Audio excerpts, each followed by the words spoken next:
Busman's Honeymoon by Dorothy L. Sayers. Read by Ian CarMICHAEL.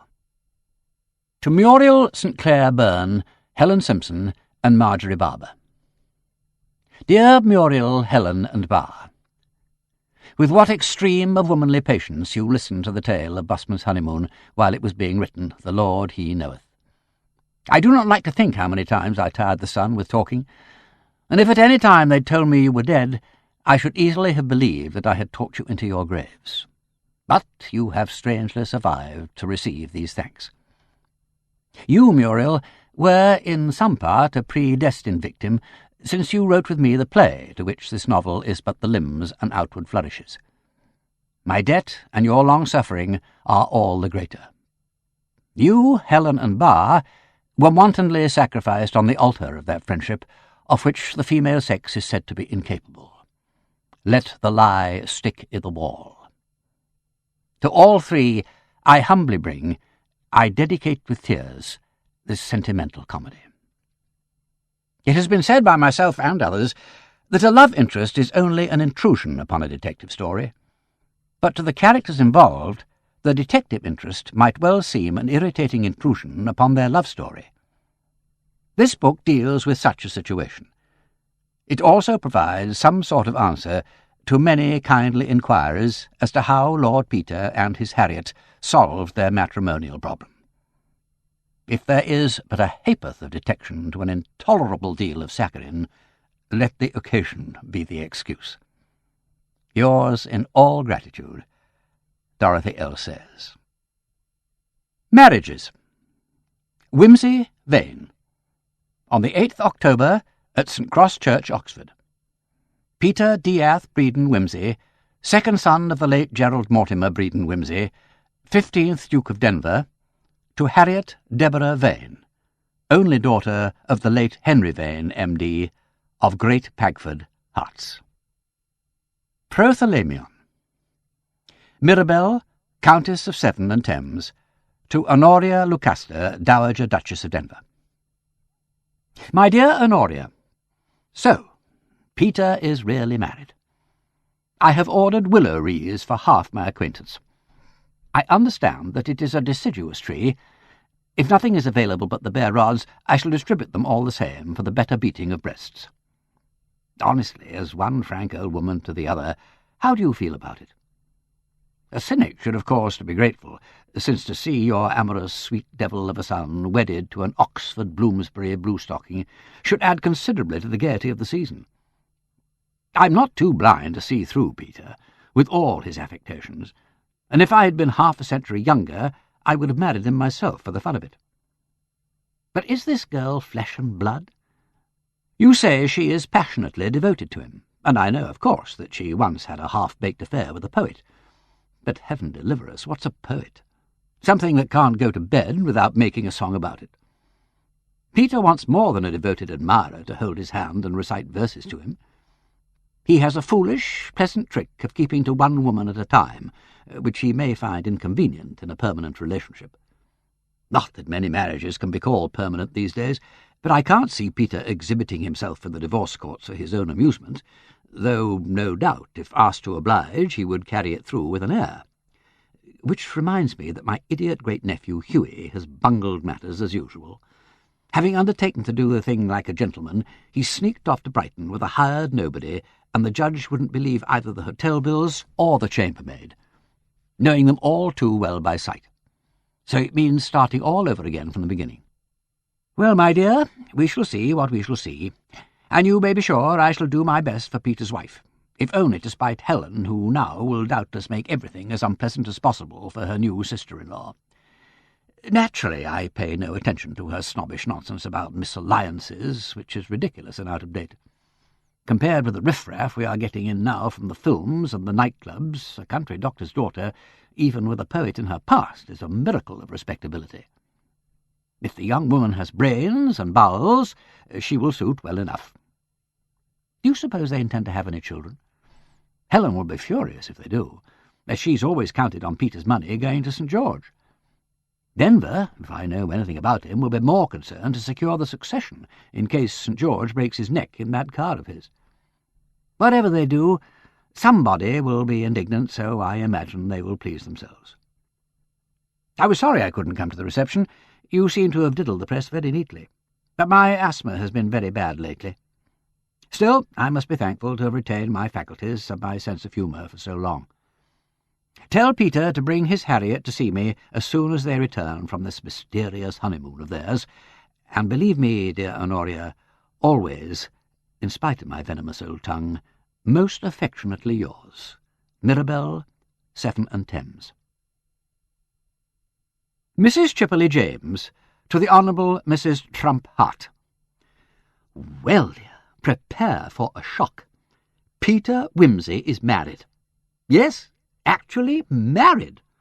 To that extraordinary young woman who lived with a Bolshevist or musician or something and murdered him or something. I forget exactly. It was all ages ago, and such odd things happen every day, don't they? It seems a sad waste with all that money, but it does rather go to show, doesn't it, that there is something not quite right about the Wimseys. The third cousin, you know, the one that lives up in a little villa at Monte, is more than eccentric. And in any case, Peter must be 45 if he's a day. You know, dear, I always thought you were a little unwise to try to get him for Monica, though, of course, I didn't like to say so when you were working so hard to bring it off.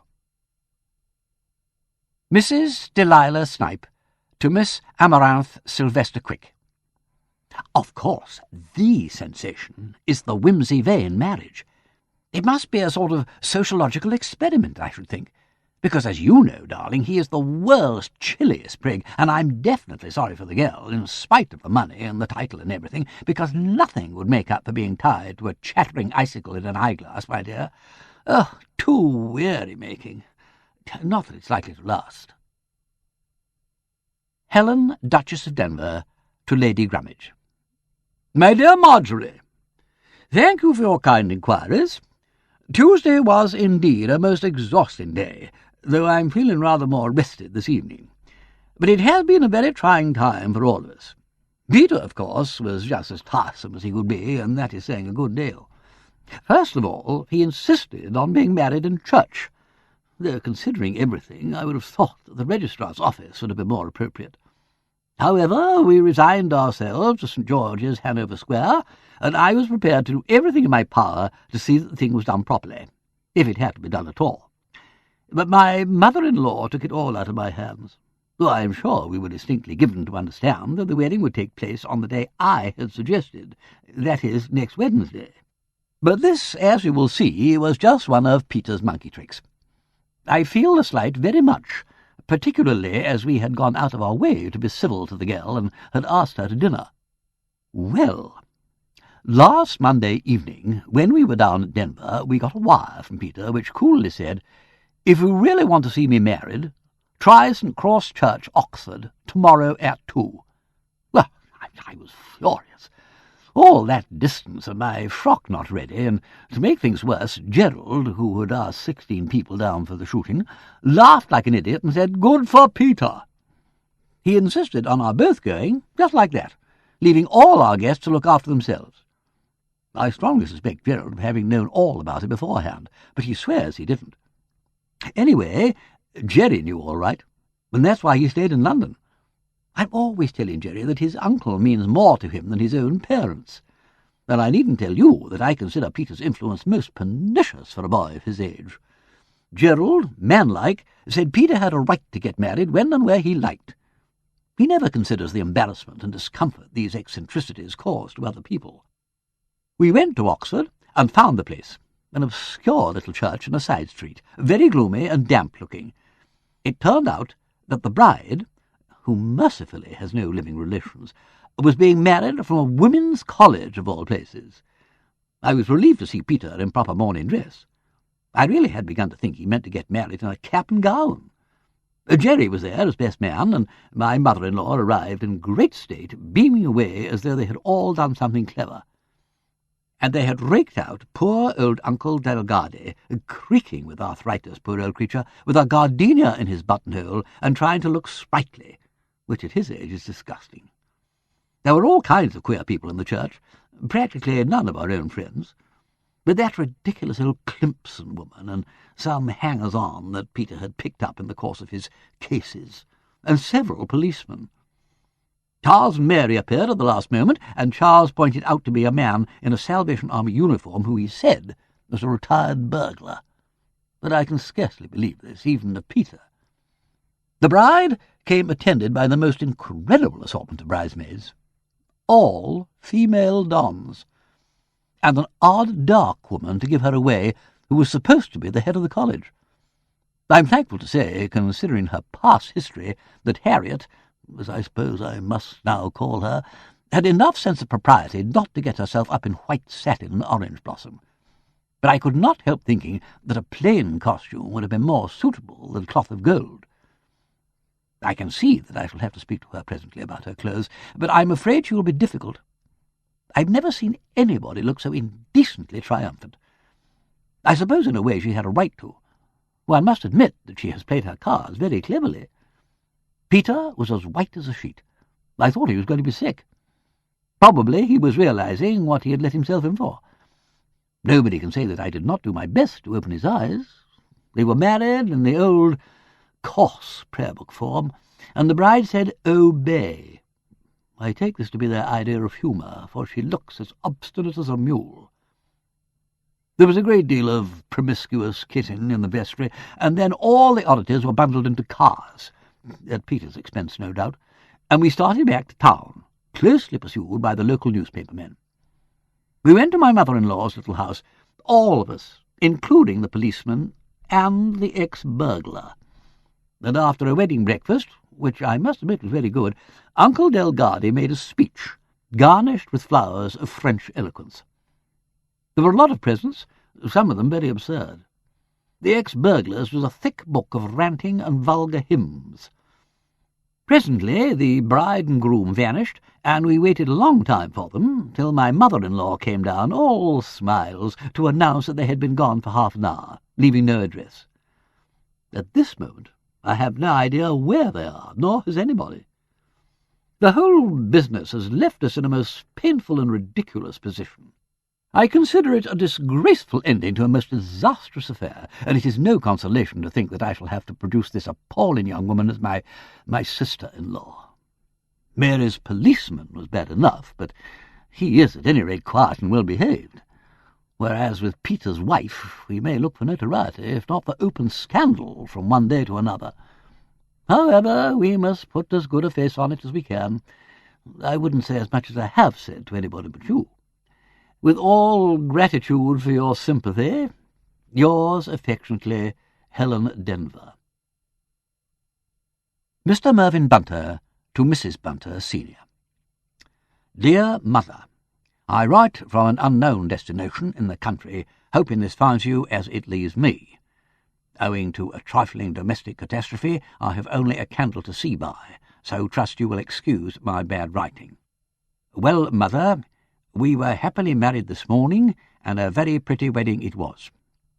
I only wish you could have been present at his lordship's kind invitation, but as I said to him, at 87, some physical infirmities are only to be expected. I hope your leg is better. As I told you in my last, we were all set to escape her Grace's interfering ways, and so we did, everything going off like clockwork. Her new ladyship, Miss Vane that was, went down to Oxford the day before, and his lordship, with Lord St. George and myself, followed in the evening, staying at the Mitre. His lordship spoke very kindly to me indeed, alluding to my 20 years' service, and trusting that I should find myself comfortable in the new household. I told him I hoped I knew when I was well suited, and should endeavour to give satisfaction. I'm afraid I said more than was my place, for his lordship was sincerely affected, and told me not to be a bloody fool. I took the liberty to prescribe a dose of bromide, and got him to sleep at last, when I could persuade his young lordship to leave him alone. Considerate is not the term I would employ of Lord St. George, but some of his teasing must be put down to the champagne. His lordship appeared calm and resolute in the morning, which was a great relief to my mind, there being a good deal to do. A number of humble friends arriving by special transport, it was my task to see that they were made comfortable and not permitted to lose themselves. Well, dear Mother, We partook of a light and early lunch, and then I had to get their lordships dressed and down to the church. My own gentleman was as quiet as a lamb, and gave no trouble, not even his usual joking. But Lord St. G. was in tearing high spirits, and I had my hands full with him. He pretended 5 times that he'd lost the ring, and just as we were setting out he mislaid it in earnest. But his lordship, with his customary detective ability, discovered it for him and took charge of it personally. In spite of this misadventure, I had them at the chancel steps dead on time, and I will say they both did me credit. I do not know where you would beat his young lordship for handsome looks, though to my mind there is no comparison which is the finer gentleman. The lady did not keep us waiting, I am thankful to say, and very well she looked, all in gold, with a beautiful bouquet of chrysanthemums. She is not pretty, but what you would call striking-looking, and I am sure that she had no eyes for anyone but his lordship. She was attended by 4 ladies from the college, not dressed as bridesmaids, but all neat and ladylike in appearance. His lordship was very serious all through the ceremony. Then we all went back to a reception at Her Grace the Dowager's townhouse. I was very pleased with her new ladyship's behaviour towards the guests, which was frank and friendly to all stations. But, of course, his lordship would not choose any but a lady in all respects. I do not anticipate any trouble with her. After the reception, we got the bride and bridegroom quietly away by the back door, having incarcerated all the newspaper reporters in the little drawing-room. And now, dear mother, I must tell you. Miss Letitia Martin, Dean of Shrewsbury College, Oxford, to Miss Joan Edwards, lecturer and tutor in science in the same foundation. Dear Teddy, well, we have had our wedding. Quite a red-letter day in college history. Miss Lydgate, Mr. Vine, little Chilperic, and yours truly were bridesmaids, with the warden to give the bride away. No, my dear, we did not array ourselves in fancy costumes. Personally, I thought we should have looked more symmetrical in academic dress, but the bride said she thought poor Peter would be quite sufficiently harrowed by headlines as it was. So we just turned up in our Sunday best, and I wore my new furs. It took all our united efforts to put Mr. Vine's hair up and keep it up. The Denver family were all there. The Dowager is a darling, like a small 18th century marquise, but the Duchess looked a tartar, very cross and as stiff as a poker. It was great fun seeing her try to patronize the warden. Needless to say, she got no change out of her. However, the warden had her turn to be disconcerted in the vestry. She was advancing upon the bridegroom with outstretched hand and a speech of congratulation, when he firmly took and kissed her, and what the speech was to have been we shall never know. He then proceeded to kiss us all round. Brave man! And Miss Lydgate was so overcome by her feelings that she returned the salute good and hearty. After that, the best man, the good-looking St. George boy, started in. So there was quite an orgy of embraces, and we had to put Mr. Vine's hair up again. The bridegroom gave each bridesmaid a lovely crystal decanter and a set of cut glasses, for sherry parties, bless his frivolous heart, and the warden got a cheque for £250 for the Latimer scholarship, which I call handsome. However, in my excitement, I am forgetting all about the bride. I had never imagined that Harriet Vane could look so impressive. I'm always apt to think of her still as a gawky and dishevelled first year, all bones with a discontented expression. Yesterday she looked like a Renaissance portrait stepped out of its frame. I put it down, first of all, to the effect of gold lame, but on consideration I think it was probably due to Love. There was something rather splendid about the way those two claimed one another, as though nothing and nobody else mattered or even existed. He was the only bridegroom I have ever seen who looked as though he knew exactly what he was doing and meant to do it. On the way up to town— oh, by the way, Lord Peter put his foot resolutely down on Mendelssohn and Lohengrin, and we were played out with Bach. The Duke was mercifully taken away from his cross-duchess and handed over to me to entertain. He is handsome and stupid in a country family kind of way, and looked rather like Henry VIII, de-bloated and de-bearded, and brought up to date. He asked me a little anxiously whether I thought the girl was really keen on his brother, and when I said I was sure of it, confided to me that he had never been able to make Peter out, and had never expected him to settle down and hoped it would turn out all right what. Somewhere in the dim recesses of his mind I think he has a lurking suspicion that brother Peter may have that little extra something he hasn't got himself, and that it might even be a good thing to have if one didn't have to consider the county. The reception at the Dowager's was great fun, and for once at a wedding one got enough to eat and drink. The people who came off badly were the unhappy reporters who by this time had got wind of something and turned up in battalions. They were firmly collared at the doors by two gigantic footmen and penned up in a room with the promise that his lordship would see them in a few moments. Eventually his lordship did go to them, not Lord Peter, but Lord Wellwater, the Foreign Office man, who delivered to them at great length a highly important statement about Abyssinia, to which they didn't dare not listen. By the time he'd finished, our lord and lady had sneaked out of the back door, and all that was left them was a roomful of wedding presents and the remains of the cake. However, the Dowager saw them and was quite nice to them, so they tooled off fairly happy, but without any photographs or any information about the honeymoon. As a matter of fact, I don't believe anybody except the Dowager knows where the bride and bridegroom really have gone to. Well, that was that, and I do hope they'll be most frightfully happy. Mr. Vine thinks there is too much intelligence on both sides, but I tell her not to be such a confirmed pessimist. I know heaps of couples who are both as stupid as owls and not happy at all, so it doesn't really follow one way or the other, does it? Yours ever, Letitia Martin. Extracts from the Diary of Honoria Lucasta, the Dowager Duchess of Denver. 20 May. Peter rang up this morning, terribly excited, poor darling, to say that he and Harriet were really and truly engaged, and that the ridiculous Foreign Office had ordered him straight off to Rome again after breakfast. So like them. You'd think they did it on purpose. What with exasperation and happiness, he sounded perfectly distracted, desperately anxious I could get hold of Itch and make her understand she was welcome. Poor child, it's hard for her left here to face us all when she can scarcely feel sure of herself or anything yet. I've written to her at Oxford, telling her as well as I could how very, very glad I was she was making Peter so happy, and asking when she would be in town so that I could go and see her.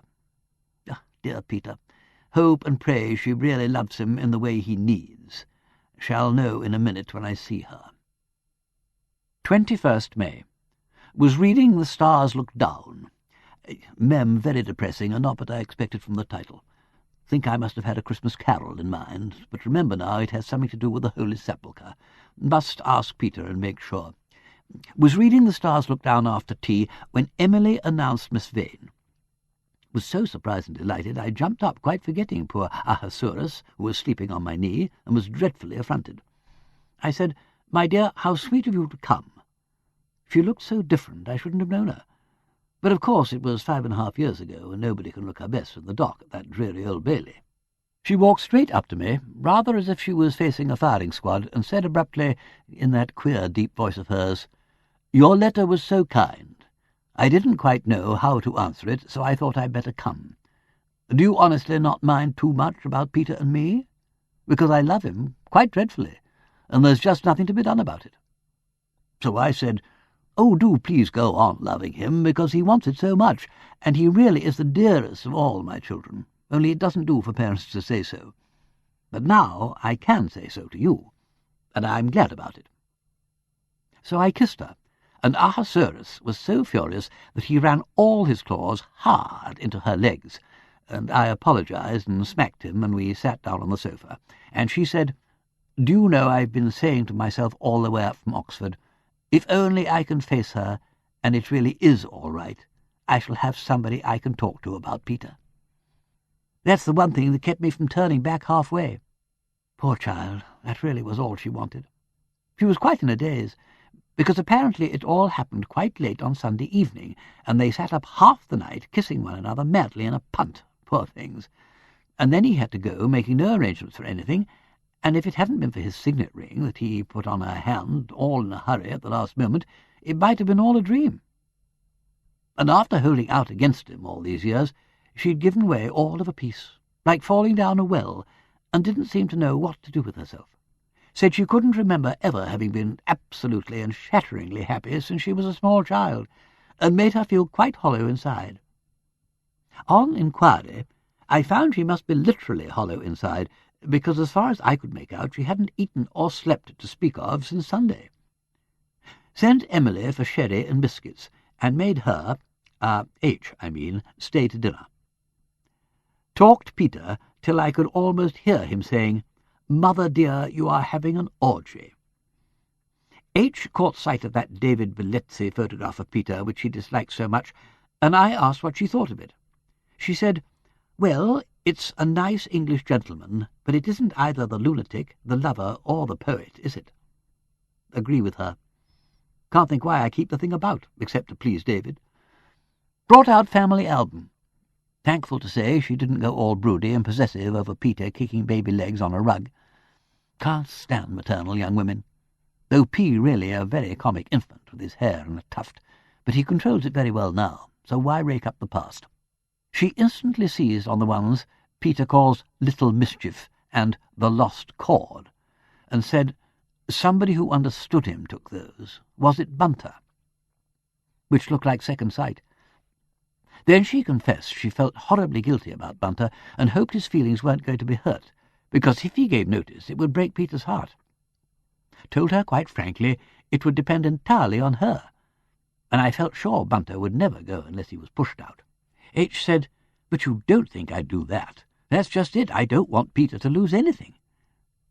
She looked quite distressed, and we both wept a little, till it suddenly struck us as funny that we should both be crying over Bunter, who would have been shocked out of his wits if he'd known it. So we cheered up, and I gave her the photographs and asked what plans they had, if they'd got so far. She said P didn't know when he'd be back, but she thought she'd better finish her present book quickly, so as to be ready when the time came and have enough money for clothes. Asked if I could tell her the right tailor, shows sense, and would pay for really inspired dressing, but must be careful what I advise, as find I have no idea what people make by writing books. Ignorant and stupid of me, so important not to hurt her pride. Altogether, most reassuring evening. Telephoned long, enthusiastic wire to Peter before bed. Hope Rome is not too stuffy and hot, as heat doesn't suit him. 24 May. Harriet to tea. Helen came in. Very rude and tiresome when I introduced Harriet. Said, "Oh, really? And where is Peter? Run off abroad again?" How absurd and unaccountable he is. Went on to talk town and county solidly, saying every so often, "Do you know the so-and-sos, Miss Vane?" "No." "They're very old friends of Peter's." "Do you hunt, Miss Vane?" "No." "What a pity." I do hope Peter doesn't mean to give it up. It does him good to get out. Harriet very sensibly said no and certainly to everything without any explanations or apologies, which are always so dangerous. Dear Disraeli. I asked Harriet how the book was getting on, and if Peter's suggestions had helped. Helen said, "Oh, yes, you write, don't you?" as if she'd never heard of her, and asked what the title was so that she could get it from the library.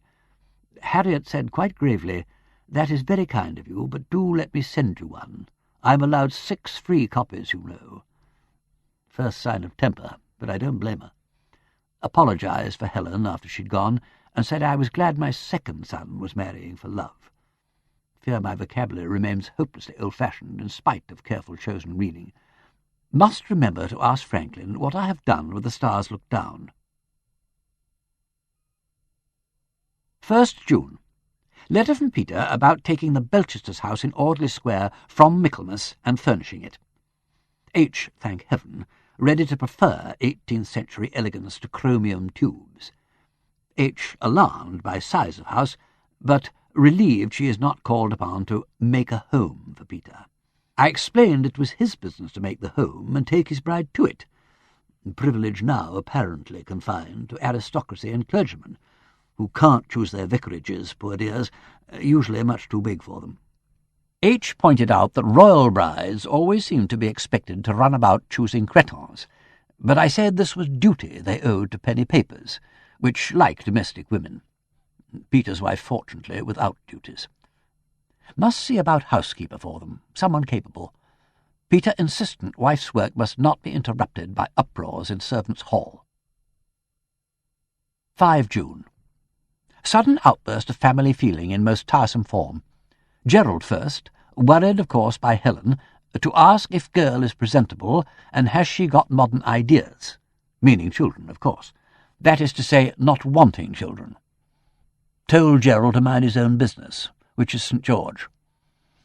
Next Mary, to say small Peter sickening for chickenpox, and will this girl really look after Peter? Told her Peter perfectly capable of looking after himself, and probably not wanting wife with head stuffed with chickenpox and best way to boil fish. Found beautiful Chippendale mirror and set tapestry chairs at Harrison's. 25 June. Love's dream troubled by solemn interview with Merbles about settlements. Appalling long document provided for every conceivable and inconceivable situation, and opening up ramifications into everybody's death and remarriage, covered, as Merbles observed, by the will in capitals. Had not realized Peter was doing so well out of the London property. H. more and more uncomfortable at every clause. Rescued her in depressed state and took her to tea at Rumpelmayer's. She finally told me, "Ever since I left college, I've never spent a penny I hadn't earned." Said to her, "Well, my dear, tell Peter what you feel, but do remember he's just as vain and foolish as most men, and not a chameleon to smell any sweeter for being trodden on." On consideration, think I meant chamomile. Shakespeare? It must ask Peter. Considered writing to P about this, but better not. Young people must fight their own battles. 10 August. Returned from country yesterday to find question of settlements settled.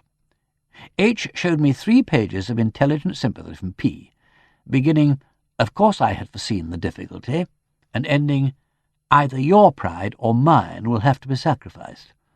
I can only appeal to your generosity to let it be yours." H. said, "Peter can always see the difficulty. That's what's so disarming." Agree heartily. Can't stand people who can't see what the fuss is about. H. now meekly prepared to accept suitable income, but has solaced pride by ordering 2 dozen silk shirts in Burlington Arcade and paying cash for them. Evinces dogged determination to do thing properly while she's about it. Has grasped that if Helen can pick holes, Peter will suffer for it, and resolutely applies intelligence to the task. Something, apparently, to be said for education. Teaches grasp of facts. H. grappling with fact of P's position. Interesting to watch. Long letter from Peter, very dubious about League of Nations, and sending detailed instructions about library shelving and a William and Mary bedstead. Also irritable about being left in Rome, like a plumber to stop diplomatic leaks. English very unpopular in Italy, but P. had soothing discussion with the Pope about a historical manuscript. Must have made a pleasant change for both of them. 16 August. Harriet, who has been down to the country to look at a watermill, something to do with a new book, said she'd motored back through Hertfordshire and paid a visit to her old home at Great Pagford. Talked about her people. Quiet country doctor and wife. Father made quite good income, but never thought of saving anything. Thought he'd live forever, I suppose. Very anxious, however, H. should have good education. Just as well as things turned out. H. said her own childish ambition had been to make enough money to buy a quaint old farmhouse called Tallboys in next village. Had seen it again on her trip. Elizabethan, very pretty. Said how differently things turned out from what one expected. I said it sounded just the sort of place she and P. would want for a weekend cottage. H., rather taken aback, said, "Yes, she supposed so." Left it at that. 19 August. Found the exact right hangings for the bedstead. Helen says all that kind of thing highly insanitary. Says Gerald has had bad reports of the partridges and thinks country going to the dogs. 20 August. H. has written to Peter about buying Tallboys. Explained she thought Peter liked giving people things. So he does, poor boy. Facts now apparently faced once for all. Looks as though he was going to get 5.5 years' arrears of patience repaid in a lump. Said mildly, I thought nothing would give P a greater pleasure. When she had gone, danced quiet jig in the drawing-room, to the surprise of Franklin. Silly woman, she ought to know me by this time. 21 August. Harriet's book finished and sent to publisher. This, unfortunately, leaves her mind free to worry about Abyssinia. Oh, so tiresome. Convinced civilization will perish and Peter never be seen again. Like cat on hot bricks, saying she's wasted 5 years of P's life and can't forgive herself. And it's no good saying he's over age, because he has M.I. written all over his conscience, and if he was 70, he might still be gassed or bombed in an air raid. Earnestly hope we shall not have another war, with meat coupons and no sugar and people being killed. Oh, ridiculous and unnecessary. Wonder whether Mussolini's mother spanked him too much or too little. You never know these psychological days. Can distinctly remember spanking Peter, but it doesn't seem to have warped him much, so psychologists very likely all wrong. 24 August. Peter has instructed agent to negotiate for tall boys with present owner, a man called Noakes. His letter to me very discreet, but he is delighted. Situation in Rome apparently clearing, so far as his own job is concerned. H. still uneasy about prospects of war. 30 August.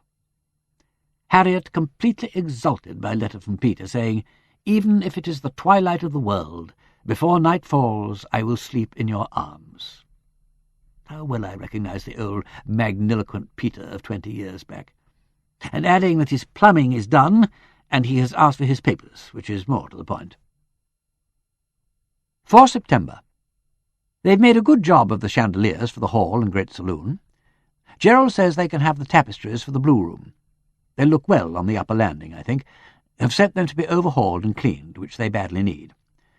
Peter would say so to my pronouns, but I know quite well what I mean.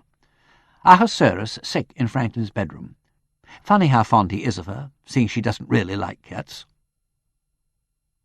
7 September. Peter wires he will be back next week. Harriet insisted on taking me out to dinner and standing me champagne. Said hilariously her lost opportunity, as Peter doesn't care for champagne. Condoled with her on loss of freedom, in brief and witty speech. Brief for me, anyway. Should like to see Helen taking me out to dinner and listening to a speech. 14 September. Peter came back. He dined somewhere with Harriet and then came around to see me. Alone. So nice of them, because of course I had said bring her too. He looks thin and tired, but I think that must be Mussolini or the weather or something, because he obviously has no doubts about anything. Except the League, naturally.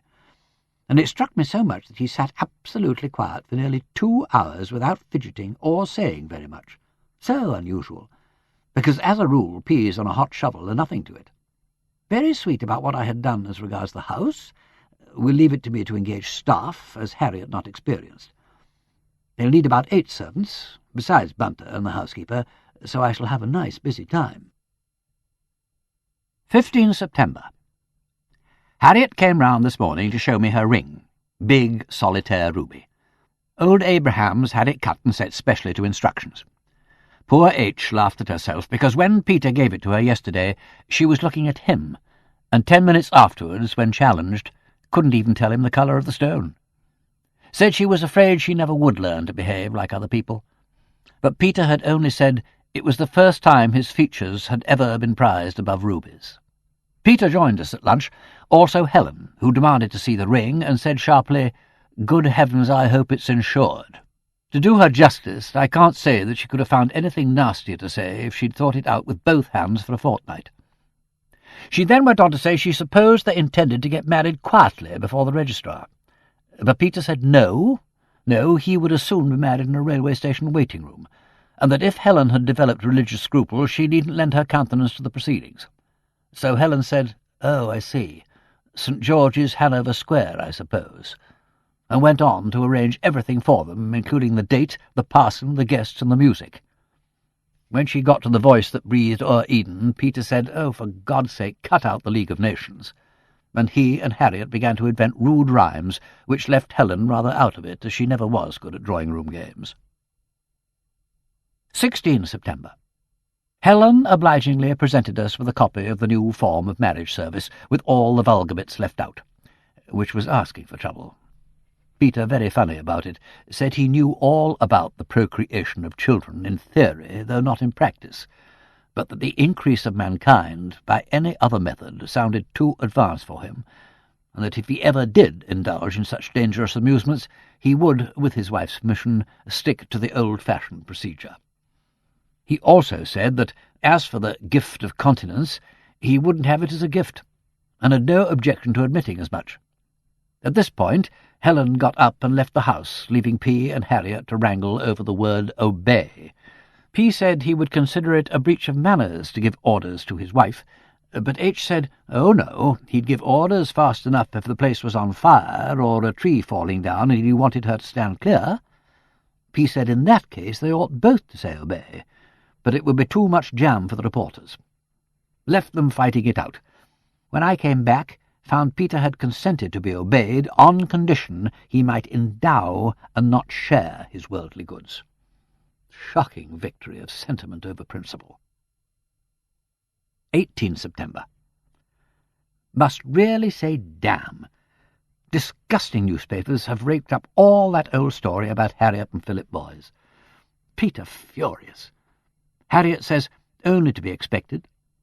Was horribly afraid she might offer to release P from engagements, but she controlled herself nobly. I expect she realizes it would nearly kill him to go through that again. Think it is probably fault of that Sylvester Quickwoman who tried so hard to get hold of Peter. I've always suspected her of writing gossip column for Sunday papers. Helen, coming down strongly but heavy-footed on family side, determined that best plan is to have colossal society wedding and face it out. Has decided, for reasons best known to herself, 16 October most suitable date. Kindly undertaken choice of bridesmaids, our own friends, as H's friends, obviously impossible, and offered loan of house for reception. Also 10 villas belonging to impoverished nobility for honeymoon. Peter, losing patience, said, "Who is getting married, Helen, you or we?" Gerald tried to take head of family line, well snubbed all round. Helen again gave her views and ended by saying, "Then I take it the 16th is settled." Peter said, "Take what you like." Helen said she would take her departure till he chose to realize she was only doing her best for them, and Gerald looked so imploring that Peter apologized for incivility. 20 September. Agent reports price for tall boys settled. Many alterations and repairs needed, but fabric sound. Agreement to purchase with immediate possession. Present owner to be left there till after honeymoon, when Peter will go down and see what they want done and send the workmen in. 25 September. Situation, what with Helen and newspapers, becoming impossible. Peter upset at idea of St. George's and general hullabaloo. Harriet suffering from return of inferiority complex, which she tries hard not to show. Have held up all invitations. 27 September. Peter came to me and said that if this went on they would both be driven mad. He and H have decided to do the whole thing quietly, without telling anybody except their own personal friends. Small wedding at Oxford, reception here, honeymoon in some peaceful spot in the country. I have readily agreed to help them. 30 September. They fixed up with Noakes to have honeymoon at Tallboys. Nobody to know anything about it. Apparently N can clear out at short notice and lend all furniture, etc. I asked, what about drains? Peter said, damn drains. No drains to speak of at the hall when he was a boy. Well, I remember it. Wedding, Archbishop's licence, on the 8th October, and let Helen think what she likes till the last moment. Also newspapers. Harriet very much relieved. Peter adds, anyway, honeymoon in hotels disgusting. Own roof, especially if Elizabethan, much more suited to English gentlemen. Fierce bustle about wedding dress. Worths. Period gown in stiff gold brocade. Long sleeves, square neck, off-the-face headdress. No jewels except my long earrings that belong to Great-Aunt Delegati. N.B. Publisher must have come well up to scratch on the new book. H. to be married from her college. Oh, rather nice, I think. Tremendous wirings and swearings to secrecy. Bunter to go ahead and see that all is in order at Talboys. 2nd October. We've had to cancel Bunter. He's being dogged by pressmen. Found one forcing his way into Peter's flat via service lift. B narrowly escaped summons for assault. Peter said, better take Talboys, including drains, on trust. Payment completed, and Noakes says he will have everything ready. Quite accustomed to letting house for summer holidays, so it should be all right. Helen agitated because no invitations yet sent out for 16th. Told her I believed 16th not yet officially settled. Helen asked why the delay. Had Peter got cold feet, or was that girl playing him up again? I suggested wedding their own affair, both being well over age. They are taking no servants but Bunter, who is a host in himself and could do all they want with local help. I fancy Harriet rather shrinks from starting off at once with a strange staff, and Peter wants to spare her. And town maids are always a perfect nuisance in the country. If Harriet can once establish herself with Bunter, she will have no further trouble with domestics. 4th October. Went round to Peter's flat to advise about settings for some stones he picked up in Italy. While there, registered post brought large flat envelope. Harriet's writing. Wondered what it was she wanted to send and not bring, inquisitive me. Watched Peter open it, while pretending to examine zircon. Oh, such a lovely colour.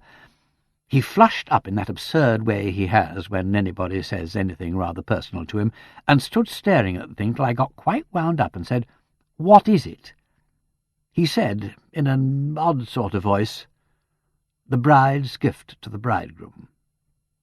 It had been worrying me for some time how she'd grapple with that, because there isn't an awful lot really one can give a very well-off man, unless one is frightfully well off oneself, and the wrong thing is worse than nothing. But all the same, nobody really wants to be kindly told that they can't bring a better gift than their sweet selves. Very pretty, but so patronising and Lord of Burleigh. And after all, we all have human instincts, and giving people things is one of them. So I dashed up to look, and it was a letter written on a single sheet in a very beautiful 17th century hand. Peter said, "The funny thing is that the catalogue was sent to me in Rome, and I wired for this, and was ridiculously angry to learn it had been sold." I said, "But you don't collect manuscripts?" And he said, "No, but I wanted this for Harriet." And he turned it over, and I could read the signature, John Donne. And that explained a lot, because, of course, Peter has always been queer about Donne. It seems it's a very beautiful letter from D to a parishioner, lady somebody, about divine and human love. I was trying to read it, only I never can make out that old-fashioned kind of writing. I wonder what Helen will make of it. No doubt she'll think a gold cigarette lighter would have been much more suitable. When I found Peter had got on the phone and was saying, "Listen, dear heart," in a voice I'd never heard him use in his life. So I shot out of the room and ran slap into Bunter, just coming in from the hall door. Afraid Peter is getting out of hand, because when he came out after telephoning, Bunter reported that he had booked the best room at the Lord Warden, my lord, for the night of the 16th, and reserved cabin and train accommodations for Menton as instructed. P asked where the hellhounds on the trail. B said yes. Leading hellhound had approached him as expected, with pump working full blast. Had asked why Lord Warden, and not night boat or aeroplane. B had replied, "Lady a martyr to sea and air sickness." Hound appeared satisfied and tipped B 10 shillings, which B says he will take liberty of forwarding to Prisoners' Aid Society. I said, "Really, Peter?" But he said, why shouldn't he arrange continental trip for deserving couple, and posted off reservations to Miss Climpson for benefit of tubercular accountant and wife in reduced circumstances. Query, how does one reduce a circumstance? 5th October. Worth has made magnificent effort and delivered dress. Few select friends invited to see trousseau, including Miss Climpson. miraculously reduced to speechlessness by Peter's gift of mink coat. 950 guineas. Admittedly, perhaps a trifle extravagant, but his sole contribution, and he looked as scared and guilty when he presented it as he did when he was a small boy and his father caught him with his pocketful of rabbits after a night out with that rascally old poacher Merryweather he took such a fancy to. Oh, and how that man's cottage did smell! But it is a lovely cloak, and H. hadn't the heart to say more than, "Oh, Mr. Rochester," in fun, and meaning Jane Eyre, who I always think behaved so ungraciously to that poor man.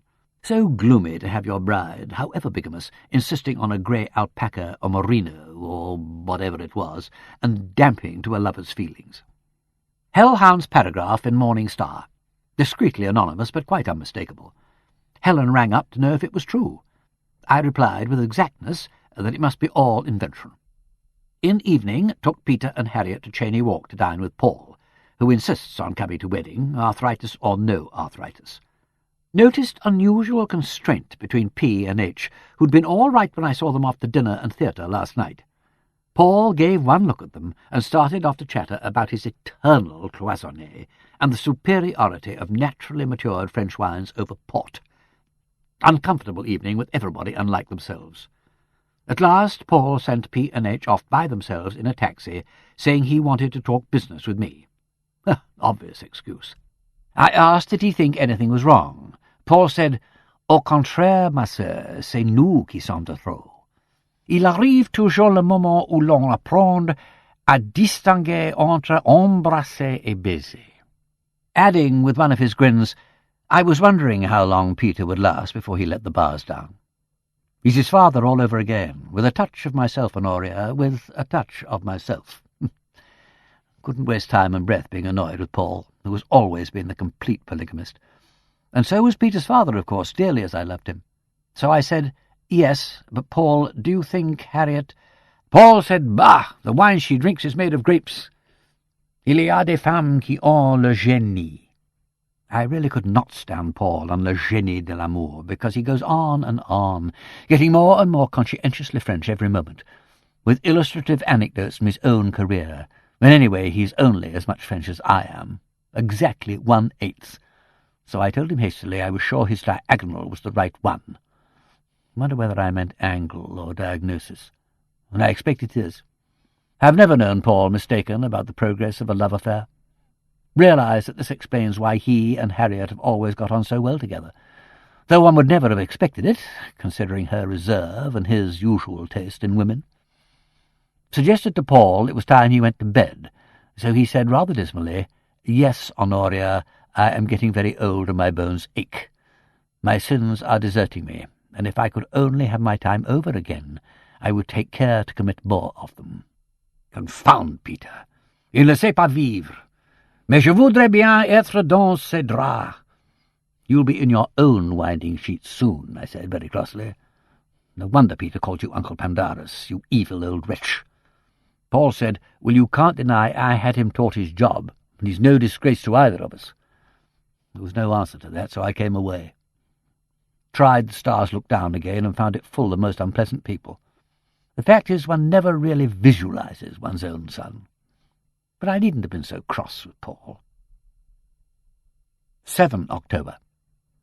Harriet came to see me before starting for Oxford. Very nice to me. I think she will give Peter all he wants. Yes, I really do, if anybody can. Felt depressed all the same for nearly half an hour. Later on, while coping with preparations for wedding breakfast, all made more difficult by need for secrecy, interrupted by Peter on phone, gone suddenly all fractious because it had rained in the night and roads would be slippery, and convinced Harriet would have a skid and be killed on the way to Oxford. Begged him not to behave like a half-wit, and said if he wanted healthy occupation, he could come and help Emily wash all the ornaments out of the drawing-room cabinets. He didn't come, but Jerry did, in high spirits at idea of being best man, and broke a Dresden shepherdess. Later. Peter and Jerry got, thank goodness, safely out of the way to Oxford. Preparations completed, and all wished-for guests summoned and transport arranged for the impecunious. In evening, furious trunk call from Helen at Denver, having had wire from Peter and demanding what we meant by inconsiderate behaviour. Took great pleasure in telling her, at considerable length and her expense. Nothing to thank but her own tactlessness.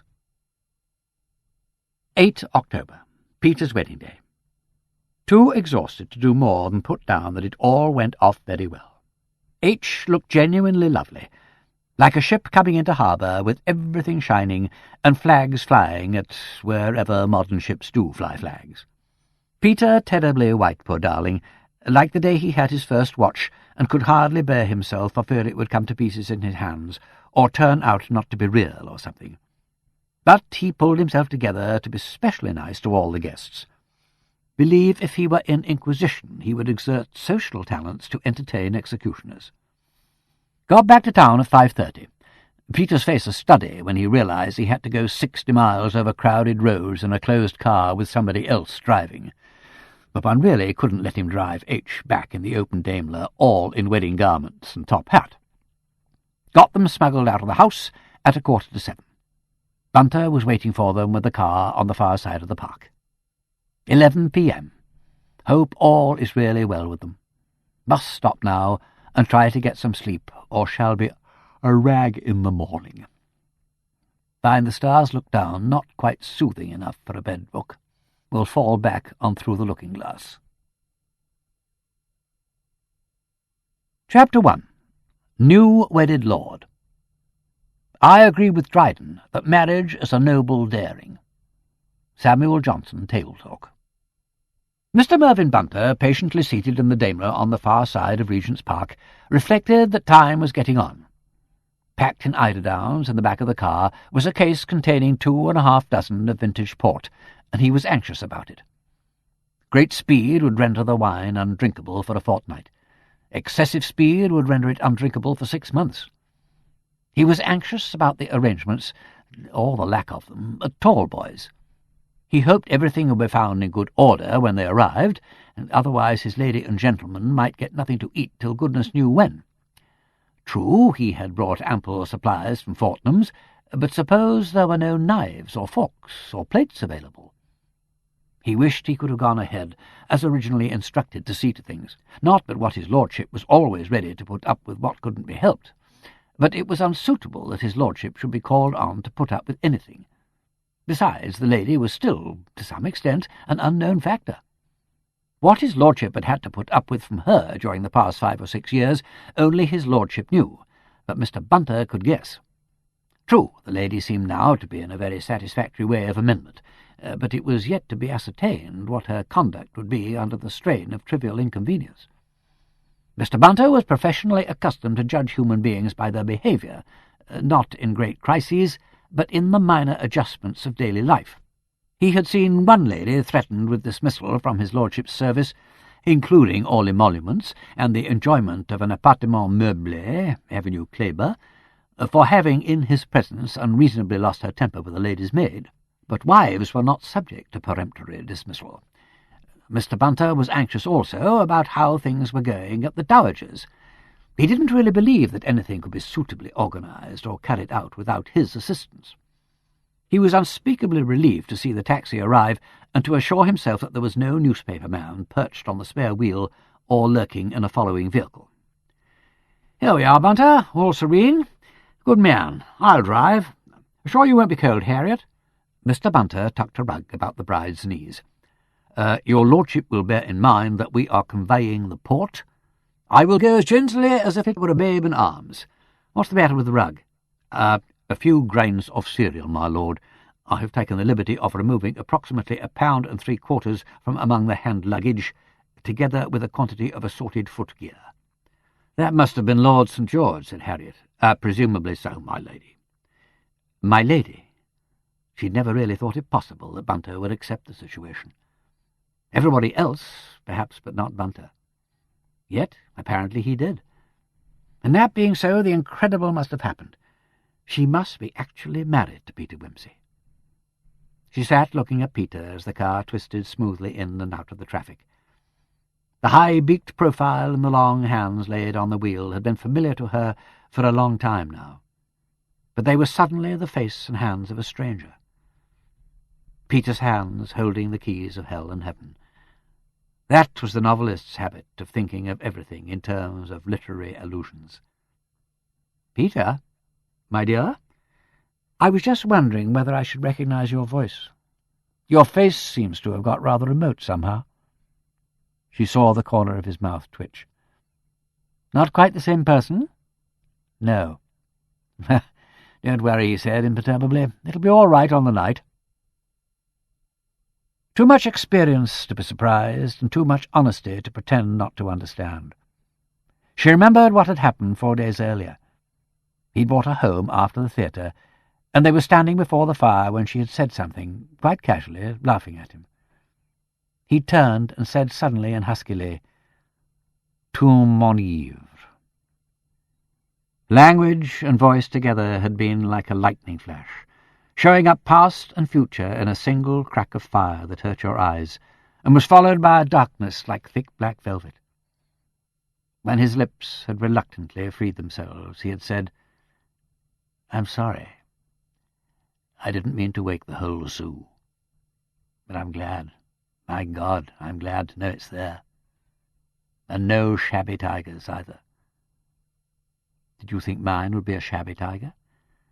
I thought it might perhaps be a little daunted. Well, it isn't.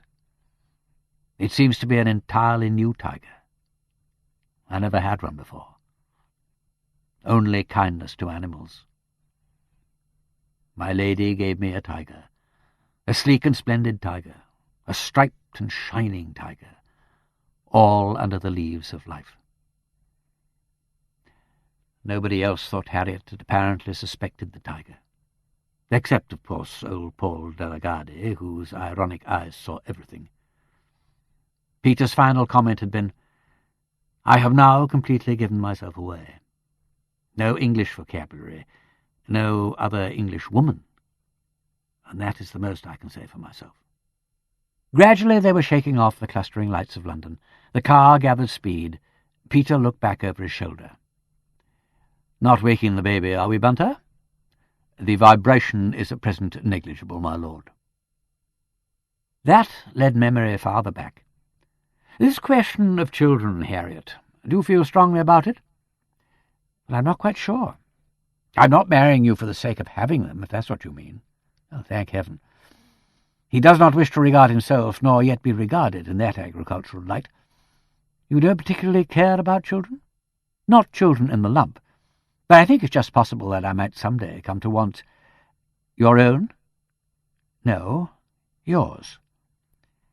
"Oh," he had said, unexpectedly disconcerted. "I see. That's rather— Well, have you ever considered what kind of a father I should make?" "I know quite well. Casual, apologetic, reluctant, and adorable." "If I was reluctant, Harriet, it would only be because I have a profound distrust of myself. Our family has been going a pretty long time. There's St. George, who has no character, and his sister with no vitality. To say nothing of the next heir after St. George, and myself, who is a third cousin and completely gaga. And if you think about my own compound of what Uncle Paul calls nerves and nose, I'm reminded of what Claremont said to Byron. I shall always remember the gentleness of your manners and the wild originality of your countenance. No, Harriet, I mean that. Your brother married his own cousin. Your sister married a commoner, and her children are all right. You wouldn't be doing it all yourself, you know. I'm common enough. What's wrong with me?" "Nothing, Harriet. That's true. My God, that's true. The fact is, I'm a coward about responsibility, and always have been. My dear, if you want it and are ready to take the risk, I don't believe it's such a risk at all. Very well, I'll leave it to you. If you will, and when you will. When I asked you, I rather expected you to say no. But you had a horrible fear I might say yes, of course. Well, perhaps. I didn't expect what you did say. It's embarrassing to be taken seriously, as a person. But, Peter, putting aside my own feelings and your morbid visions of twin gorgons or 9-headed hydras or whatever it is you look forward to, would you like children?" She'd been amused by the conflict in his self-conscious face. "Egotistical idiot that I am," he said finally. Yes, I should. Heaven knows why. Why does one? To prove one can do it?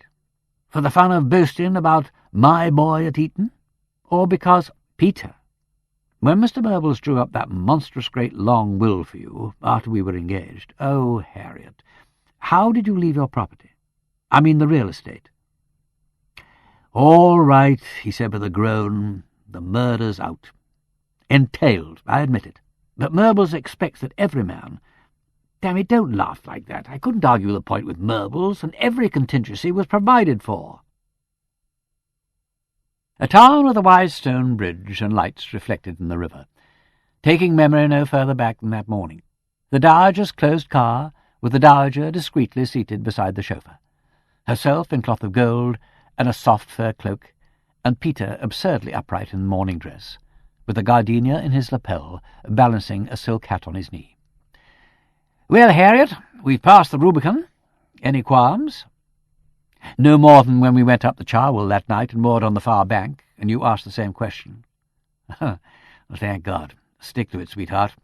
Only one more river, and that's the River of Jordan.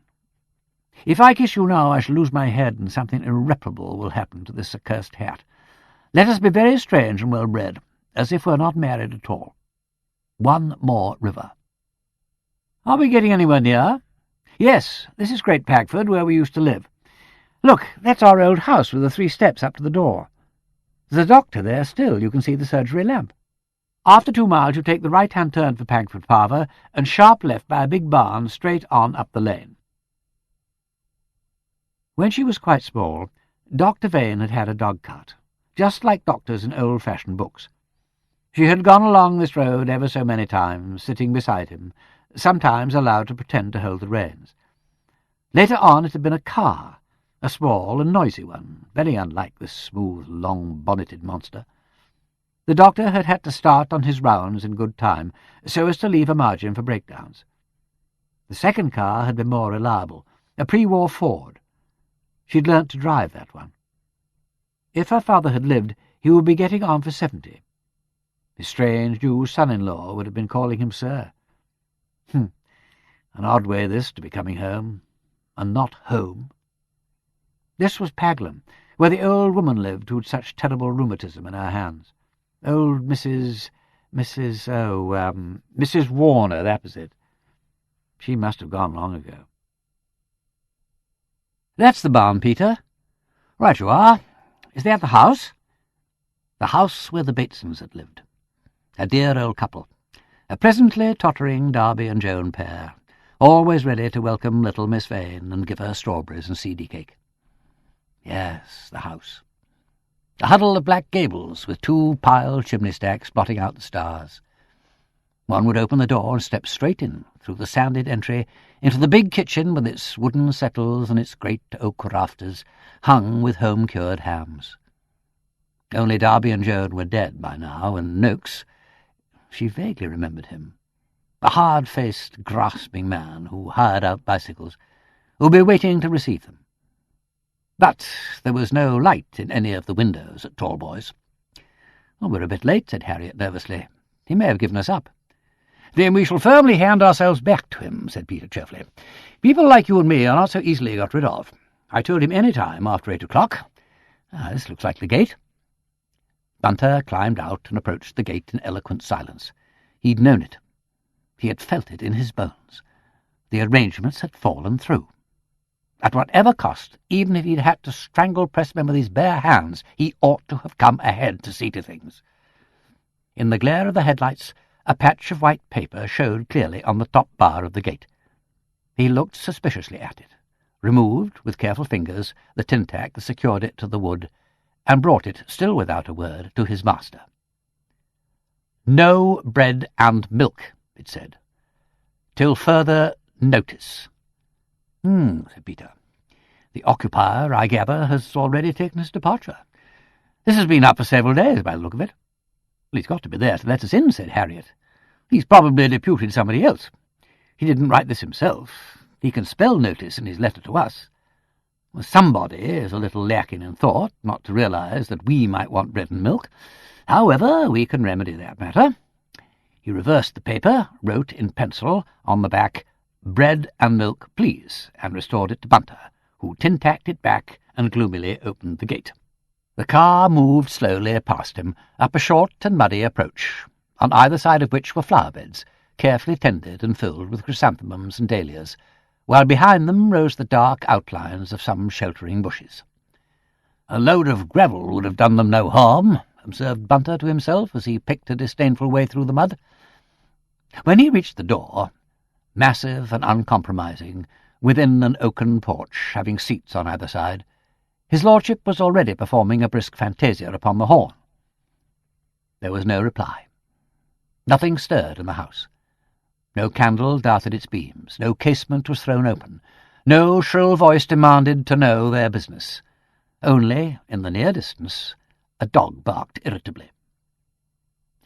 Mr. Bunter, gloomily self-restrained, grasped the heavy knocker and let its summons thunder through the night. The dog barked again. He tried the handle, but the door was fast.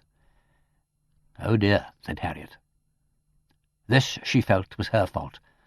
Her idea in the first place.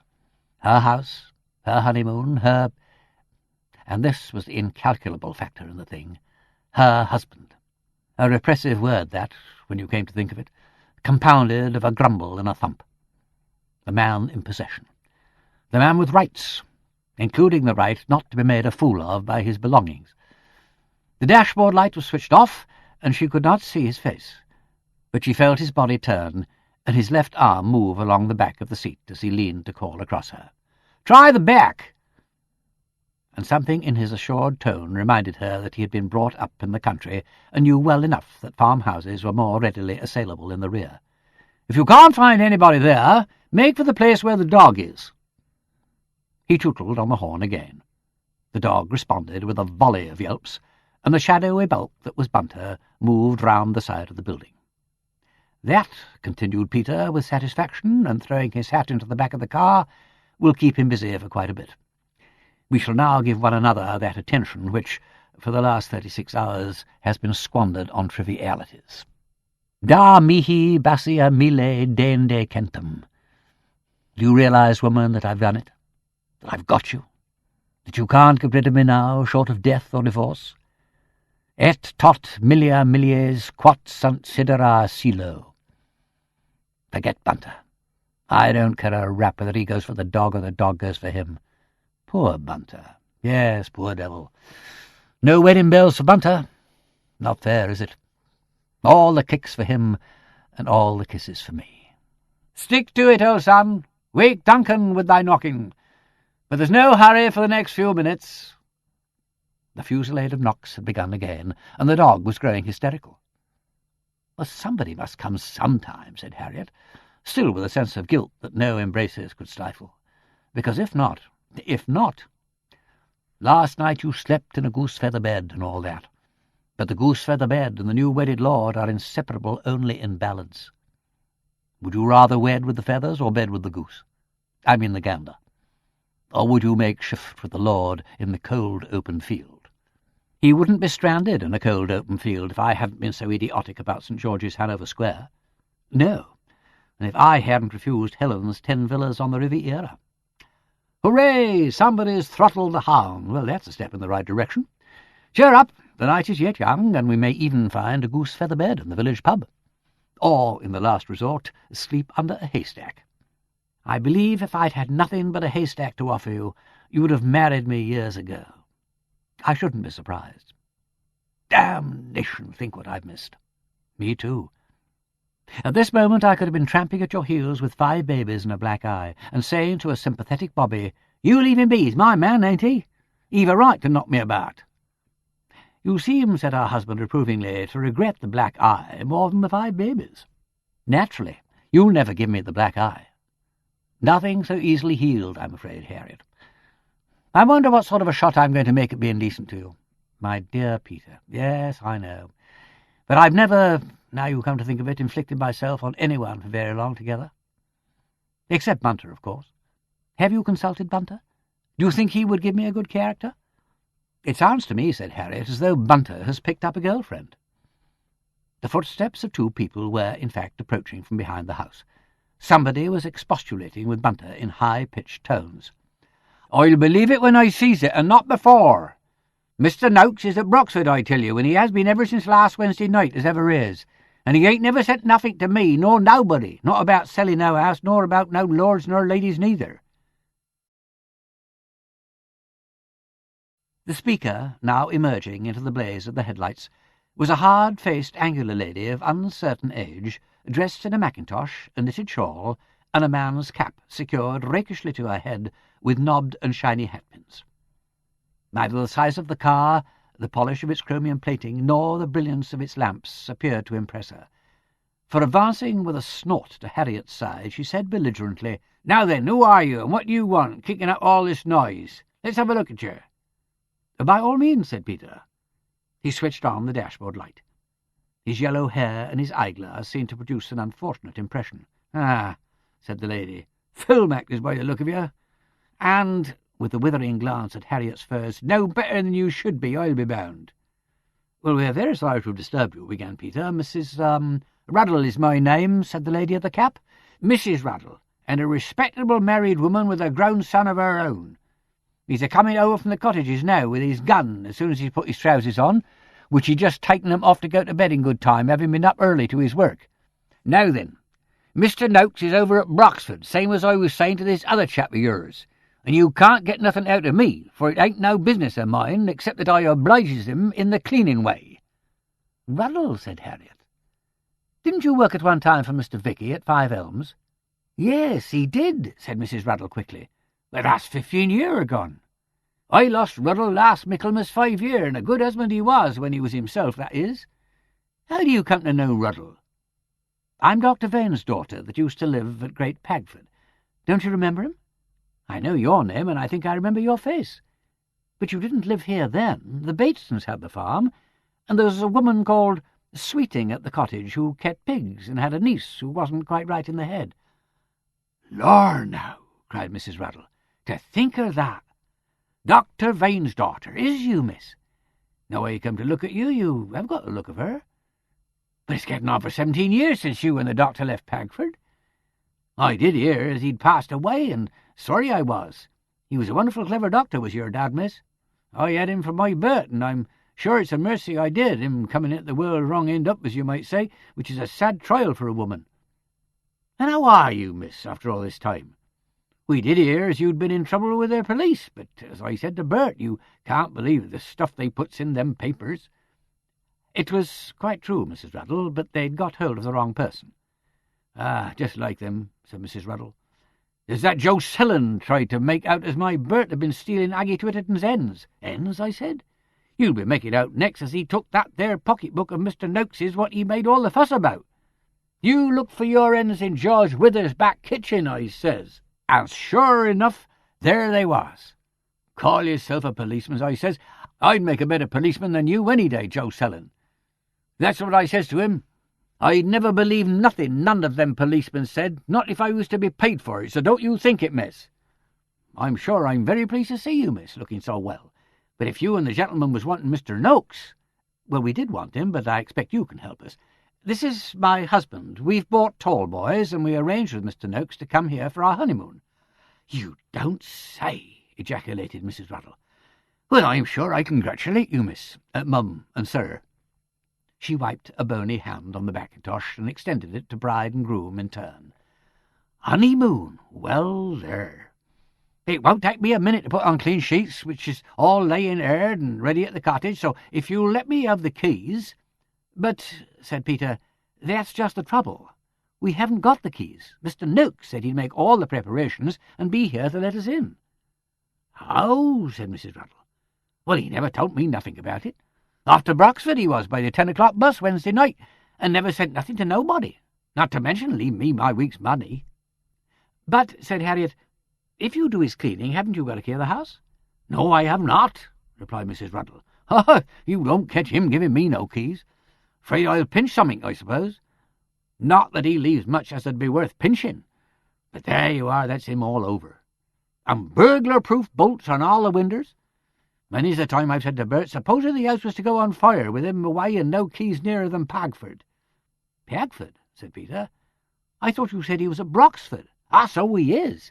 Sleeps over the wireless business. But you'd have a job to get him, I reckon, him being a bit deaf and the bell ringing into the shop. Your best way'll be to run over to Pagford and get Aggie Twitterton.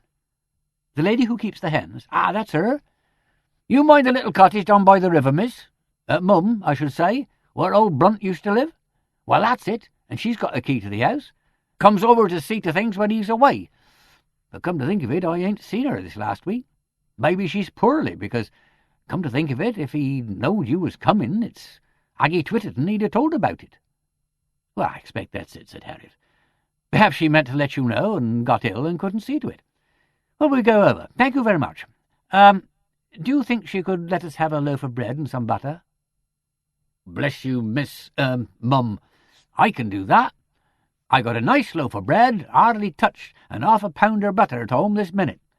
And, said Mrs. Ruddle, not for an instant losing her grasp upon essentials, the clean sheets like I was saying. I'll run and fetch 'em directly, and it won't take no time to get straight when you and your good gentleman comes back with the keys. Excuse me, Mum, what might your married name be? Lady Peter Wimsey, said Harriet, feeling not at all sure that it was her name. I never, said Mrs. Ruddle. That's what he said. She jerked her head at Bunter, but I didn't pay no heed to him.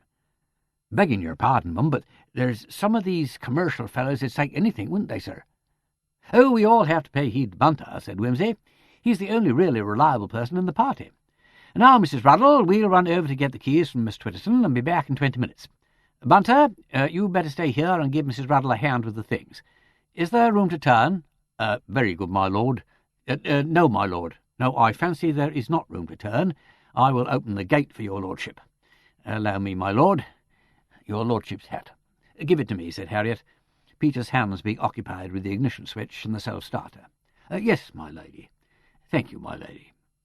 After which, said Peter, when they had reversed through the gate and were once again headed for Great Pagford, Bunter will proceed to make it quite plain to Mrs. Ruddle, in case she hasn't grasped the idea, that Lord and Lady Peter Wimsey are my lord and lady. Oh, poor old Bunter. Never have his feelings been so harrowed. Film actors, by the look of you, no better than you should be. These commercial fellows will say anything. Oh, Peter. I wish I could have married Bunter. I do love him so. Bride's wedding night confession. Title clubman slays valet and self. I'm glad you take to Bunter. I owe him a lot. Do you know anything about this Twitterton woman we're going to see? No, but I've an idea that there was an elderly labourer of that name in Pagford Parbour who used to beat his wife or something. They weren't Dad's patients.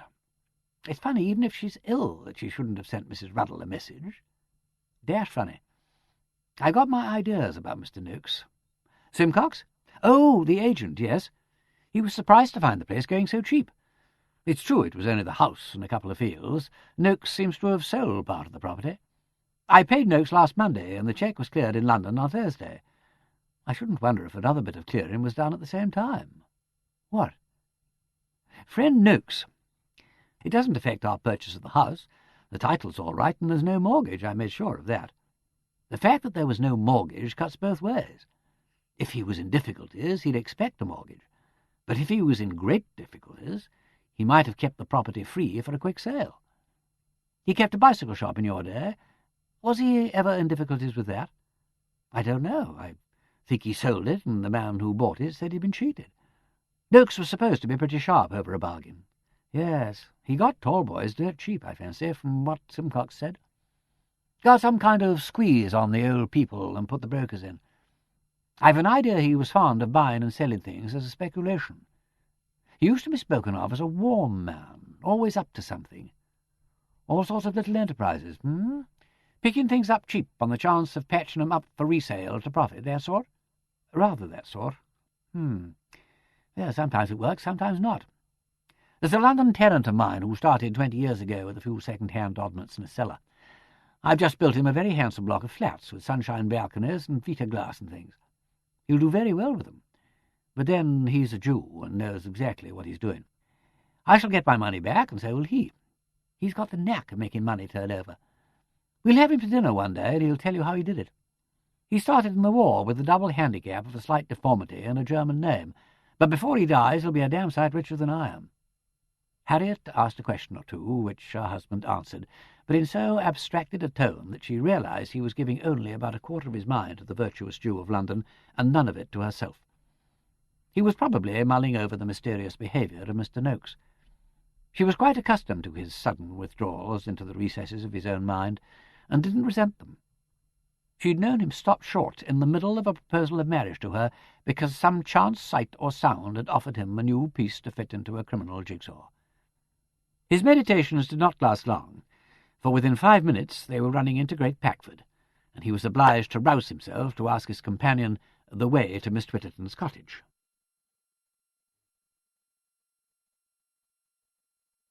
Chapter 2. Goose-feather Bed.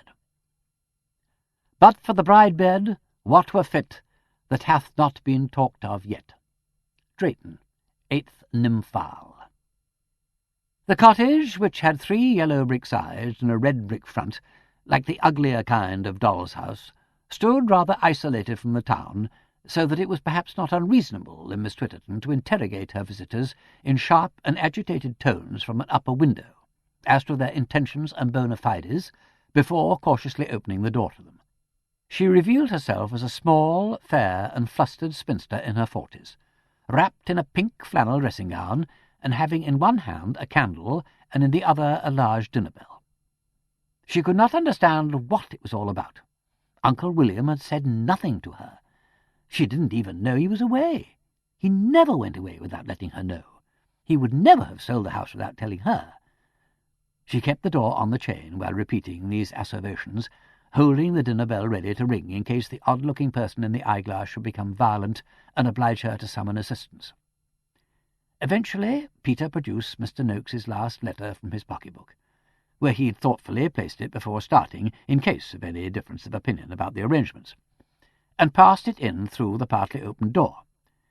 Miss Twitterton took it gingerly as though it were a bomb, shut the door promptly in Peter's face, and retired with the candle into the front room to examine the document at her leisure.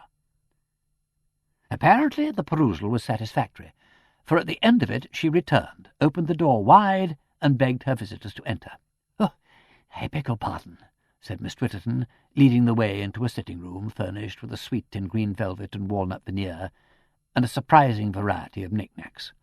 "For receiving you like this. Do please sit down, Lady Peter.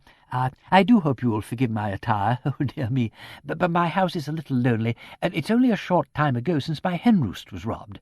And really the whole thing is so inexplicable, I scarcely know what to think. It really is most upsetting, so peculiar of Uncle. And what you must be thinking of both of us I cannot imagine." "Only that it's a great shame to knock you up at this time of night," said Peter.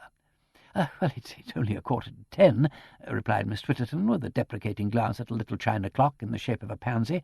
"Oh, nothing, of course, to you, but you know we keep early hours in the country. I have to be up at 5 to feed my birds, so I'm rather an early bird myself, except on choir practice nights, you know. Wednesday, such an awkward day for me, with Thursday market day, but then it's more convenient for the dear vicar. But, of course, if I'd had the smallest idea that Uncle William would do such an extraordinary thing, I'd have come over and been there to let you in. If you could wait 5, or perhaps 10 minutes, while I made a more suitable toilet, I could come now, as I see you have your beautiful car, perhaps—" "Please don't bother, Miss Twitterton," said Harriet, a little alarmed at the prospect. "We have plenty of supplies with us, and Mrs. Ruddle and our man can look after us quite well for tonight. If you could just let us have the keys." "The keys? Oh, yes, of course. Oh, so dreadful for you not being able to get in, and really such a cold night for the time of year. What Uncle William could have been thinking of. And did he say— Oh, dear me, his letter upset me so I hardly knew what I was reading. Your honeymoon, didn't you say? Oh, how terrible! And I do hope at any rate you've had supper. No supper? Oh, I simply cannot understand how Uncle could, but you will take a little bit of cake and a glass of home-made wine." "Oh, really, we mustn't trouble you," began Harriet, but Miss Twitterton was already hunting in a cupboard. Behind her back, Peter put his hands to his face in a mute gesture of horrified resignation. "There," said Miss Twitterton triumphantly. "I'm sure you will feel better for a little refreshment. My parsnip wine is really extra good this year. Dr. Jellyfield always takes a glass when he comes, which isn't very often, I'm pleased to say, because my health is always remarkably good." "That will not prevent me from drinking to it," said Peter, disposing of the parsnip wine with a celerity which might have been due to eagerness, but to Harriet rather suggested a reluctance to let the draught linger on the palate. "May I pour out a glass for yourself?" Oh, how kind of you," cried Miss Twitterton. "Well, it's rather late at night, but I really ought to drink to your wedded happiness, oughtn't I?" "Oh, not too much, Lord Peter, please. The dear vicar always says my parsnip wine is not nearly so innocent as it looks. Dear me. But you will take just a little more, won't you? A gentleman always has a stronger head than a lady." "Well, thanks so much," said Peter meekly, "but you must remember I've got to drive my wife back to Peglum." "One more, I'm sure won't do any harm." "Well, just half a glass, then." "There. Now, of course, you want the keys. I'll run upstairs for them at once. I know I mustn't keep you. I won't be a minute, Lady Peter, so please have another slice of cake. It's homemade. I do all my own baking, and Uncle's too.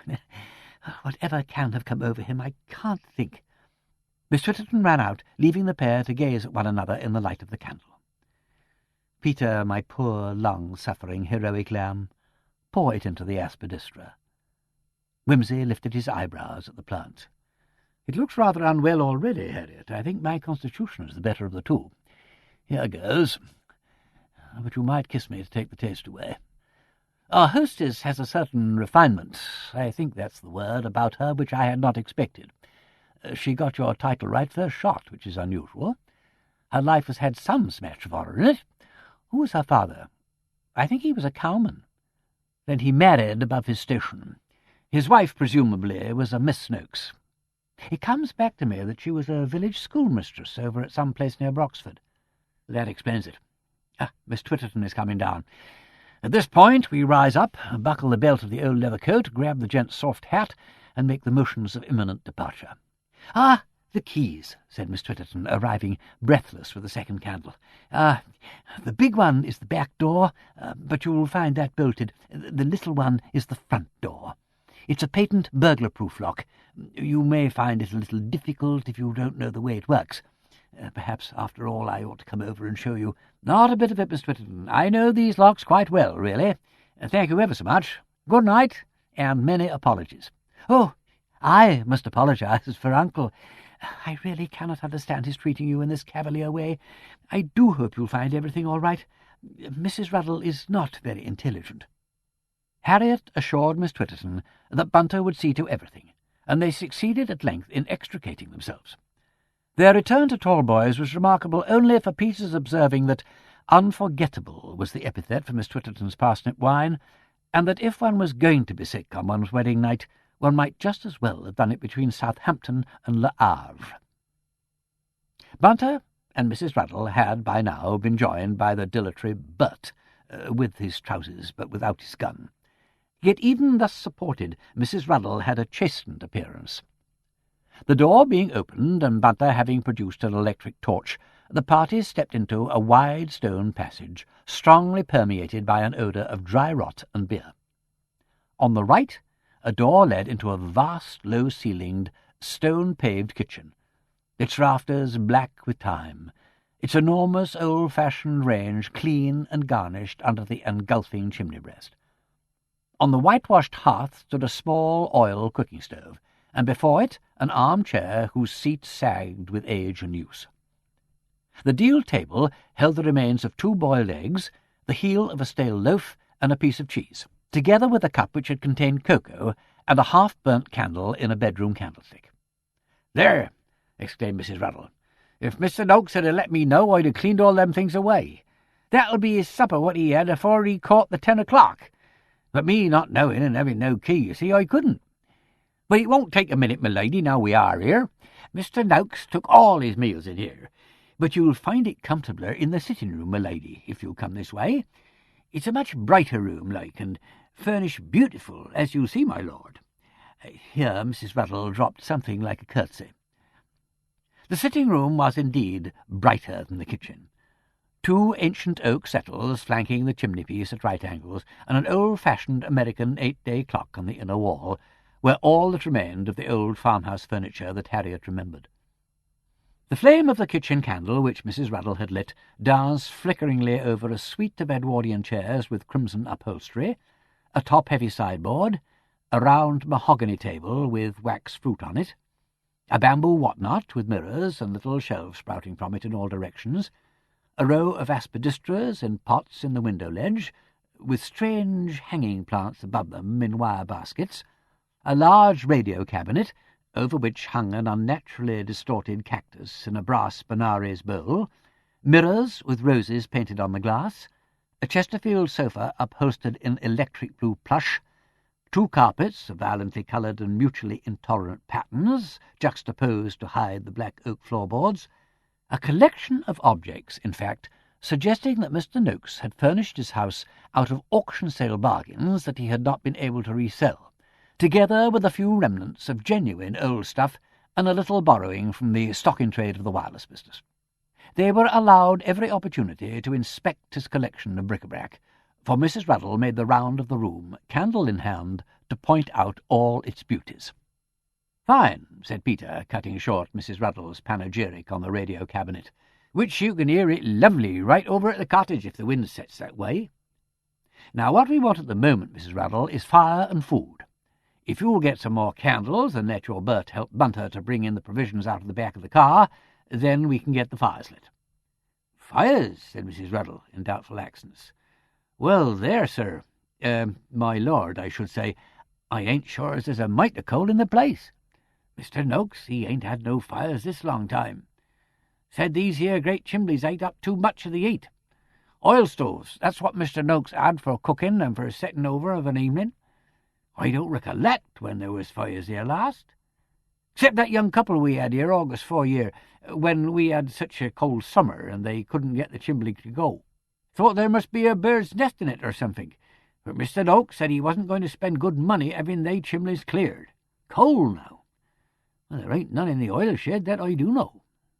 Without there might be a bit in the wash-house, but it'll have been there a long time," she concluded dubiously, as though its qualities might have been lost by keeping.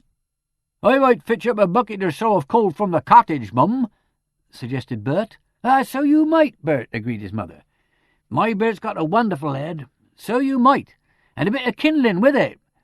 You can cut across the back way, and here, Bert, just shut that cellar door as you goes by. Such a perishing draught as it do send up.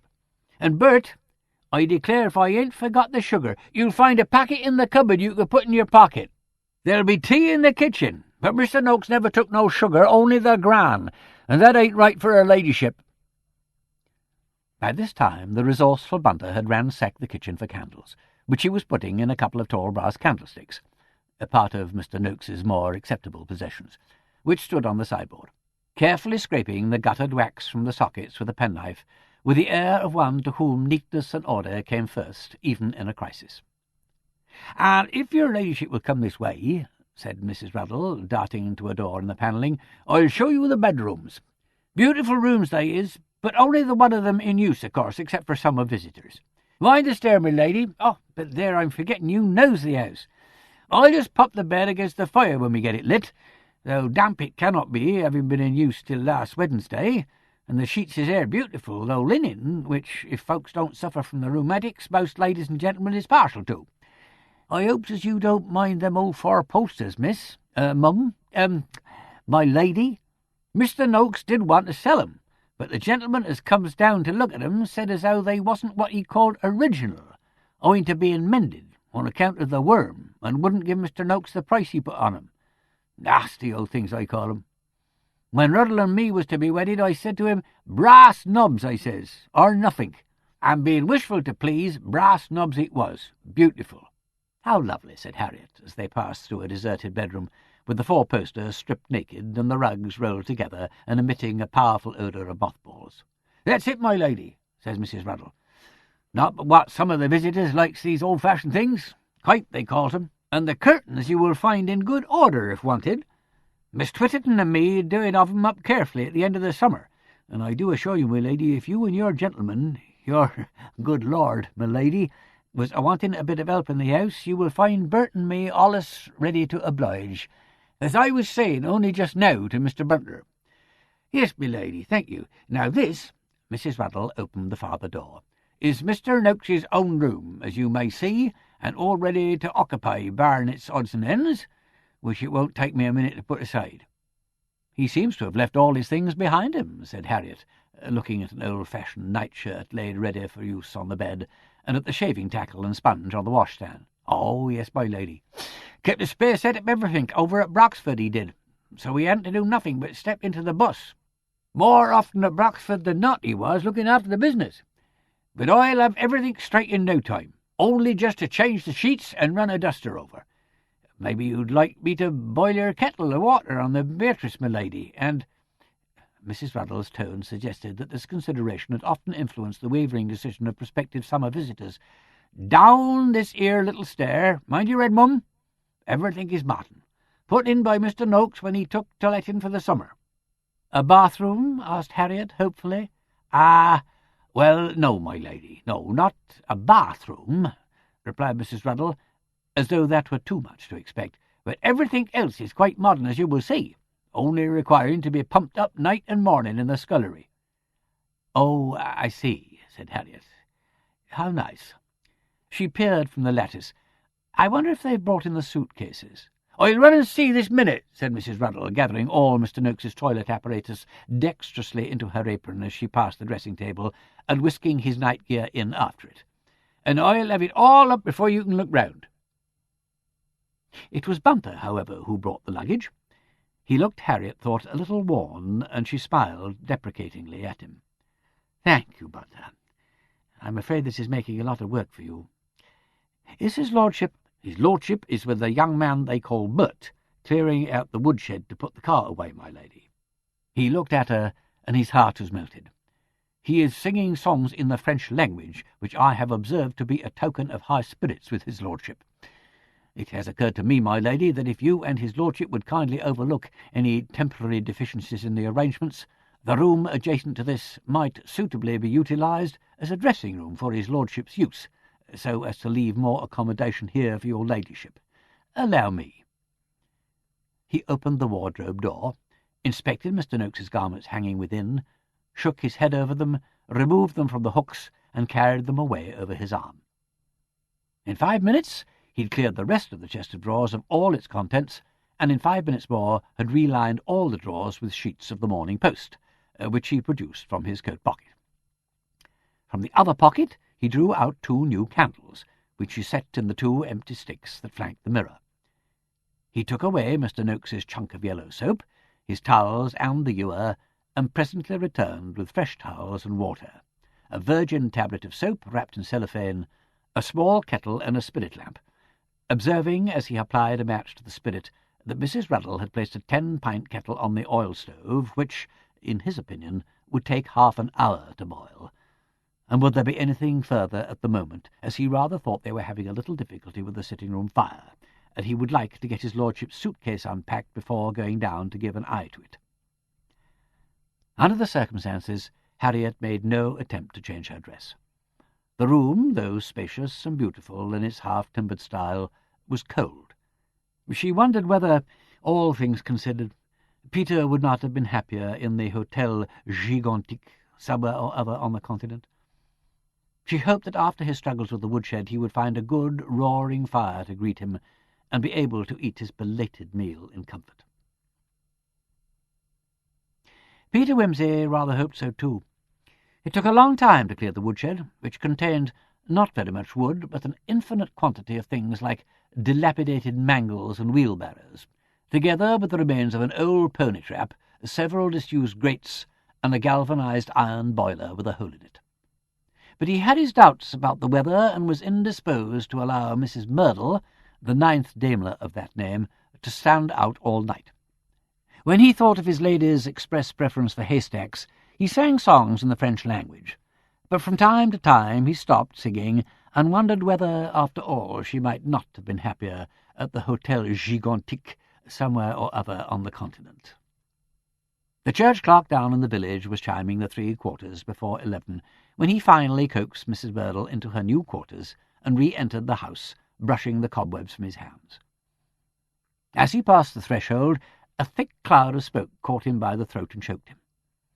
Pressing on, nevertheless, he arrived at the door of the kitchen, where a first hasty glance convinced him that the house was on fire. Recoiling into the sitting-room, he found himself enveloped in a kind of London fog, through which he dimly descried dark forms struggling about the hearth like genies of the mist. He said, "Hello," and was instantly seized by a fit of coughing. Out of the thick rolls of smoke came a figure that he vaguely remembered promising to love and cherish at some earlier period in the day. Her eyes were streaming and her progress blind. He extended an arm, and they coughed convulsively together. Oh, Peter," said Harriet, I think all the chimneys are bewitched." The windows in the sitting-room had been opened, and the draught brought fresh smoke billowing out into the passage. With it came Bunter, staggering but still in possession of his faculties, and flung wide both the front door and the back. Harriet reeled out into the sweet cold air of the porch and sat down on a seat to recover herself. When she could see and breathe again, she made her way back to the sitting-room, only to meet Peter coming out of the kitchen in his shirt-sleeves. "It's no good," said his lordship. "No can do. Those chimneys are blocked. I've been inside both of them, and you can't see a single star. And there's about 15 bushels of soot in the kitchen chimney ledges, because I felt it." As indeed his right arm bore witness. "Well, I shouldn't think they'd been swept for 20 years. "Oh, they ain't been swept in my memory," said Mrs. Ruddle, "and I've lived in that cottage 11 years come next Christmas quarter day." "Well, it's time they were," said Peter briskly. "Send for a sweep tomorrow, Bunter. Heat up some of the turtle soup on the oil stove and give us the foie gras, the quails in aspic, and a bottle of hock in the kitchen." "Certainly, my lord."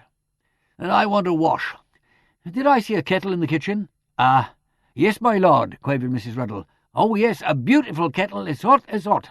And if I was just to put the bed down before the Beatrice in the sitting-room and get the clean sheets on—" Peter fled with the kettle into the scullery, whither his bride pursued him. "Peter, I am past apologizing for my ideal home. Apologize if you dare, and embrace me at your peril. I am as black as Belloc's scorpion, and he is a most unpleasant brute to find in bed at night, among the clean sheets. And Peter, oh, Peter, the ballad was right. It is a goose-feather bed."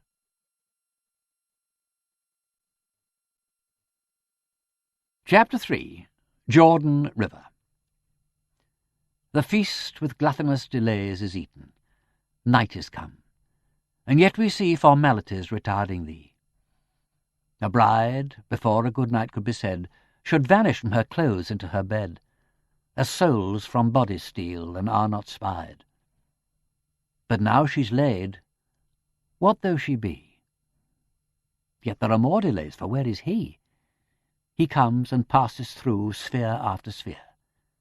First her sheets, then her arms, then anywhere. Let not this day, then, but this night be thine. Thy day was but the eve to this, O Valentine. John Donne, an epithalamion on Lady Elizabeth and Count Palatine. Peter, dispensing soup and pâté and quails from a curious harlequin assortment of Mr. Noakes's crockery, had said to Bunter, "We'll do our own waiting. For God's sake, get yourself some grub and make Mrs. Ruddle fix you up something to sleep on. My egotism has reached an acute stage tonight, but there's no need for you to pander to it." Bunter smiled gently and vanished, with the assurance that he should "do very well, my lord, thank you."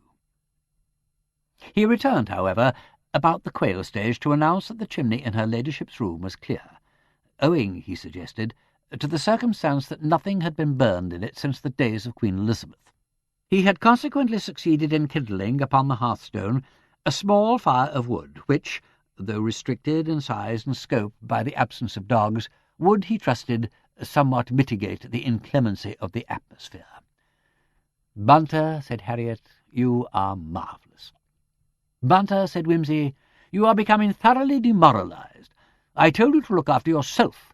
This is the first time you ever refused to take my orders. I hope you will not make it a precedent." "No, my lord, no. I have dismissed Mrs. Ruddle after enlisting her services for tomorrow, subject to her ladyship's approval. Her manner is unpolished, but I have observed that her brass is not, and that she has hitherto maintained the house in a state of commendable cleanliness. Unless your ladyship desires to make other arrangements—" "Let's keep her on, if we can," said Harriet, a little confused at being deferred to, since Bunter, after all, was likely to suffer most from Mrs. Ruddle's peculiarities.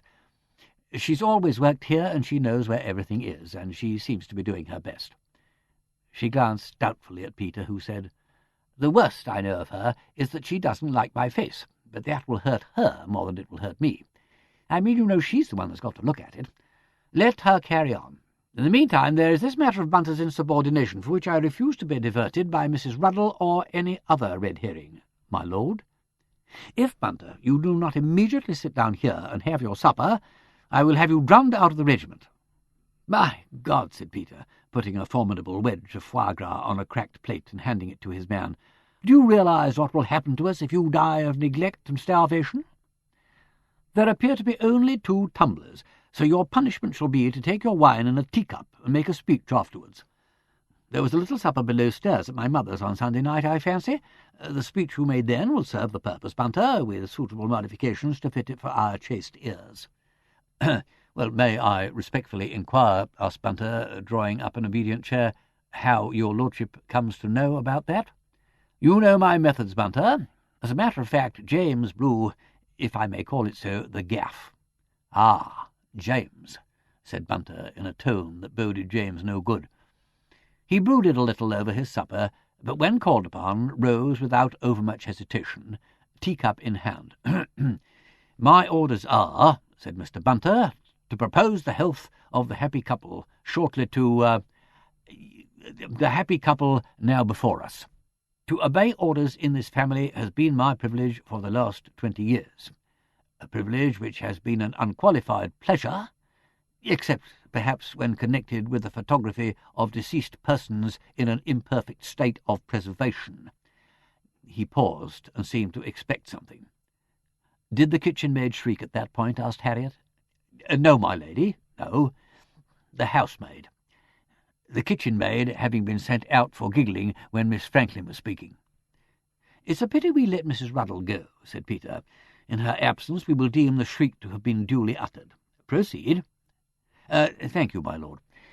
I should perhaps," resumed Mr. Bunter, "apologize for alarming the ladies with so unpleasant an allusion, but that her ladyship's pen has so adorned the subject as to render the body of a murdered millionaire as agreeable to the contemplative mind as is that of a ripe Burgundy to the discriminating palate.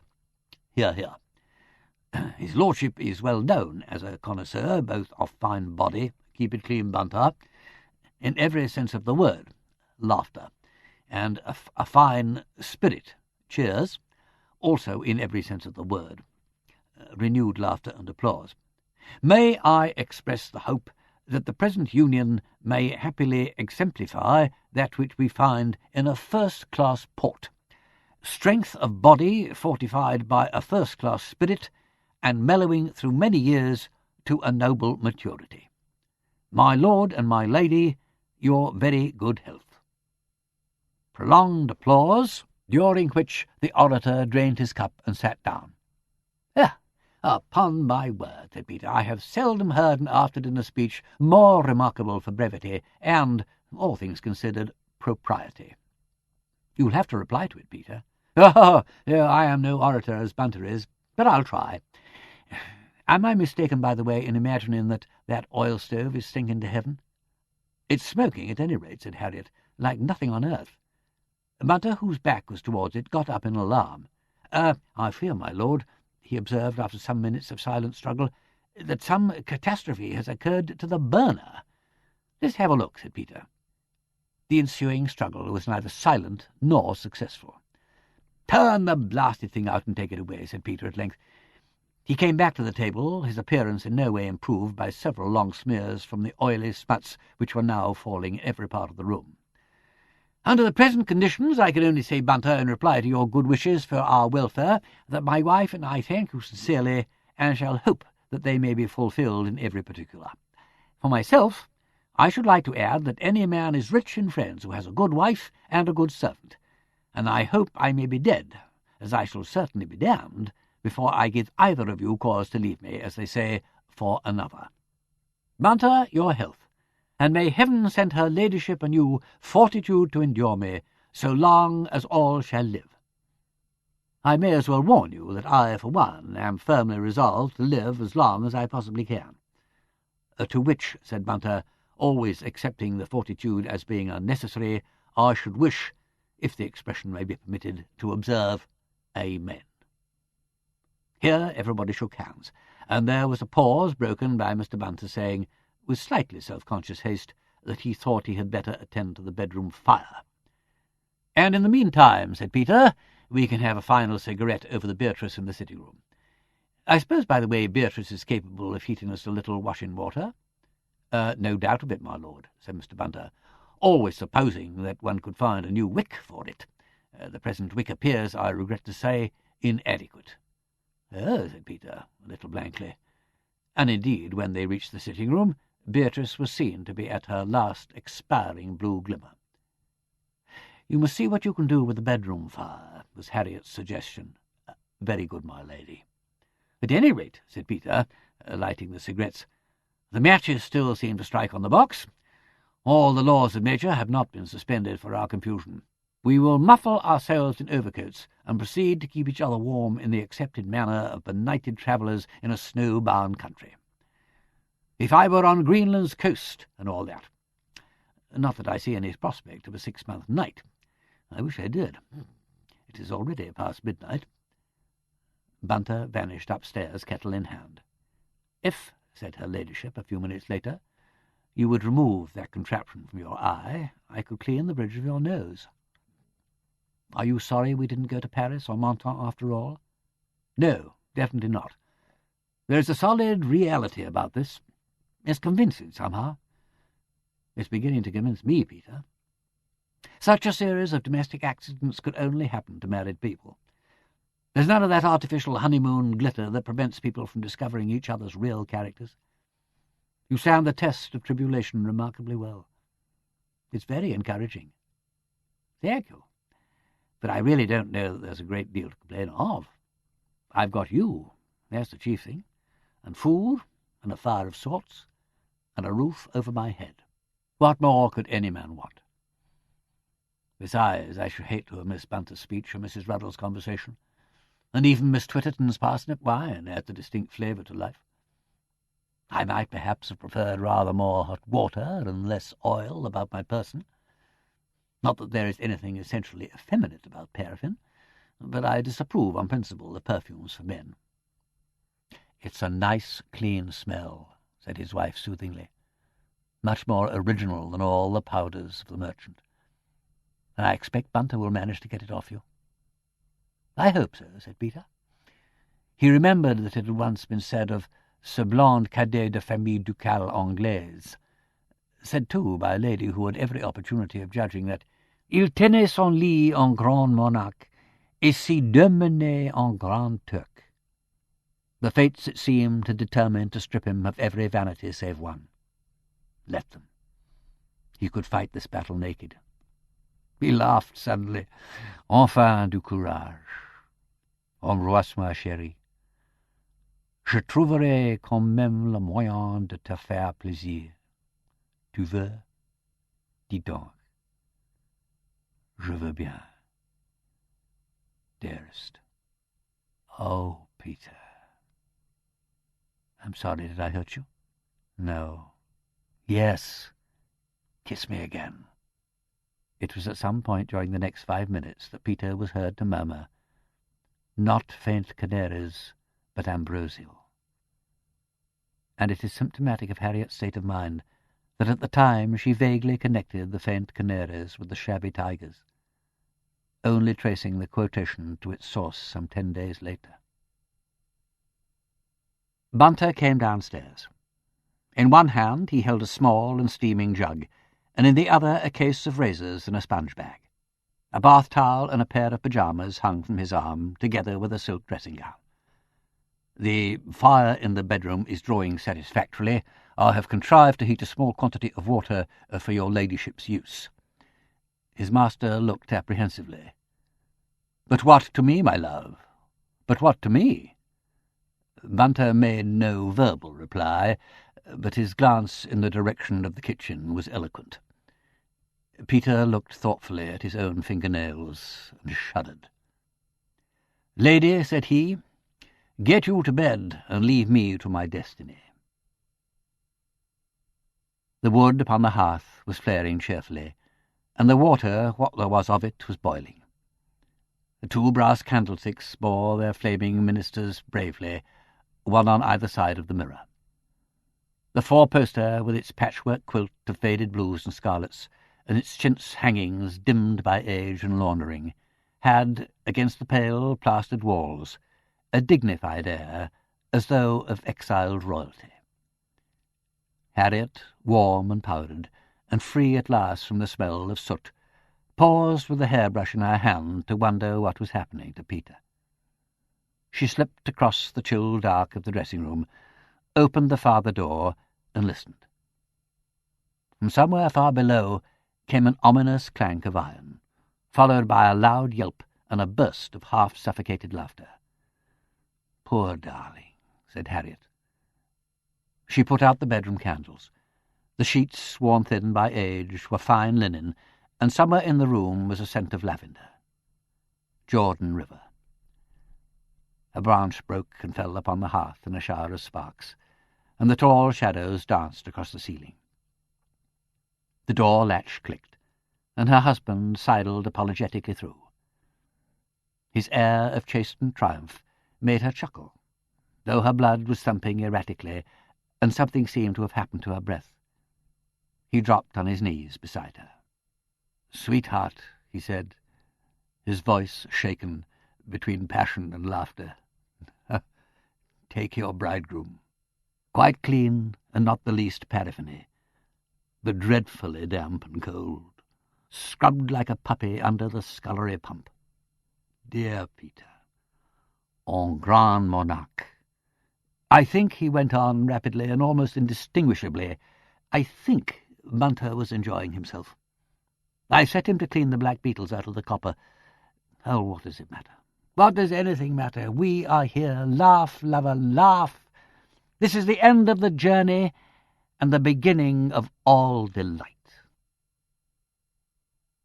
Mr. Mervyn Bunter, having chased away the beetles, filled the copper and laid the fire ready for lighting, wrapped himself up in 2 greatcoats and a rug, and disposed himself comfortably in a couple of armchairs. But he did not sleep at once. Though not precisely anxious, he was filled with a kindly concern. He had, with what exertions, brought his favourite up to the tape, and must leave him now to make the running. But no respect for the proprieties could prevent his sympathetic imagination from following the cherished creature every step of the way.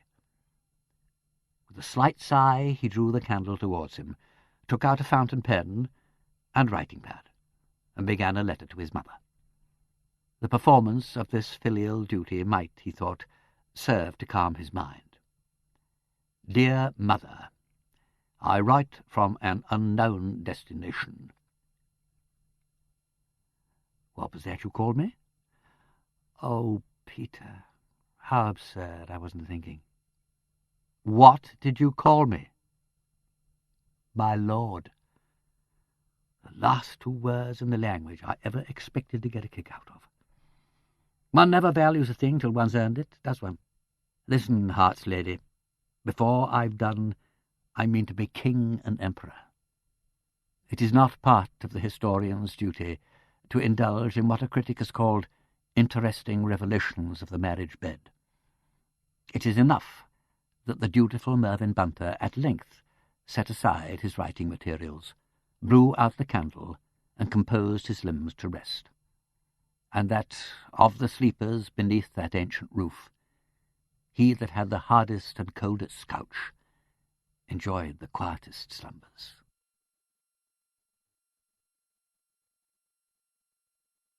Chapter 4. Household Gods. Sir, he made a chimney in my father's house, and the bricks are alive to this day to testify it. William Shakespeare. Henry VI, Part 2, Act 4, Scene 2. Lady Peter Wimsey propped herself cautiously on one elbow and contemplated her sleeping lord. With the mocking eyes hidden and the confident mouth relaxed, his big, bony nose and tumbled hair gave him a gawky, fledgling look, like a schoolboy. And the hair itself was almost as light as tow. It was ridiculous that anything male should be as fair as that. Last night, after Bunter's ruthless pumping, it had affected her much as the murdered Lorenzo's glove affected Isabella, and she had had to rub it dry with a towel before cradling it where, in the country phrase, it belonged to be. Bunter? Well, she spared him a stray thought from a mind drugged with sleep and the pleasure that comes with sleep. Bunter was up and about. She could faintly hear doors opening and shutting and furniture being moved down below. What an amazing muddle it had all been. But he would miraculously put everything right. Wonderful Bunter. And leave one free to live and not bother one's head. One vaguely hoped Bunter had not spent the whole night chasing black beetles, but for the moment what was left of one's mind was concentrated on Peter. Being anxious not to wake him, rather hoping he would soon wake up of his own accord, and wondering what he would say when he did. If his first words were French, one would at least feel certain that he retained an agreeable impression of the night's proceedings. On the whole, however, English would be preferable, as showing that he remembered quite distinctly who one was. As though this disturbing thought had broken his sleep, he stirred at that moment, and without opening his eyes felt for her with his hand, and pulled her down against him. And his first word was neither French nor English, but a long interrogative. Said Harriet, abandoning herself. Mais quel tact, mon Dieu. Sais-tu enfin que je suis? Yes, my Shulamite, I do. So you needn't lay traps for my tongue. In the course of a misspent life, I have learned that it is a gentleman's first duty to remember in the morning who it was he took to bed with him. You are Harriet, and you are black but comely. Incidentally, you are my wife, and if you have forgotten it, you will have to learn it all over again. Ah, said the baker. I thought there was visitors here. You don't catch old Noakes or Martha Ruddle putting please into an order for bread. How many loaves would you be wanting? I calls every day. Right-ho, a cottage and a sandwich, and a small brown. OK, Chief, here they are. If, said Mr. Bunter, retreating into the passage, you would kindly step in and set them on the kitchen table, I shall be obliged, my hands being covered with paraffin. OK, said the baker, obliging him. Trouble with the stove? A trifle, admitted Bunter. I have been compelled to dismantle and reassemble the burners, but I am in hopes that it will now function adequately. We should, however, be more comfortable if we could induce the fires to draw. We've sent a message by the milkman to a person called Puffet, who, as I understand, is willing to oblige in the chimney-sweeping way. Oh, that's OK, agreed the baker. He's a builder by rights, is Tom Puffet, but he ain't above obliging with a chimbley. You stopping here long? A month? Oh, then maybe you'd like me to book the bread. Where's old Noakes? Over at Broxford, as I understand, said Mr. Bunter, and we should like to know what he means by it. No preparations made for us, and the chimney's out of order, after distinct instructions in writing and promises of compliance which have not been adhered to. Ah, said the baker. It's easy to promise, ain't it? He winked. Promises cost nothing, but chimbleys is 18p apiece, and the sort thrown in. Well, I must scram. Anything I can do for you in a neighbourly way in the village? Since you are so good, replied Mr. Bunter, the dispatch of the grocer's assistants with streaky rashers and eggs would enable us to augment the deficiencies of the breakfast menu. Say, boy, said the baker, that's OK by me. I'll tell Willis to send his Jimmy along. Which, observed Mrs. Ruddle, suddenly appearing from the sitting-room in a blue-checked apron and with her sleeves rolled up, there's no call to let George Willis think he's to have all my lord's custom, seeing the Oman Colonial is a halfpenny cheaper per pound, not to say better and leaner, and I can catch him when he goes by as easy as easy.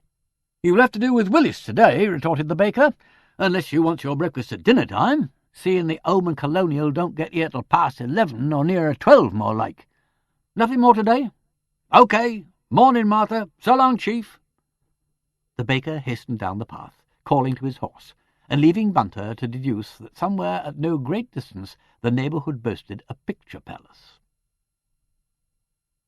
"Peter? Heart's desire? Somebody's frying bacon." "Nonsense.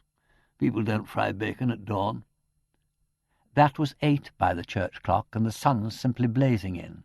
Oh, busy old fool, unruly sun. "But you're right about the bacon. The smell's coming up quite distinctly. Through the window, I think. It calls for an investigation. I say, it's a gorgeous morning. You hungry?" "Ravenous." "Unromantic, but reassuring. As a matter of fact, I could do with a large breakfast myself. After all, I work hard for my living. I'll give Bunter a hail." "For God's sake, put some clothes on. If Mrs. Ruddle sees you hanging out of the window like that, she'll have 1,000 fits." "It'll be a treat for her. Nothing so desirable as a novelty. I expect old man Ruddle went to bed in his boots. Bunter! Bunter! Damn it, here is the Ruddle woman. Stop laughing and chuck me my dressing gown. Good morning, Mrs. Ruddle. Tell Bunter we're ready for breakfast, would you?" "Right you are, my lord," replied Mrs. Ruddle, for after all he was a lord. But she expressed herself later in the day to her friend Mrs. Hodges. "Mother naked, Mrs. Hodges, if you'll believe me. I declare I was so ashamed I didn't know where to look, and no more air in his chest than what I has myself." "Ah, that's gentry," said Mrs. Hodges, referring to the first part of the indictment. "You've only to look at the pictures of them there sunbathers, as they call 'em, on the Lido. Now, my Susan's first were a wonderful airy man, just like a carriage rug, if you take my meaning. But," she added cryptically, "it don't follow, for they never had no family, not till he died and she married young Tyler over at Piggott's."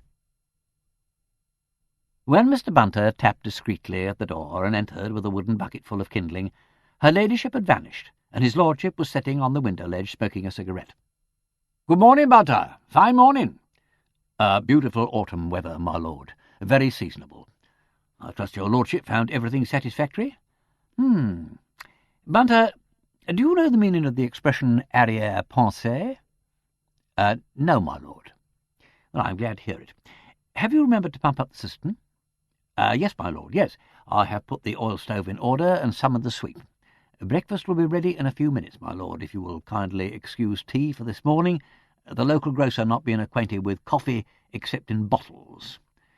While you are breakfasting, I will endeavour to kindle a fire in the dressing-room, which I would not attempt last night on account of the time being short and there being a board in the chimney.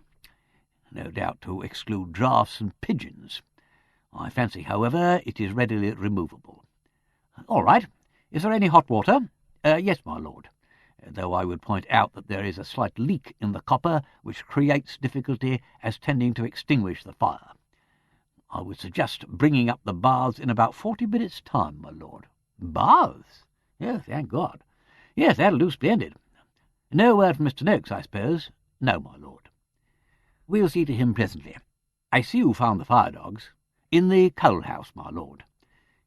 "Will you wear the Lovetts or the grey suit?" "Neither. Find me an open shirt and a pair of flannel bags, and— Did you put in my old blazer?"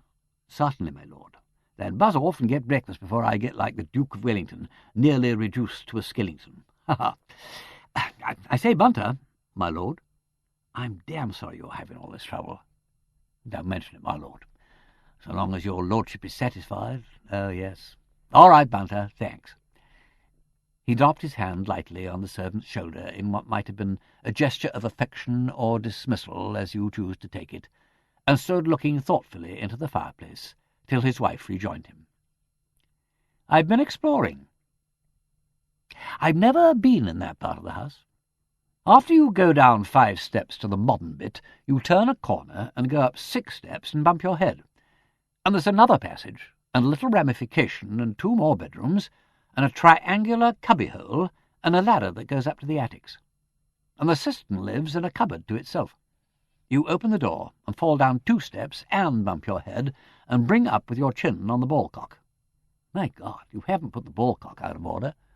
Do you realise, woman, that country life is entirely conditioned by the ball-cock in the cistern and the kitchen boiler? I do, but I didn't think you would. Don't I? If you'd spent your childhood in a house with 150 bedrooms and perpetual house parties where every drop had to be pumped up by hand, and the hot water carried because there were only 2 bathrooms and all the rest hip baths, and had the boiler burst when you were entertaining the Prince of Wales, what you didn't know about insanitary plumbing wouldn't be worth knowing.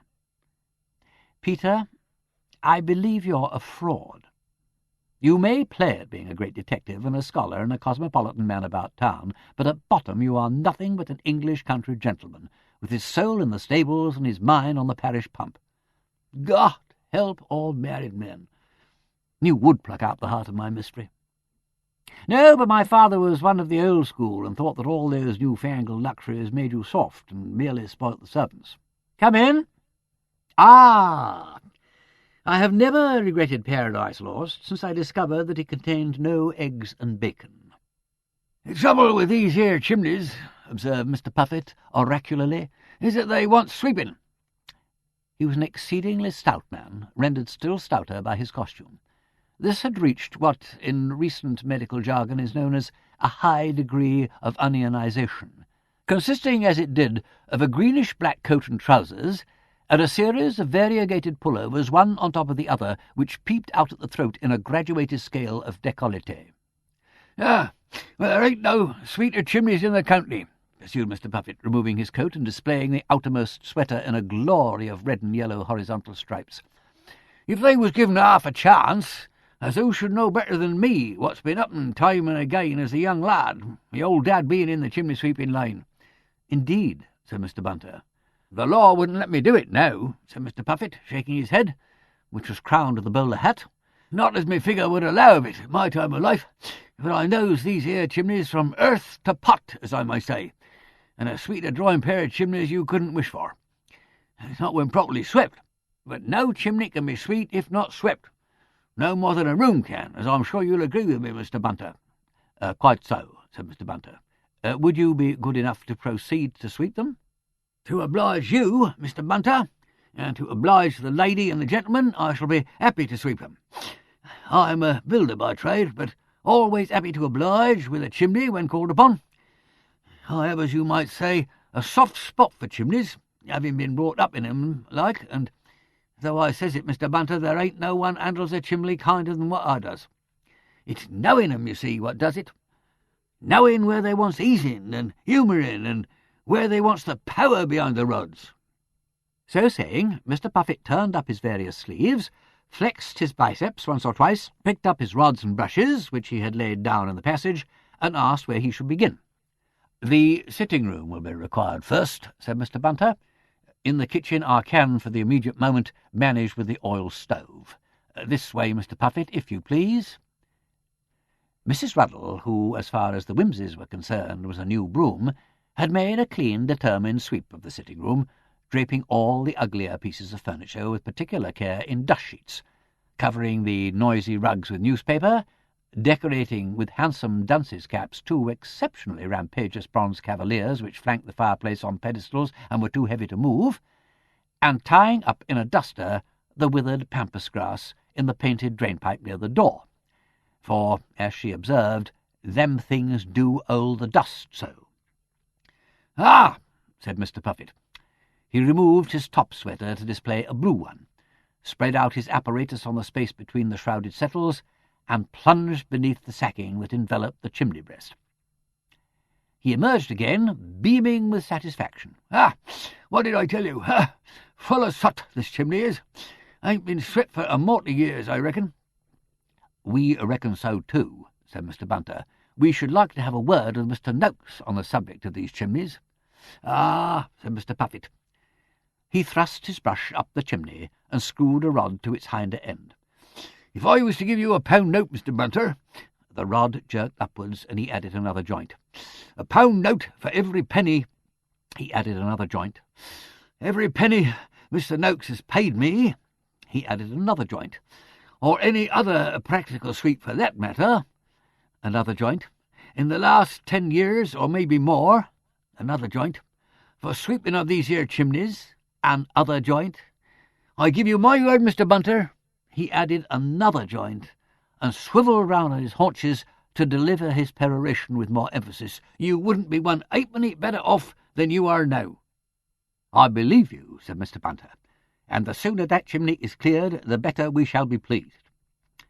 He retired into the scullery, where Mrs. Ruddle, armed with a hand bowl, was scooping boiling water from the copper into a large bath-can. "You had better leave it to me, Mrs. Ruddle, to negotiate the bars round the turn of the stairs. You may follow me with the cans, if you please." Returning thus processionally through the sitting-room, he was relieved to see only Mr. Puffet's ample base emerging from under the chimney-breast, and to hear him utter loud groans and cries of self-encouragement, which boomed hollow in the funnel of the brickwork. It's always pleasant to see a fellow creature toiling still harder than oneself. In nothing has the whirligig of time so redressed the balance between the sexes as in this business of getting up in the morning. Woman, when not an adept of the higher beauty culture, has now little to do beyond washing, stepping into a garment or so, and walking downstairs. Man, still slave to the button and the razor, clings to the ancient ceremonial of Potter, and gets himself up by instalments. Harriet was knotting her tie before the sound of splashing was heard in the next room. She accordingly classed her new possession as a confirmed potterer, and made her way down by what Peter, with more exactness than delicacy, had already named the privy stair. This led into a narrow passage containing the modern convenience before mentioned, a boot-hole and a cupboard with brooms in it, and debouched at length into the scullery, and so to the back door. The garden, at any rate, had been well looked after. There were cabbages at the back, and celery trenches, also an asparagus bed well strewed upon, and a number of scientifically pruned apple-trees. There was also a small colt-house sheltering a hardy vine, with half a dozen bunches of black grapes on it, and a number of half-hardy plants in pots. In front of the house, a good show of dahlias and chrysanthemums, and a bed of scarlet salvias lent colour to the sunshine. Mr. Noakes, apparently, had some little taste for gardening, or at any rate a good gardener, and this was the pleasantest thing yet known of Mr. Noakes, thought Harriet. She explored the potting-shed, where the tools were in good order, and found a pair of scissors, armed with which she made an assault upon the long trail of vine leaves and the rigid bronze sheaves of the chrysanthemums. She grinned a little, to find herself thus supplying the statutory feminine touch to the household, and looking up, was rewarded with the sight of her husband. He was curled on the sill of the open window in a dressing-gown, with the Times on his knee and a cigarette between his lips, and was trimming his nails in a thoughtful, leisurely way, as though he had world and time enough at his disposal. At the other side of the casement, come from goodness knows where, was a large ginger cat, engaged in thoroughly licking one forepaw before applying it to the back of its ear. The two sleek animals, delicately absorbed, sat on in a mandarin-like calm, till the human one, with the restlessness of inferiority, lifted his eye from his task, caught sight of Harriet, and said, "Hey!" Whereupon the cat rose, affronted, and leapt out of sight. "That," said Peter, who had sometimes an uncanny way of echoing one's own thoughts, "is a very dainty, ladylike occupation." "Isn't it?" said Harriet. She stood on one leg to inspect the pound or two of garden mould adhering to her stout brogue shoe. "A garden is a lovesome thing, God wot." "Her feet beneath her petticoat like little mice stole in and out," agreed his lordship gravely. "Can you tell me, rose-fingered Aurora, whether the unfortunate person in the room below me is being slowly murdered or only having a fit?"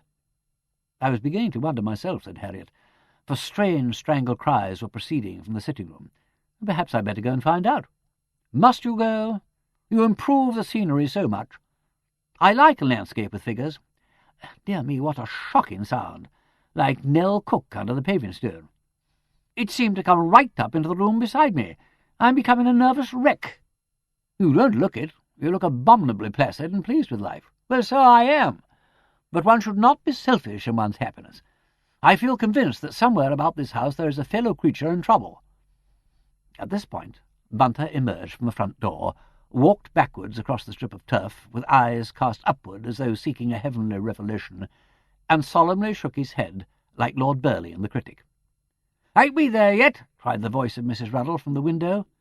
No," said Bunter, returning. "We appear to be making no progress at all." "It seems," said Peter, "that we are expecting a happy event.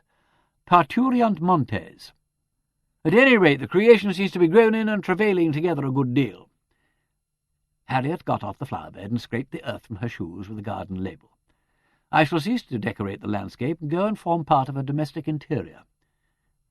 Peter uncoiled himself from the window-sill, took off his dressing-gown, and pulled away his blazer from under the ginger cat. "All that's the matter with this chimney, Mr. Bunter," pronounced Mr. Puffet, "is soot." Having thus, as it were, come out by the same road as he had gone in, he began to withdraw his brush from the chimney, unscrewing it with extreme deliberation, rod by rod. "So," said Mr. Bunter, with an inflection of sarcasm quite lost on Mr. Puffet, "so we had inferred." "That's it," pursued Mr. Puffet, "corroded soot. No chimney can't draw when the pot's full of corroded soot like this here chimney pot is. You can't ask it. It ain't reasonable." "I don't ask it," retorted Mr. Bunter. "I ask you to get it clear, that's all." "Well now, Mr. Bunter," said Mr. Puffet with an air of injury, "I put it to you. Just take a look at this here soot." He extended a grimy hand, filled with what looked like clinkers. "Hard as a crock, that soot is. Corroded hard. That's what your chimney pot's full of, and you can't get a brush through it, not with all the power you puts behind it. Near 40 feet of rod I got up that chimney, Mr. Bunter, trying to get through to the pot, and it ain't fair on a man with these rods." He pulled down another section of his apparatus and straightened it out with loving care. "Some means will have to be devised to penetrate the obstruction," said Mr. Bunter, his eyes on the window, "and without delay. Her ladyship is coming in from the garden. You can take out the breakfast tray, Mrs. Ruddle." "Ah," said Mrs. Ruddle, peeping under the dish-covers before lifting the tray from the radio cabinet where Bunter had set it down. "They're taking their victuals well. That's a good sign in a young couple.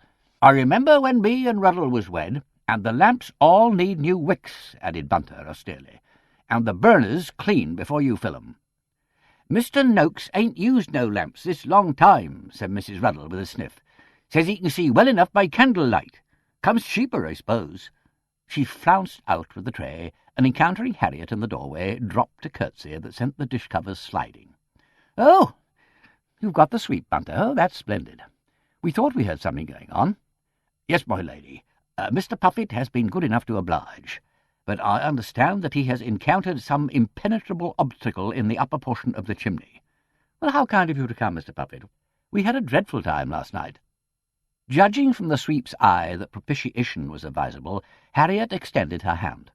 Mr. Puffet looked at it, looked at his own, pulled up his sweaters to get at his trouser pocket, extracted a newly laundered red cotton handkerchief, shook it slowly from its folds, draped it across his palm, and so grasped Harriet's fingers, rather in the manner of a royal proxy bedding his master's bride with the sheet between them.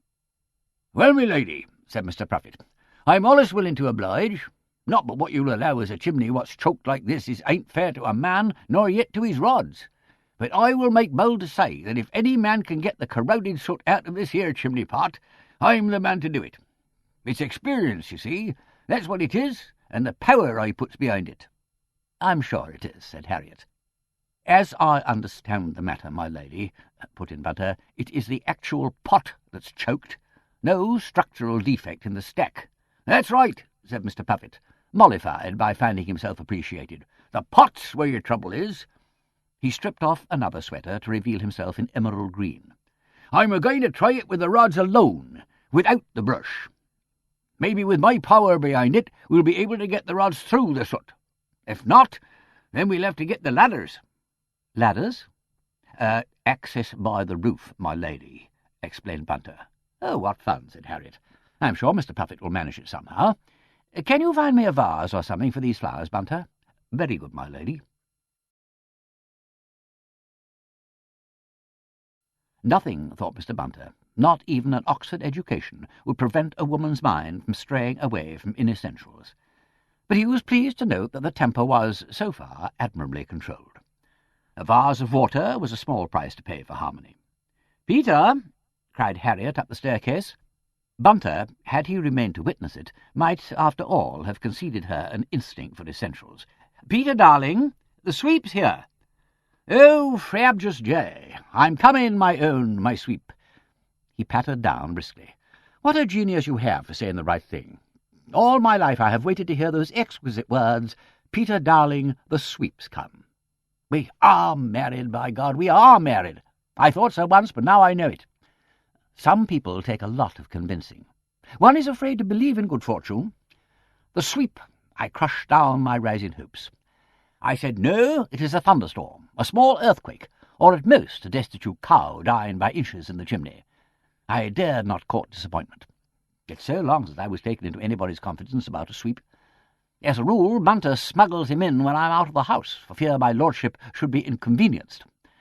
Only a wife would treat me with the disrespect I deserve and summon me to look upon the— Good Lord! He turned as he spoke to look upon Mr. Puffet, only the soles of whose boots were visible. At this moment a bellow so loud and prolonged issued from the fireplace that Peter turned quite pale. He hasn't got stuck, has he? No, it's the power he's putting behind it. There's corroded soot in the pot, or something, which makes it very hard work. Peter, I do wish you could have seen the place before Noakes filled it up with bronze horsemen and bamboo whatnots and aspidistras. Hush! Never blaspheme the aspidistra. It's very unlucky. Something frightful will come down that chimney and get you. Boo! Oh, my God, look at the bristling horror over the wireless set. Some people would pay pounds for a fine cactus like that. They must have very little imagination. It's not a plant, it's a morbid growth. Something lingering happening to your kidneys. Besides, it makes me wonder whether I've shaved. Have I? Yes. Like satin. No, that'll do. I suppose if we shot the beastly thing out, it'd die to spite us. They're delicate, though you mightn't think it, and Mr. Noakes would demand its weight in gold. How long did we hire this grisly furniture for? A month, but we might get rid of it sooner. It's a damn shame spoiling this noble old place with that muck. Do you like the house, Peter? It's beautiful. It's like a lovely body inhabited by an evil spirit. And I don't mean only the furniture. I've taken a dislike to our landlord, or tenant, or whatever he is. I've a fancy he's up to no good, and that the house will be glad to be rid of him. I believe it hates him. I'm sure he's starved and insulted and ill-treated it. Why, even the chimneys. Yes, of course, the chimneys. Do you think I could bring myself to the notice of our household god, our little La? Excuse me one moment. Mr. Puffet is the name. Mr. Puffet. Hey, Puffet, just a second, would you?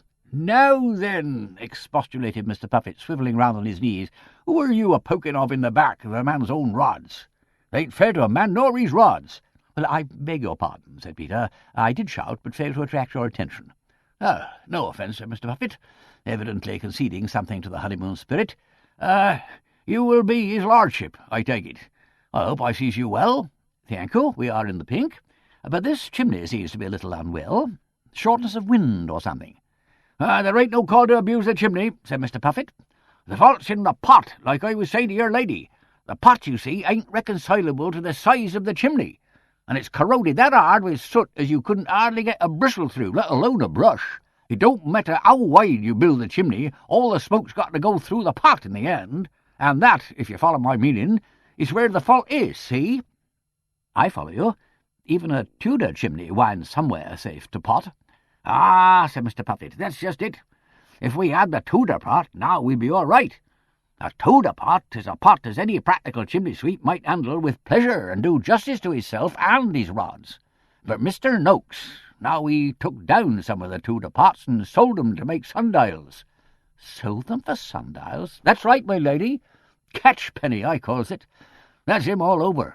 And these here fiddling modern pots what he's put on ain't no good for a chimney with height and width of this chimney what you've got here. It stands to reason that they'll corrode up with soot in a month.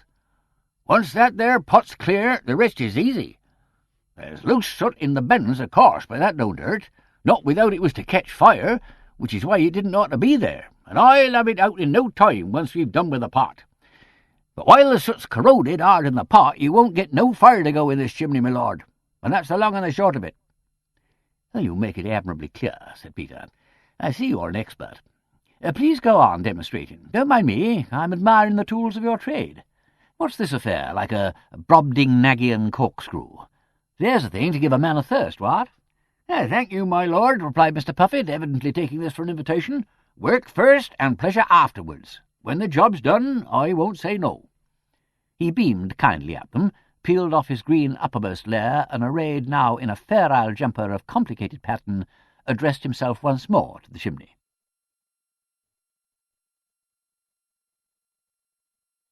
Chapter 5. Fury of Guns.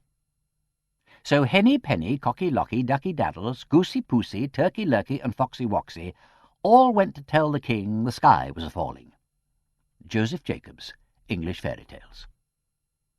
"I do hope I'm not disturbing you," exclaimed Miss Twitterton anxiously. "I felt I must run over and see how you were getting on. I really couldn't sleep for thinking of you. So strange of Uncle to behave like that, so dreadfully inconsiderate." "Oh, please," said Harriet. "It was so nice of you to come. Won't you sit down?" "Oh, Bunter! Is that the best you can find?" "Why," cried Miss Twitterton, "you've got the Bonzo vase. Uncle won it in a raffle. Oh, so amusing, isn't it? Holding the flowers in his mouth like that, and his little pink waistcoat. Aren't the chrysanthemums lovely?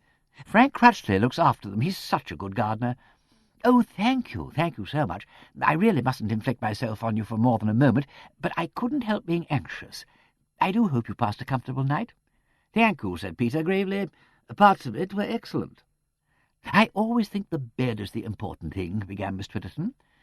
Mr. Puffet, scandalized, and seeing Peter beginning to lose control of his mouth, diverted her attention by digging her gently in the ribs with his elbow. "Oh!" ejaculated Miss Twitterton.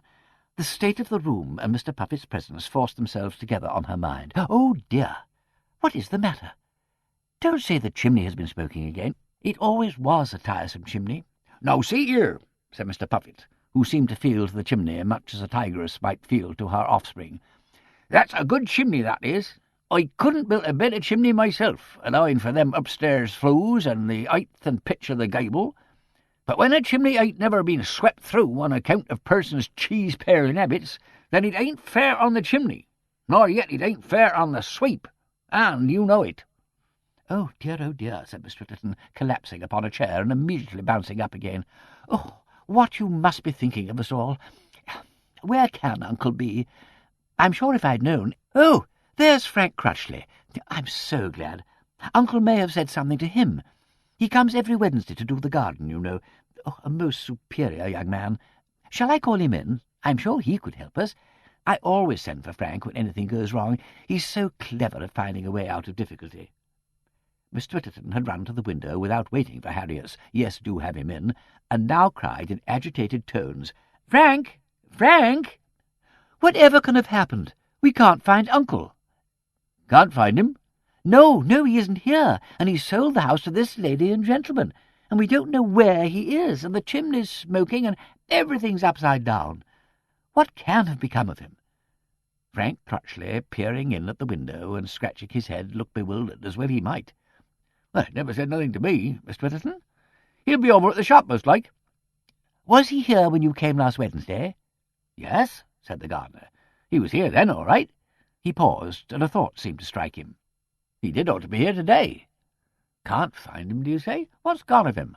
"Well, that's just what we don't know. Going off like that without telling anyone. What did he say to you?" "I thought I'd find him here. Leastways, you better come in, Crutchley," said Peter. Oh, right, sir," said Crutchley, with some appearance of relief for having a man to deal with. He withdrew in the direction of the back door, where, to judge by the sounds, he was received by Mrs. Ruddle with a volume of explanatory narrative. "Frank would run over to Broxford, I'm sure," said Miss Twitterton, "and find out what's happened to Uncle. Well, he might be ill. Though you'd think he'd have sent for me, wouldn't you?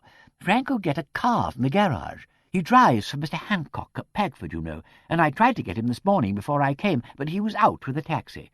He's very clever with cars and such a good gardener. I'm sure you won't mind my mentioning it, but you've bought the house and want someone to do the garden." "Well, he's kept it awfully well," said Harriet. "I thought it looked lovely." "Oh, I'm so glad you think so. He works so hard, and he's so anxious to get on." "Come in, Crutchley," said Peter. The gardener, hesitating now at the door of the room with his face to the light, showed himself as an alert, well-set-up young man of about 30, neatly dressed in a suit of working clothes and carrying his cap respectfully in his hand. His crisp dark hair, blue eyes, and strong white teeth produced a favourable impression, though at the moment he looked slightly put out. From his glance at Miss Twitterton, Harriet gathered that he had overheard her panegyric of him and disapproved of it.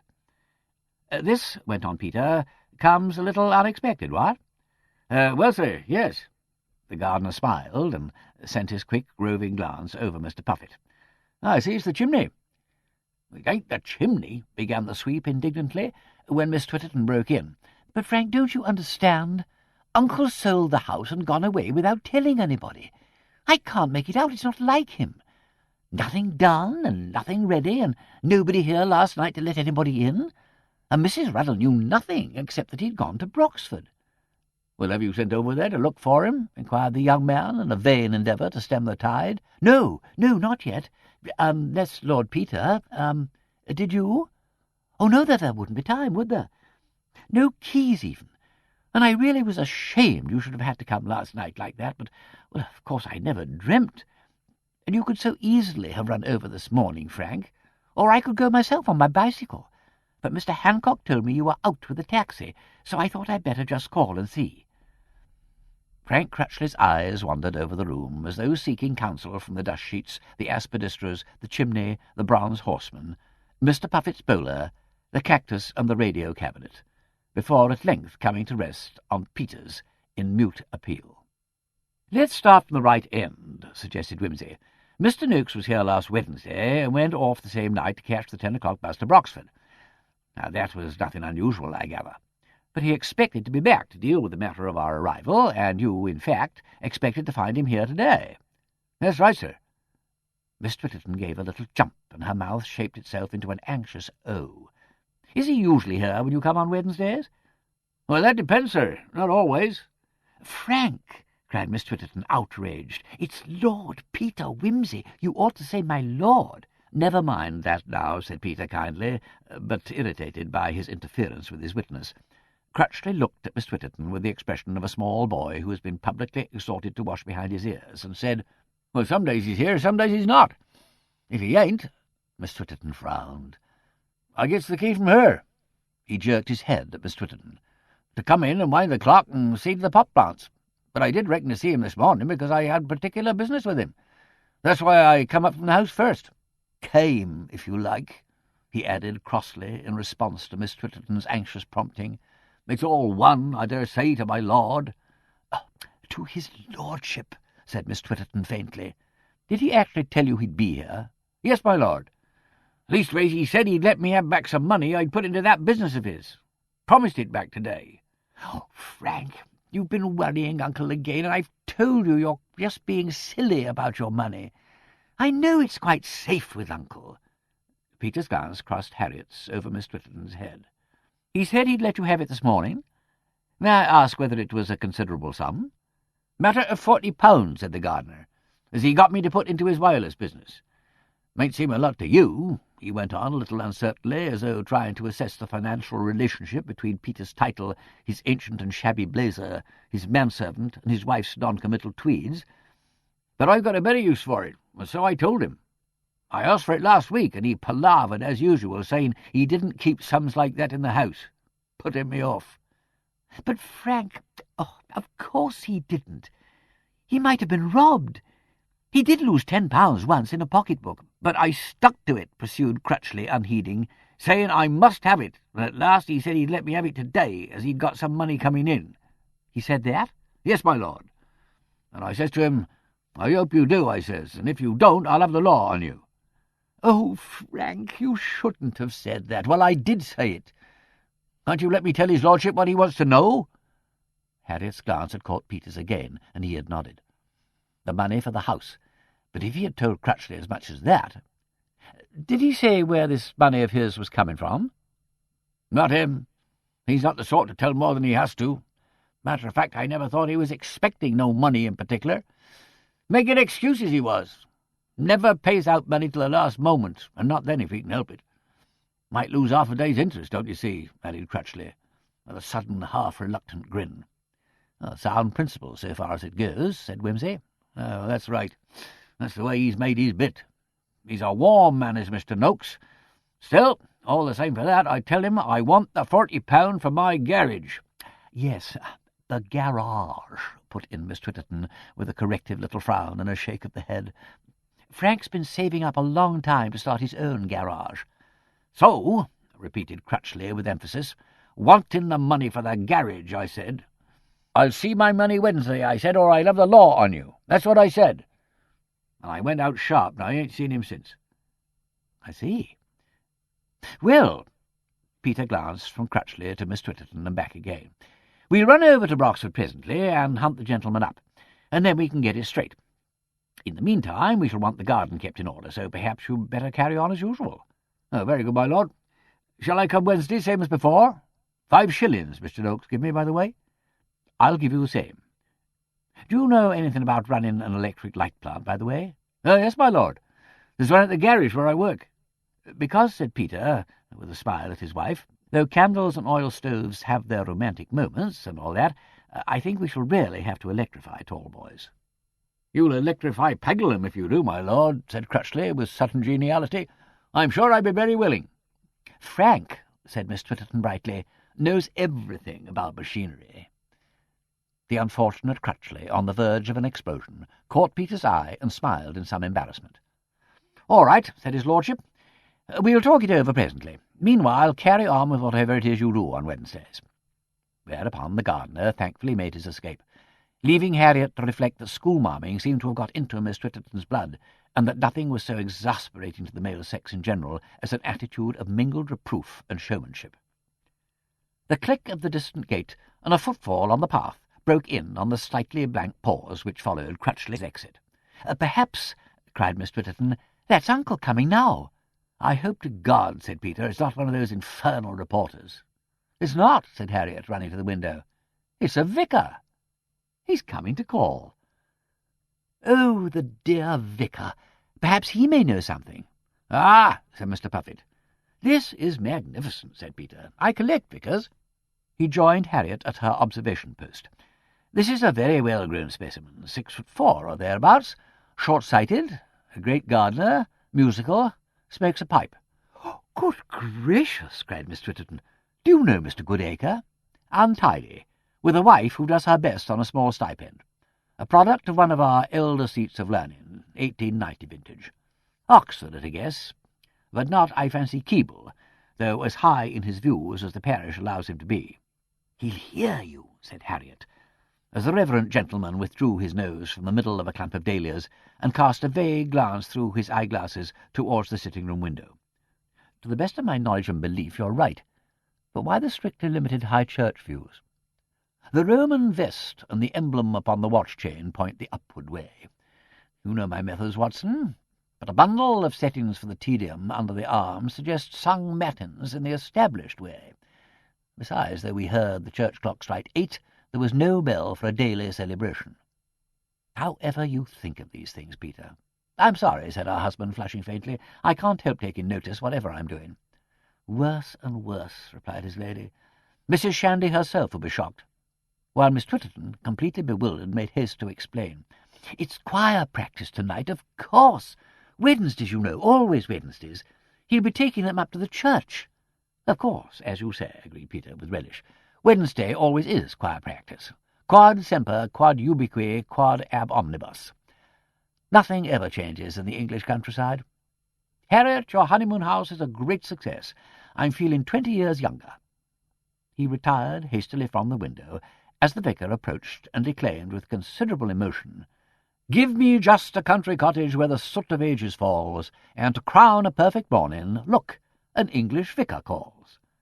"I too, Miss Twitterton, though you might not think it, have bawled Maunder and Garrett down the neck of the blacksmith's daughter singing in the village choir, and have proclaimed the company of the spearmen to be scattered abroad among the beasts of the people, with a little fancy pointing of my own." "Ah," said Mr. Puffet, "that's an awkward one, is the beasts of the people." As though the word soot had struck a chord in his mind, he moved tentatively in the direction of the fireplace. The vicar vanished within the porch. "My dear," said Harriet, "Miss Twitterton will think we are both quite mad, and Mr. Puffet knows it already." "Oh, no, my lady, no," said Mr. Puffet, "not mad, only happy. I knows the feeling." "As man to man, Puffet," said the bridegroom, "I thank you for those kind and sympathetic words. Where, by the way, did you go for your honeymoon?" "Herne Bay, my lord," replied Mr. Puffet. "Good God, yes. Where George Joseph Smith murdered his first bride in the bath. We never thought of that, Harriet." "Monster," said Harriet. "Do your worst. There are only hip baths here." "There!" cried Miss Twitterton, catching the only word in this conversation that appeared to make sense. "I was always saying to Uncle that he really ought to put in a bathroom." Before Peter could give further proof of insanity, Bunter mercifully announced, "The Reverend Simon Goodacre." The vicar, thin, elderly, clean-shaven, his tobacco pouch bulging from the distended pocket of his suit of clerical grey, and the left knee of his trousers displaying a large three-cornered tear, carefully darned, advanced upon them with that air of mild self-assurance which a consciousness of spiritual dignity bestows upon a naturally modern disposition. His peering glance singled out Miss Twitterton from the group presented to his notice, and he greeted her with a cordial shake of the hand, at the same time acknowledging Mr. Puffet's presence with a nod and a cheerful, "Morning, Tom." "Good morning, Mr. Goodacre," replied Miss Twitterton in a mournful chirp. "Dear, dear, did they tell you—" "Yes, indeed," said the vicar. "Well, this is a surprise." He adjusted his glasses, beamed vaguely about him, and addressed himself to Peter. "I fear I am intruding. I understand that Mr. Noakes—" "Good morning, sir," said Peter, feeling it better to introduce himself than to wait for Miss Twitterton. "Delighted to see you. My name's Wimsey. My wife." "I'm afraid we're all at 6s and 7s, said Harriet. Mr. Goodacre, she thought, had not changed much in the last 17 years. He was a little greyer, a little thinner, a little baggier about the knees and shoulders, but in essentials the same Mr. Goodacre she and her father had occasionally encountered in the old days, visiting the sick of Pagleham. It was clear that he'd not the faintest recollection of her. But taking soundings, as it were, in these uncharted seas, his glance encountered something familiar. An ancient dark blue blazer with O.U.C.C. embroidered on the breast pocket. "Ah, an Oxford man, I see," said the vicar, happily, as though this did away with any necessity for further identification. "Balliol, sir," said Peter. "Magdalen," returned Mr. Goodacre, unaware that by merely saying Keble he could have shattered a reputation. He grasped Peter's hands and shook it again. "Bless me! Wimsey of Balliol! Ah, now what is it Cricket, perhaps?" suggested Peter helpfully. "Ah, yes, said the vicar, yes, cricket and, oh, Frank, am I in your way?"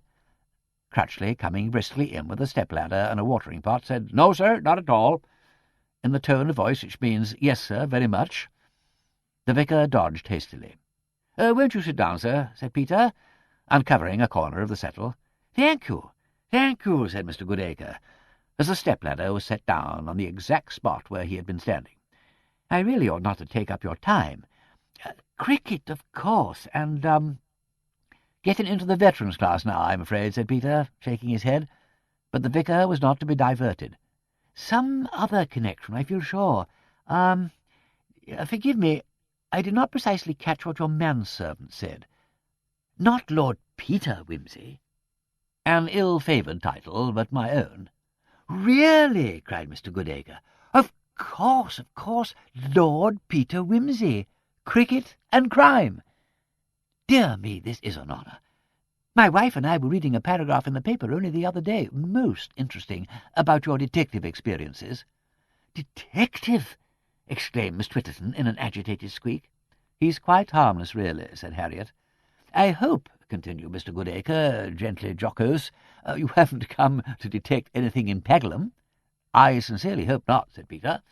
"As a matter of fact, we came here with the idea of passing a peaceful honeymoon." "Indeed!" cried the vicar. "Oh, that is delightful. I hope I may say, God bless you and make you very happy." Miss Twitterton, overcome by the thought of the chimneys and the bed-linen, sighed deeply, and then turned to frown at Frank Crutchley, who, from his point of vantage upon the step-ladder, was indulging in what seemed to her to be an unbecoming kind of grimace over the head of his employers. The young man instantly became unnaturally grave and gave his attention to mopping up the water, which, in his momentary distraction, had overflowed the rim of the cactus pot. Harriet earnestly assured the vicar that they were very happy, and Peter concurred, observing, "We have been married nearly 24 hours, and are still married, which in these days must be considered a record. But then, you see, Padre, we are old-fashioned, country-bred people. In fact, my wife used to be a neighbour of yours, so to speak." The vicar, who had seemed doubtful whether to be amused or distressed by the first part of this remark, at once looked all eager interest, and Harriet hastened to explain who she was and what had brought them to Talboys. If Mr. Goodacre had ever heard or read anything of the murder trial, he showed no sign of such knowledge. He merely expressed the greatest delight at meeting Dr. Vane's daughter once more, and at welcoming 2 new parishioners to his fold. "And so you have bought the house. Dear me, I hope, Miss Twitterton, your uncle is not deserting us." Miss Twitterton, who had scarcely known how to contain herself during this prolonged exchange of introductions and courtesies, broke out as though the words had released a spring. "But you don't understand, Mr. Goodacre. It's too dreadful. Uncle never let me know a word about it, not a word. He's gone off to Broxford or somewhere and left the house like this. But he's coming back, no doubt," said Mr. Goodacre. "He told Frank he would be here today, didn't he, Frank?" Crutchley, who had descended from the steps and appeared to be occupied in centralizing the radio cabinet with great precision beneath the hanging part, replied, "So he said, Miss Twitterton." He folded his lips firmly, as though in the vicar's presence he preferred not to make the comments he might have made, and retired into the window with his watering-pot. "But he isn't here," said Miss Twitterton. "It's all a terrible muddle, and poor Lord and Lady Peter—" She embarked on an agitated description of the previous night's events, in which the keys, the chimneys, Crutchley's new garage, the bed-linen, the 10 o'clock bus, and Peter's intention of putting in an electric plant were jumbled into hopeless confusion. The vicar ejaculated from time to time, and looked increasingly bewildered. "Oh, most trying," he said at length, when Miss Twitterton had talked herself breathless. "Oh, I'm so sorry. If there is anything my wife and I can do, Lady Peter, I hope you will not hesitate to make use of us." "It's awfully good of you," said Harriet, "but really we're quite all right. It's rather fun picnicking like this. Only, of course, Miss Twitterton is anxious about her uncle. No doubt he's been detained somewhere," said the vicar. Or, a bright thought occurred to him, a letter may have gone wrong. "Depend upon it, that is what happened. The post office is a wonderful institution, but even Homer nods. I'm sure you will find Mr. Noakes at Broxford safe and sound. Pray tell him I am sorry to have missed him. I had called to ask him for a subscription to the concert we are getting up in aid of the Church Music Fund. That explains my intrusion upon you. I fear we parsons are sad mendicants." "Is the choir still going strong?" inquired Harriet. "Do you remember once bringing it over to Great Pagford for a great combined armistice Thanksgiving? I sat beside you at the rectory tea, and we discussed church music very seriously. Do you still do dear old Bunnet in F?" She hummed the opening bars. Mr. Puffet, who all this time had remained discreetly withdrawn, and was, at the moment, assisting Crutchley to sponge the aspidistra leaves, looked up and joined in the melody with a powerful roar. "Ah," said Mr. Goodacre, gratified, "we have made a great deal of progress. We have advanced to Stanford in C. At last Harvest Festival we tackled the Hallelujah Chorus with great success." "Hallelujah," warbled Mr. Puffet in stentorian tones. "Hallelujah, hallelujah." "Tom," said the vicar apologetically, "is one of my most enthusiastic choirmen, and so is Frank." Miss Twitterton glanced at Crutchley as though to check him if he showed signs of bursting into riotous song. She was relieved to see that he had dissociated himself from Mr. Puffet and was mounting the steps to wind the clock. "And Miss Twitterton, of course," said Mr. Goodacre, "presides at the organ." Miss Twitterton smiled faintly and looked at her fingers. "But," pursued the vicar, "we sadly need new bellows. The old ones are patched past mending, and since we put in that new set of reeds they have become quite inadequate. The Hallelujah Chorus exposed our weaknesses sadly. In fact, the wind gave out altogether." "Oh, so embarrassing," said Miss Twitterton. "I didn't know what to do." "Miss Twitterton must be saved embarrassment at all costs," said Peter, producing his note-case. "Oh, dear," said the vicar. Well, I didn't mean... really, this is most generous. Oh, too bad, your very first day in the parish. I am almost ashamed to... Oh, so very kind. Oh, so large a sum. Perhaps you would like to look at the programme of the concert. Oh, dear me." His face lit up with a childlike pleasure. "Do you know, it is quite a long time since I handled a proper Bank of England note." For the space of a moment, Harriet saw every person in that room struck into a kind of immobility by the magic of a piece of paper as it crackled between the vicar's fingers. Miss Twitterton, awestruck and open-mouthed, Mr. Puffet suddenly pausing in mid-action, sponge in hand, Crutchley on his way out of the room with the step-ladder over his shoulder, jerking his head round to view the miracle, Mr. Goodacre himself smiling with excitement and delight, Peter amused and a little self-conscious, like a kind uncle presenting a teddy-bear to the nursery. They might have posed as they stood for the jacket picture of a thriller, Banknotes in the Parish. Then Peter said meaninglessly, "Oh, not at all." He picked up the concert programme, which the vicar had let fall in clutching at the note, and all the arrested motion flowed on like a film. Miss Twitterton gave a small ladylike cough, Crutchley went out, Mr. Puffet dropped the sponge into the watering-can, and the vicar, putting the £10 note carefully away in his pocket, inscribed the amount of the inscription in a little black notebook. "It's going to be a grand concert," said Harriet, peering over her husband's shoulder. "When is it? Shall we be here?" "October the 27th, said Peter. "Well, of course we shall come to it. Rather." "Of course," agreed Harriet, and smiled at the vicar. Whatever fantastic pictures she had from time to time conjured up of married life with Peter, none of them had ever included attendance at village concerts. But of course they would go. She understood now why it was that with all his masking attitudes, all his cosmopolitan self-adaptations, all his spiritual reticences and escapes, he yet carried about with him that permanent atmosphere of security. He belonged to an ordered society, and this was it. More than any of the friends in her own world, he spoke the familiar language of her childhood. In London, anybody at any moment might do or become anything. But in a village, no matter what village, they were all immutably themselves. Parson, organist, sweep, duke's son and doctor's daughter, moving like chessmen upon their allotted squares. She was curiously excited. She thought, "I have married England." Her fingers tightened on his arm. England, serenely unaware of its symbolic importance, acknowledged the squeeze with a pressure of the elbow. "Splendid," he said heartily. "Piano solo, Miss Twitterton, we mustn't miss that on any account. Song by the Reverend Simon Goodacre. Hybrias the Cretan.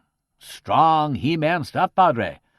Folk songs and sea shanties by the choir." He took his wife's caress to indicate that she shared his appreciation of the programme, and indeed their minds were not far apart, for he was thinking, how will these old boys run true to form?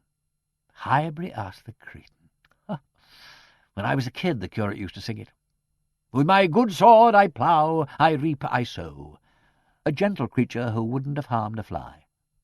Merton, I think, or was it Corpus? With a baritone bigger than his whole body. He fell in love with our governess. "Shenandoah, Rio Grande, down in Demerara." He glanced round the dust-sheeted room. "That's exactly how we feel. That's the song for us, Harriet." He lifted his voice. "Here we sit like birds in the wilderness." All mad together, thought Harriet, joining in. "Birds in the wilderness." Mr. Puffet couldn't bear it and exploded with a roar. "Birds in the wilderness." The vicar opened his mouth. "Here we sit like birds in the wilderness down in Demerara." Even Miss Twitterton added her chirp to the last line. "Now this old man he took and diddle-em, took a diddle-em, took and diddle-em. This old man he took and diddle-em down in Demerara." It was just like that poem by someone or other. Everyone suddenly burst out singing. "So here we sit like birds in the wilderness, birds in the wilderness, birds in the wilderness. Here we sit like birds in the wilderness, down in Demerara." "Bravo!" said Peter. "Yes," said Mr. Goodacre. "We rendered that with great spirit." "Ah," said Mr. Puffet, "nothing like a good song to take your mind off your troubles, is there, my lord?" "Nothing," said Peter. Begone, dull care! Eructavit cor meum. Come, come, protested the vicar. It's early days to talk about troubles, my dear young people. When a man's married, said Mr. Puffet sententiously, his troubles begin, which they may take the form of a family, or they may take the form of soot. Soot? Exclaimed the vicar, as though for the first time he was asking himself what Mr. Puffet was doing in the domestic chorus. Why, yes, Tom. You do seem to be having a little trouble with Mr. Noakes's, I should say Lord Peter's chimney. What's the matter with it? Something catastrophic, I gather, said the master of the house. Oh, nothing like that, dissented Mr. Puffet reprovingly. Just soot, corroded soot, due to neglect.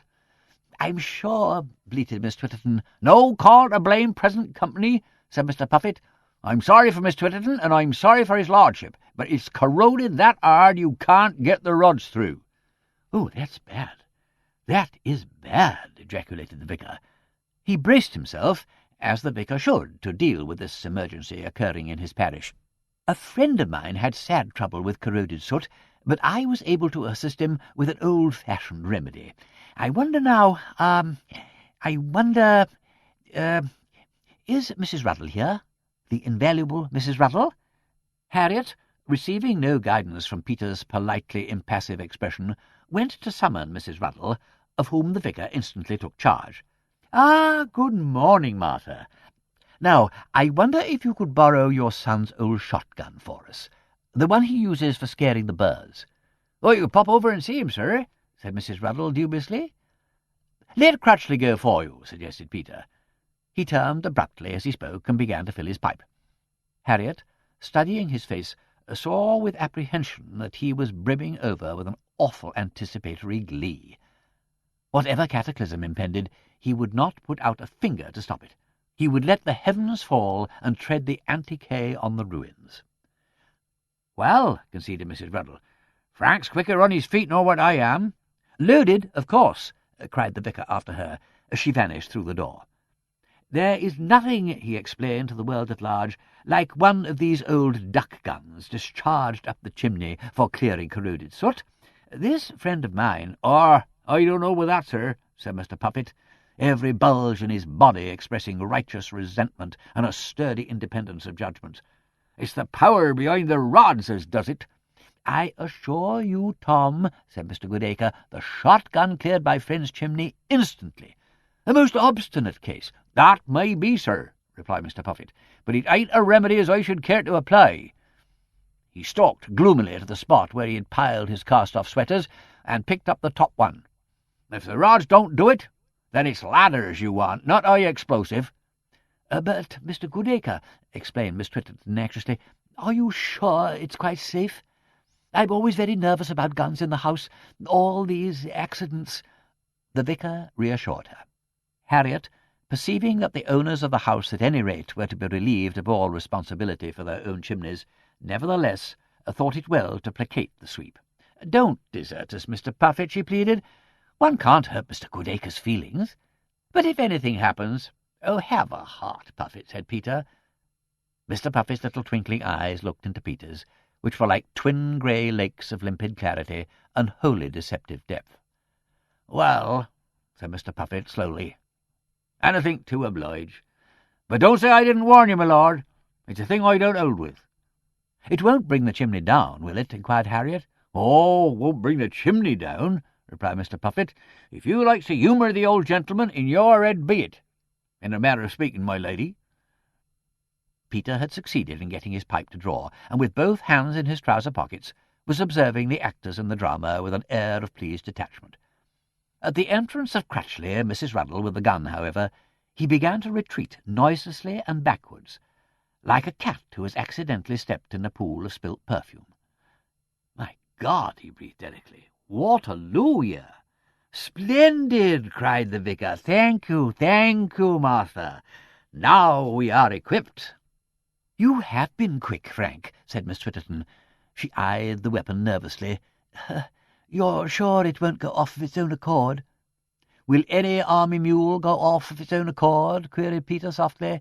Oh, I never liked the idea of firearms, said Miss Twitterton. No, said the vicar. No, trust me, there will be no ill effects.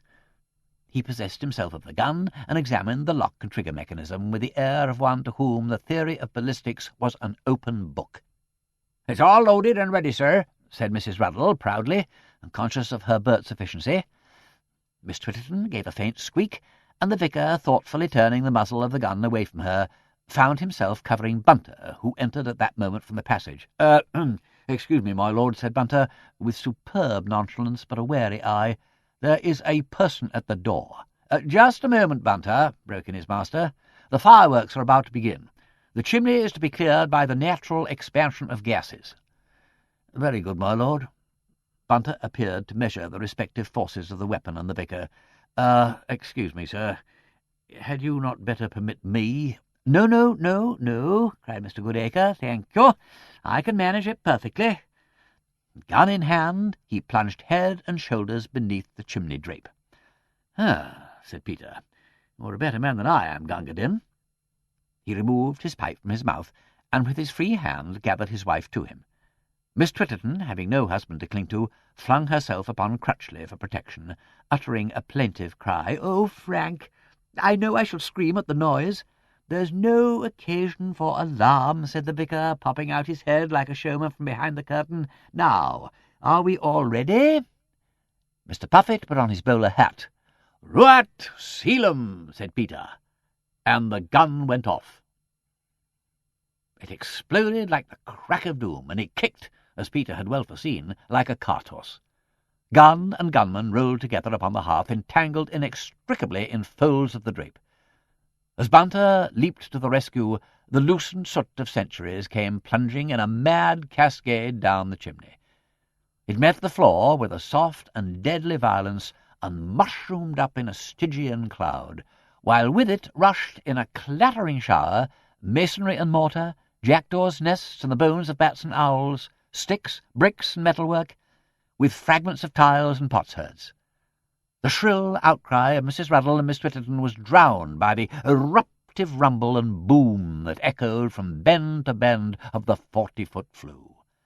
"Oh, rapture!" cried Peter, with his lady in his arms. "Oh, bountiful Jehovah! Oh, joy for all its former woes 1,000-fold repaid!" "There!" exclaimed Mr. Puffet triumphantly. "You can't say as I didn't warn you." Peter opened his mouth to reply, when the sight of Bunter, snorting and blind and black as any Nubian Venus, struck him speechless with ecstasy. "Oh, dear!" cried Miss Twitterton. She fluttered round, making helpless little darts at the swaddled shape that was the vicar. "Oh, dear, dear, dear! Oh, Frank! Oh, goodness!" "Peter!" panted Harriet. "I knew it," said Peter. "Whoop! I knew it. You blasphemed the Aspidistra, and something awful has come down the chimney." "Peter, it's Mr. Goodacre in the sheet." "Whoop!" said Peter again. He pulled himself together and joined Mr. Puffet in unwinding the clerical cocoon, while Mrs. Ruddle and Crutchley led away the unfortunate Bunter. Mr. Goodacre emerged in some disorder. "Not hurt, sir, I hope?" inquired Peter with grave concern. Not at all," replied the vicar, rubbing his shoulder. "A little arnica will soon put that to rights." He smoothed his scanty hair with his hands and fumbled for his glasses. "Well, I trust the ladies were not unduly alarmed by the explosion. It appears to have been effective." "Remarkably so," said Peter. He pulled a pampas grass from the drain-pipe and poked delicately among the debris, while Harriet, flicking soot from the vicar, was reminded of Alice dusting the White King. "It's surprising the things you find in old chimneys." "No dead bodies, I trust," said the vicar. "Only ornithological specimens, and 2 skeleton bats, an 8-foot or so of ancient chain, as formerly worn by the mayors of Peglum." "Ah," said Mr. Goodacre, filled with antiquarian zeal. "An old pot chain, very likely." "That's what it'll be," concurred Mr. Puffet. "Hung up on one of them ledges, as like as not. Ah, see here.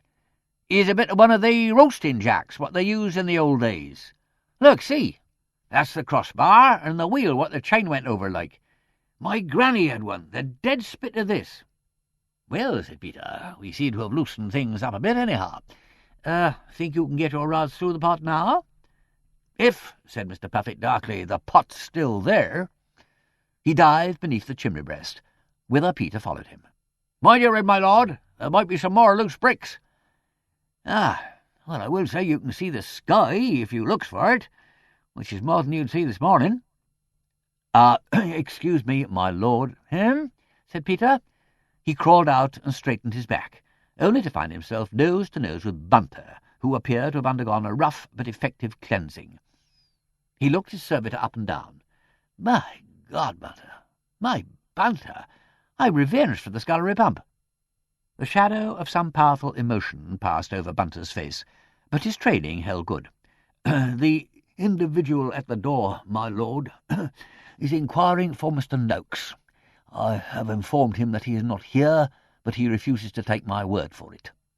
Did you ask if he would see Miss Tritterton? What does he want?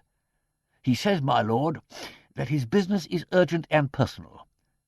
Mr. Puffet, feeling his presence a little intrusive, whistled thoughtfully and began to collect his rods together and secure them with string. What sort of an individual, Bunter? Mr. Bunter lightly shrugged his shoulders and spread forth his palms. A financial individual, my lord, to judge by his appearances. Oh, said Mr. Puffet sotto voce. Name of Moses? A name of McBride, my lord. A distinction without a difference. Well, Miss Tritterton, will you see this financial Scotsman? Oh, Lord Peter, I really don't know what to say. I know nothing about Uncle William's business. I don't know if he'd like me to interfere. If only Uncle— Would you rather I tackled the bloke? Oh, it's too kind of you, Lord Peter. I'm sure I oughtn't to bother you. But with Uncle away and everything so awkward, and gentlemen always understand so much better about business, don't they, Lady Peter? Oh, dear me. My husband will be delighted, said Harriet. She was wickedly tempted to add, he knows everything about business, but was fortunately forestalled by the gentleman himself. Nothing delights me more, pronounced his lordship, than minding other people's business. Show him in. And, Bunter, allow me to invest you with the most heroic order of the chimney for attempting a rescue against overwhelming odds. Thank you, my lord, said Mr. Bunter woodenly, stooping his neck to the chain and meekly receiving the roasting jack in his right hand. I am much obliged. Will there be anything further? Yes. Before you go, take up the bodies. But the soldiers may be excused from shooting. We've had enough of that for one morning. Bunter bowed, collected the skeletons in the dustpan, and departed. But as he passed behind the settle, Harriet saw him unwind the chain and drop it unobtrusively into the drain-pipe, setting the roasting jack upright against the wall. A gentleman might have his joke, but a gentleman's gentleman has his position to keep up. One could not face inquisitive Hebrews in the character of the Mayor of Paglum and Provincial Grand Master of the most heroic order of the chimney.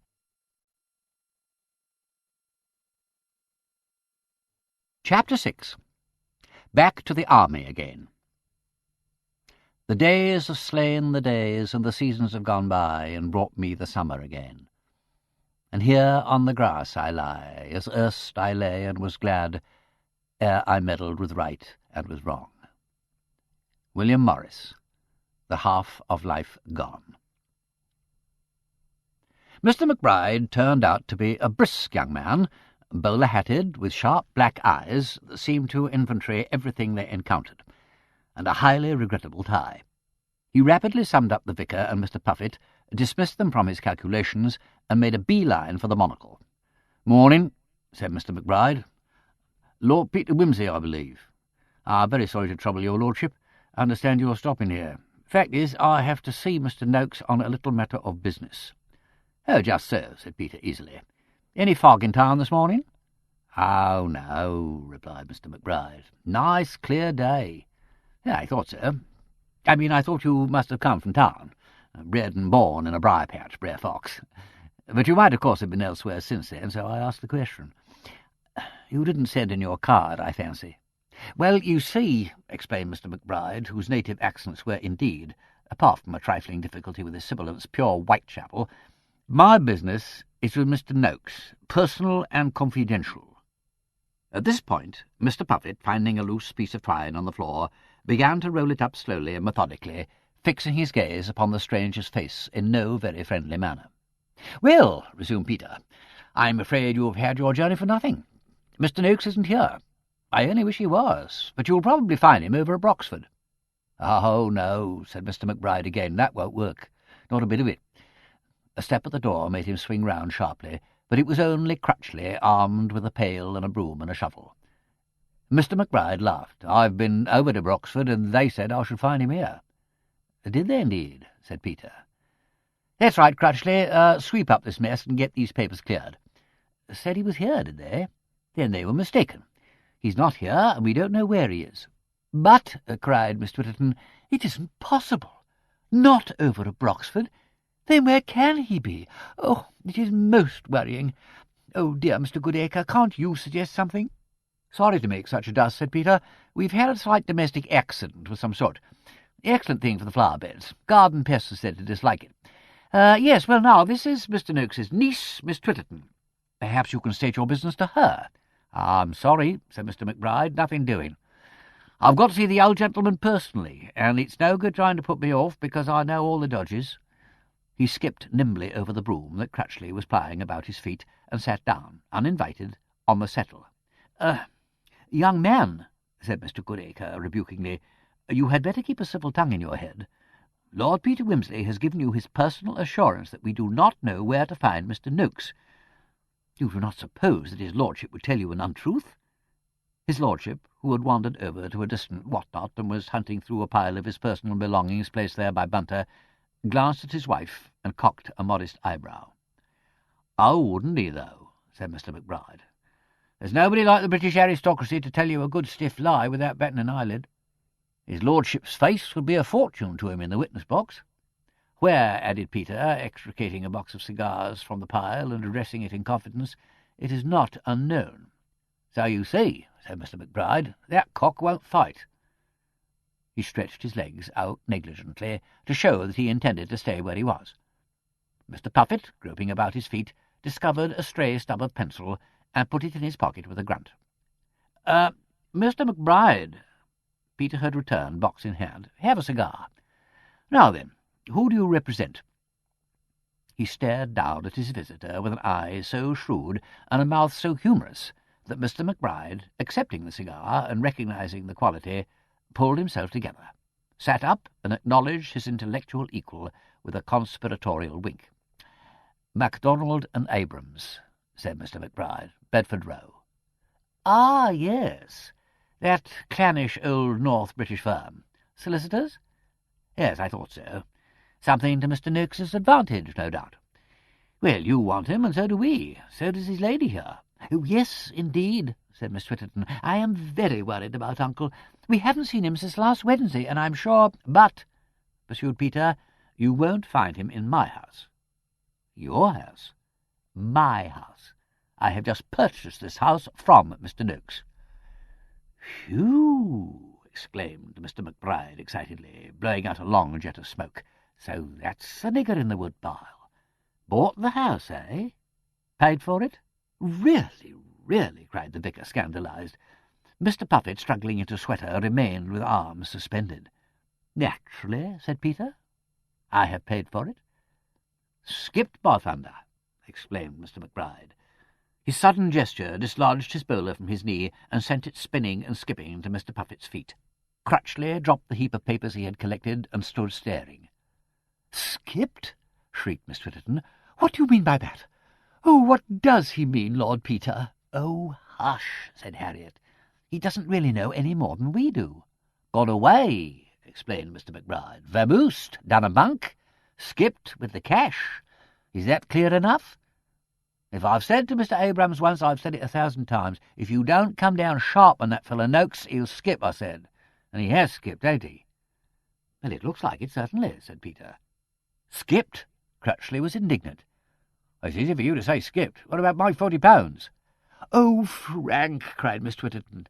"Ah, you're another of 'em, are you?" said Mr. McBride with condescending sympathy. £40, eh? Well, what about us? What about our client's money?" "But what money?" gasped Miss Twitterton in an agony of apprehension. "Whose money? I don't understand. What's it all got to do with Uncle William?" "Peter," said Harriet. "Don't you think—" "It's no good," said Wimsey. "It's got to come out." "See this," said Mr. McBride. "That's a writ, that is. Little matter of £900. 900? Crutchley made a snatch for the paper as though it were negotiable security for that amount. £900! Miss Twitterton's was the top note in the chorus. Peter shook his head. Capital and interest, said Mr. McBride calmly. Levy, levy, and levy. Running 5 years. Can't wait forever, you know. My uncle's business, began Miss Twitterton. Oh, there must be some mistake. Your uncle's business, miss, said Mr. McBride bluntly, but not altogether unsympathetically, hasn't got a leg to stand on. Mortgage on the shop and not £100 worth of stock in the place. And I don't suppose that's paid for. Your uncle's broke, that's what it is. Broke. Broke, exclaimed Crutchley with passion. And how about my 40 quid what he made me put into his business? Well, you won't see that again, Mr. Whoever you are, returned the clerk coolly. Not without we catch the old gentleman and make him cough up the cash. Even then. Might I ask, my lord, what you paid for the house? No offence, but it does make a difference. £650 altogether, said Peter. Oh, cheap, said Mr. McBride shortly. So we thought, replied his lordship. It was valued at £800 for mortgage, but he took our offer for cash. Looking for a mortgage, was he? I don't know. I took pains to make sure that there were, in fact, no encumbrances. Further, I did not inquire. Ah, said Mr. McBride. Well, you've got a bargain. It will need a good bit of money spent on it, said Peter. As a matter of fact, we'd have paid what he wanted if he'd insisted. My wife had a fancy for the place, but he accepted our first offer. Ours not to question why. Business is business. Said Mr. McBride with respect, and some people think the aristocracy is a soft proposition. Then I gather you're not altogether surprised. Not in the least, said Peter. Miss Twitterton looked bewildered. Well, it's all the worse for our client, said Mr. McBride frankly. £650 won't cover us, even if we get it, and he's gone and beat it with the money. Given me the slip, the swindling old devil, ejaculated Crutchley in angry tones. Steady, steady, Crutchley, implored the vicar. Remember where you are. Think of Miss Twitterton. There's the furniture, said Harriet. That belongs to him. If it's paid for, said Mr. McBride, summing up the contents of the room with a contemptuous eye. But it's dreadful, cried Miss Twitterton. I can't believe it. We always thought Uncle was so well off. So he is, said Mr. McBride. Well off out of this. About 1,000 miles by this time. Not heard of since last Wednesday? Well, there you are. A nice job, I don't think. Fact is, with all these transport facilities, it's too easy nowadays for absconding debtors to clear out. See here, cried Crutchley, losing all control of himself. You mean to say, if you find him, I shan't get my £40? It's a damned disgrace, that's what it is. Hold hard, said Mr. McBride. He didn't take you into partnership or anything, I suppose? No. Well, that's a bit of luck for you, anyway. We can't come on you for what's missing. You thank your stars you're out of it for your £40. It's all experience, ain't it? Curse you, said Crutchley. I'll have my £40 out of somebody. Here, you, Aggie Twitterton, you know he promised to pay me. I'll have the law on you. Crooked, swindling. Come, interposed Mr. Goodacre again. It's not Miss Twitterton's fault. You must not fly into a passion. We must all try to think calmly. Quite, said Peter. Definitely. Let us beget a temperance that may give it smoothness. And talking of temperance, how about a mild spot? Bunter? Oh, there you are. Have we any drink in the house? Certainly, my lord. Hock? Sherry? Whisky? Here Mr. Puffet thought well to intervene. Wines and spirits were scarcely in his line. Mr. Noakes, he observed, in a detached manner, always kept a good barrel of beer in the house. You will say that for him. Excellent. Strictly speaking, I suppose, Mr. McBride, it's your client's beer, but if you have no objection— Well, conceded Mr. McBride, a drop of beer's neither here nor there, is it now? A jug of beer, then, Bunter, and the whisky. Oh, and sherry for the ladies. Bunter departed on this mollifying errand, and the atmosphere seemed to grow calmer. Mr. Goodacre seized on the last words to introduce a less controversial topic. Sherry, he said pleasantly, has always appeared to me a most agreeable wine. I was so glad to read in the newspaper that it was coming into its own again. Madeira, too. They tell me that both sherry and Madeira are returning to favour in London, and in the universities. That is a very reassuring sign. I cannot think that these modern cocktails can be either healthful or palatable. Surely not. But I can see no objection to a glass of sound wine now and again, for the stomach's sake, as the apostles say. It is undoubtedly restorative in moments of agitation, like the present.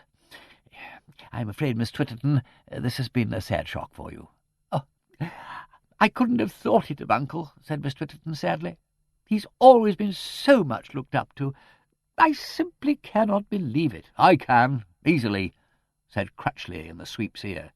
"You never know," said Mr. Puffet, struggling into his top coat. "I always thought Mr. Noakes was a warm man. Seems like he was hot stuff. Gone off with my 40 quid. Automatically, Crutchley picked up the papers from the floor, and never paid me only 2% neither, the old thief. I never did like that wireless business." "Ah," said Mr. Puffet. He caught at a loose end of string dangling from among the papers, and reeled it out on his fingers, so that they looked absurdly like a stout maiden lady and her companion engaged in winding knitting wool. "Safe bind, safe find, Frank Crutchley. You can't be too careful where you put your money. Pick it up where you finds it and put it away carefully, same as I does this bit of twine. And there it is, handy when you wants it." He stowed the string away in a remote pocket. To this piece of sententiousness Crutchley returned no answer. He went out, giving place to Bunter, who, with an inscrutable face, was balancing upon a tin tray a black bottle, a bottle of whisky, an earthenware jug, the 2 tumblers of the night before, 3 cut-glass goblets, 1 with chipped foot, a china mug with a handle, and 2 pewter pots of different sizes. "Good Lord," said Peter. Bunter's eyes lifted for a moment like those of a scolded spaniel. "These must be the Baker Street irregulars. The chief thing is that they all have a hole in the top. I am told that Mr. Woolworth sells a very good selection of glassware. In the meantime, Miss Twitterton, will you take sherry as a present for Margaret, or toss off your Hague in a tankard?" "Oh," said Miss Twitterton, "I'm sure there are some in the chiffonnier. Oh, thank you so much, but at this time in the morning. And then they would need dusting, because Uncle didn't use them." "Oh, well, I really don't know. It'll do you good." "I think you need a little something," said Harriet. "Oh, do you, Lady Peter?" "Well, if you insist. Only sherry, then, and only a little at that. Of course, it isn't really so early any longer, is it?" "Oh, please! Really, I'm sure you're giving me far too much. I assure you," said Peter, "you will find it as mild as your own parsnip wine." He handed her the mug gravely, and poured a small quantity of sherry into a tumbler for his wife, who accepted it with the remark, "You are a master of meiosis." "Thank you, Harriet. What will you take, Padre?" "Sherry, thank you, sherry." Your health, my dear young people." He clinked the tumbler solemnly against Miss Twitterton's mug, taking her by surprise. "Take courage, Miss Twitterton. Things mayn't be as bad as they seem." "Thank you," said Mr. McBride, waving away the whisky. "I'll wait for the beer if it's all the same to you. No spirits in office hours is my motto. I'm sure it's no pleasure to me bringing all this unfortunate disturbance into a family, but business is business, ain't it, your lordship? And we've got our clients to consider." "Oh, you're not to blame," said Peter. "Miss Twitterton realizes that you're only doing your rather unpleasant duty. They also serve who only serve writs, you know." "Oh, I'm sure," cried Miss Twitterton, "if we could only find Uncle, he would explain everything." "If we could find him," agreed Mr. McBride meaningly. "Yes," said Peter, "much virtue in if. If we could find Mr. Noakes." The door opened, and he dismissed the question with an air of relief. "Ah, beer, glorious beer. Excuse me, my lord." Bunter stood on the threshold, empty-handed. "I'm afraid we have found Mr. Noakes." "Afraid you found him?" Master and man stared at one another, and Harriet, reading the unspoken message in their eyes, came up to Peter and laid a hand on his arm. "For God's sake, Bunter," said Wimsey, with a strained note in his voice, "don't say you found—" "Where? Down in the cellar?" The voice of Mrs. Ruddle broke the tension like the wail of a banshee. "Frank! Frank Crutchley! It's Mr. Noakes!" Yes, my lord," said Bunter. Miss Twitterton, unexpectedly quick-witted, sprang to her feet. "Oh, he's dead! Uncle's dead!" The mug rolled from her hands to crash on the hearthstone. "No, no," said Harriet. "They can't mean that." "Oh, no, impossible," said Mr. Goodacre. He looked appealingly at Bunter, who bent his head. "I am very much afraid so, sir." Crutchley, thrusting him aside, burst in. "What's happened? What's Ma Ruddle shouting about? Where's—" "I knew it! I knew it!" shrieked Miss Twitterton recklessly. "I knew something terrible had happened. Uncle's dead, and all the money's gone." She burst into a fit of hiccuping laughter, and made a dart towards Crutchley, who recoiled with a gasp, broke from the vicar's supporting hand, and flung herself hysterically into Harriet's arms. "Here," said Mr. Puffet, "let's have a look." He made for the door, cannoning into Crutchley. Bunter profited by the confusion to fling the door to and set his back against it. Wait a minute," said Bunter. "Better not touch anything." As if the words were a signal for which he had been waiting, Peter took up his cold pipe from the table, knocked it out in his palm, and flung the crushed ashes upon the tray. "Perhaps," said Mr. Goodacre, as one who hopes against hope, "he has only fainted." He rose eagerly. "We might be able to assist him." His voice trailed away. "Dead some days," said Bunter, "from the looks of him, sir." His eye was still on Peter. "Has he got the money on him?" inquired McBride. The vicar, unheeding, flung another question, like a wave against the stone wall of Bunter's impassivity.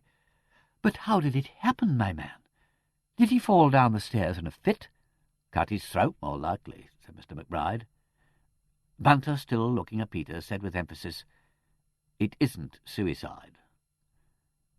Feeling the door thrust against his shoulder, he moved aside to admit Mrs. Ruddle. "Oh, dear! Oh, dear!" cried Mrs. Ruddle, her eyes gleaming with a dismal triumph. "His poor head's bashed in something shocking." "Bunter," said Wimsey, and spoke the word at last, "are you trying to tell us that this is murder?" Miss Twitterton slid from Harriet's arms to the floor. "I couldn't say, my lord, but it looks most unpleasantly like it." "Get me a glass of water, please," said Harriet. "Yes, my lady." "Mrs. Ruddle, glass of water, sharp." "Very well," said Peter, mechanically pouring water into a goblet and giving it to the charwoman. "Leave everything as it is. Crutchley, you'd better go for the police." "If," said Mrs. Ruddle, "if it's the police you're wanting, there's young Joe Sallin. That's the constable a-standing at my gate this very minute a-yarning with my Albert. I seen him not 5 minutes agone, and if I knows anything of them boys when they gets talking—" "The water," said Harriet. Peter stalked over to Crutchley, carrying with him a stiff peg of neat spirits. "Take this and pull yourself together. Then run over to the cottage and get this chap Sallin, or whatever his name is, quick." "Thank you, my lord." The young man jerked himself from his daze and swallowed the whisky at a gulp. "It's a bit of a shock." He went out. Mr. Puffet followed him. "I suppose," said Mr. Puffet, nudging Bunter gently in the ribs, "you didn't manage to get that beer up before, oh, well, there's worse happens in war." "She's better now, poor thing," said Mrs. Ruddle. "Come on, don't give way now, there's a dear. What you want is a nice lay down and a cup of tea. Shall I take her upstairs, my lady?" "Do," said Harriet. "I'll come in a moment." She let them go and turned to Peter, who stood motionless, staring down at the table. "Oh, my God," she thought, startled by his face. "He's a middle-aged man. The half of life gone. He mustn't— Peter, my poor dear, we came here for a quiet honeymoon." He turned at her touch and laughed ruefully. "Damn," he said, "and damn back to the old grind. Rigor mortis, and who saw him last, blood prints, fingerprints, footprints, information received, and it is my duty to warn you. Quelle mon Dieu, quelle." A young man in a blue uniform put his head in at the door. "Now then," said Police Constable Sallin, "what's all this?" Chapter 7. Lotus and Cactus. I know what is and what has been. Not anything to me comes strange, who in so many years have seen and lived through every kind of change.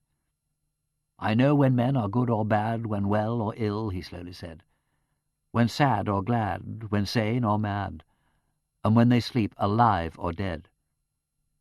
And while the black night nothing saw, until the cold morn came at last, the old bed held the room in awe with tales of its experience vast.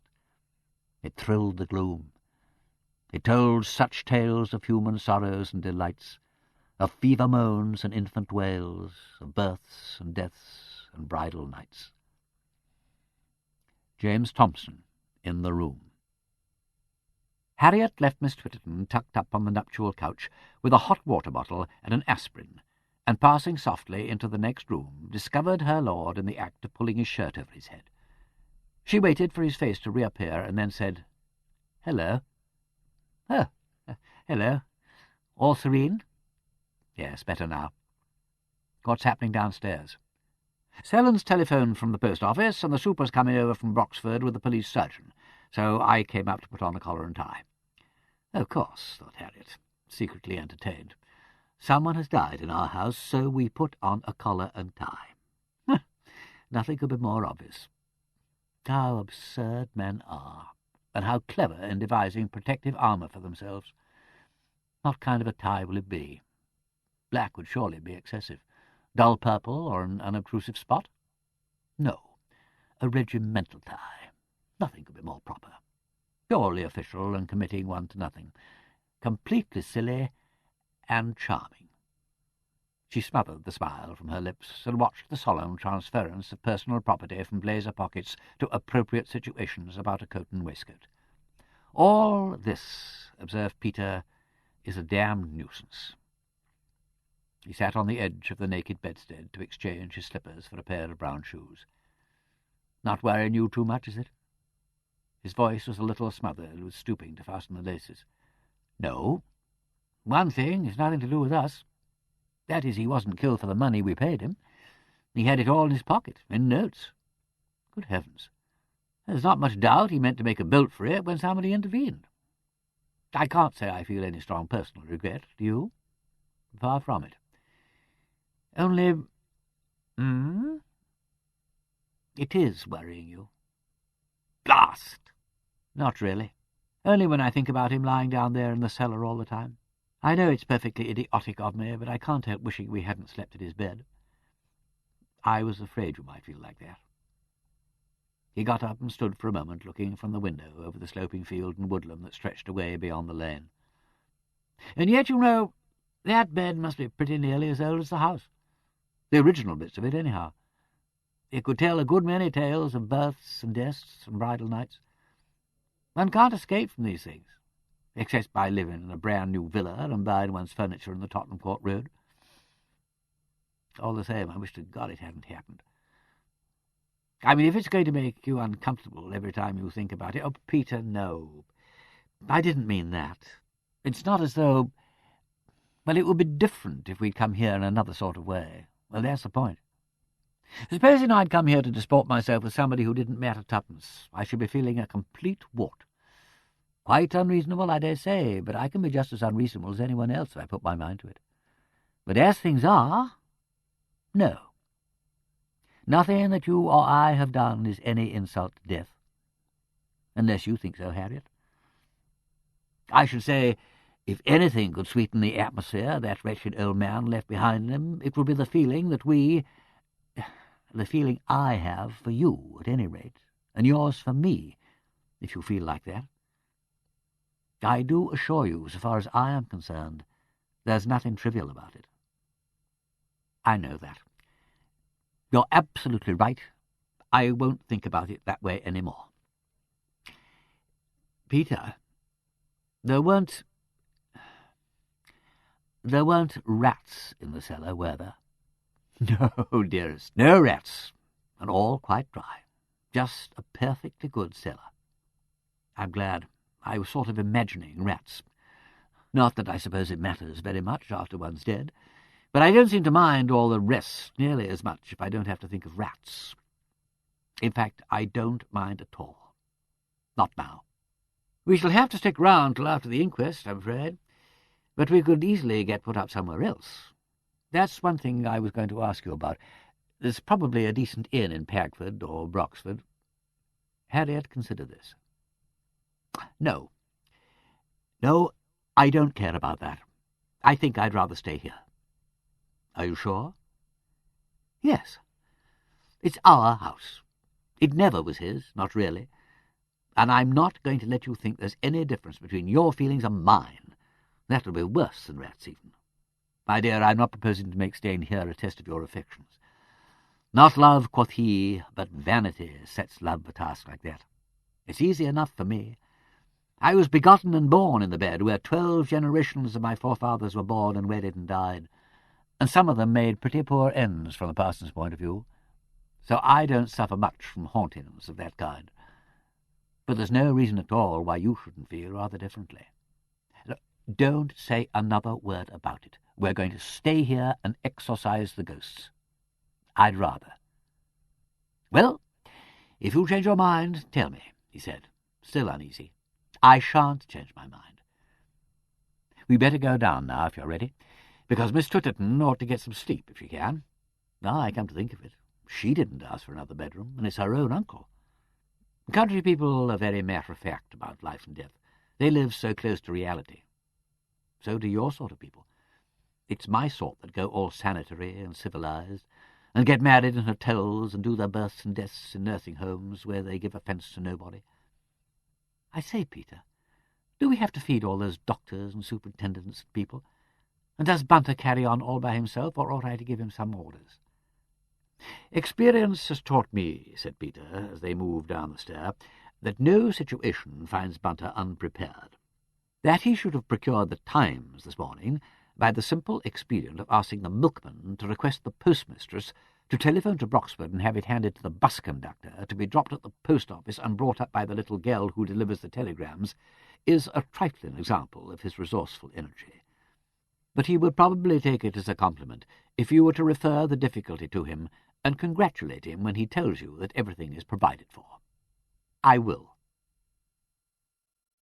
In the short time that they'd been upstairs, Mr. Puffet had evidently finished his chimney sweeping, but the sitting-room had been cleared of dust sheets and a fire kindled upon the hearth. A table had been drawn out into the centre of the room.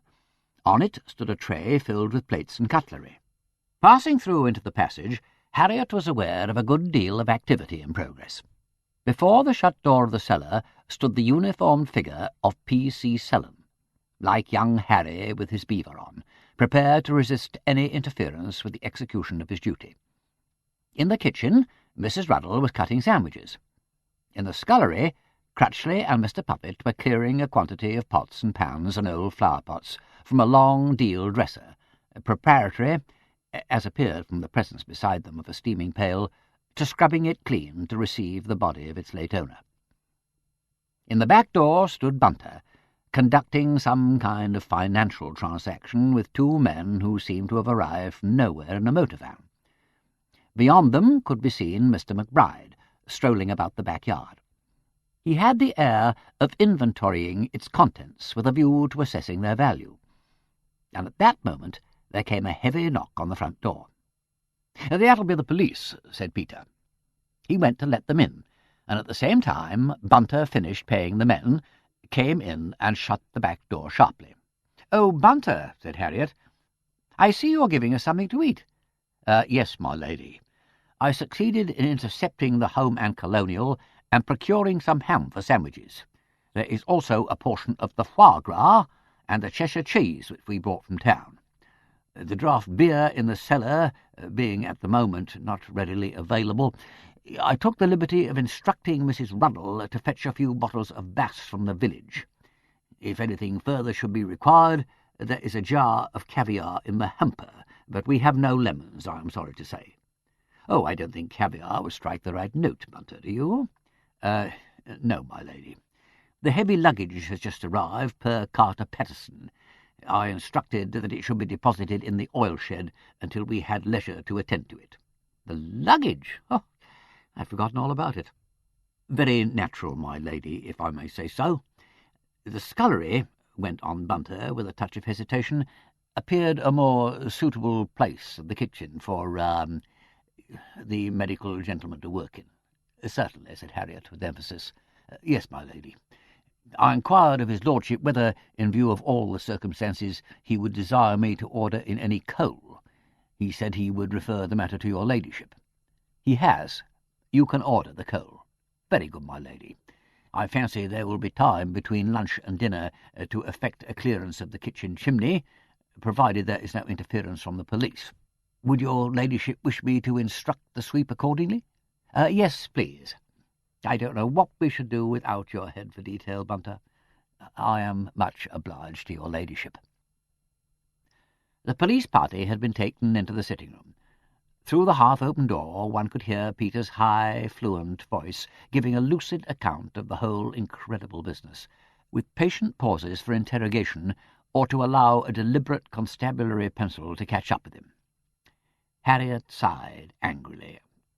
"I do wish he hadn't to be worried like this. It's too bad." "Yes, my lady." Bunter's face stirred as though some human emotion were trying to break through. He made no further comment, but something which Harriet recognized as sympathy seemed to waft out of him. She said impulsively, "I wonder, do you think I'm right in ordering the coal?"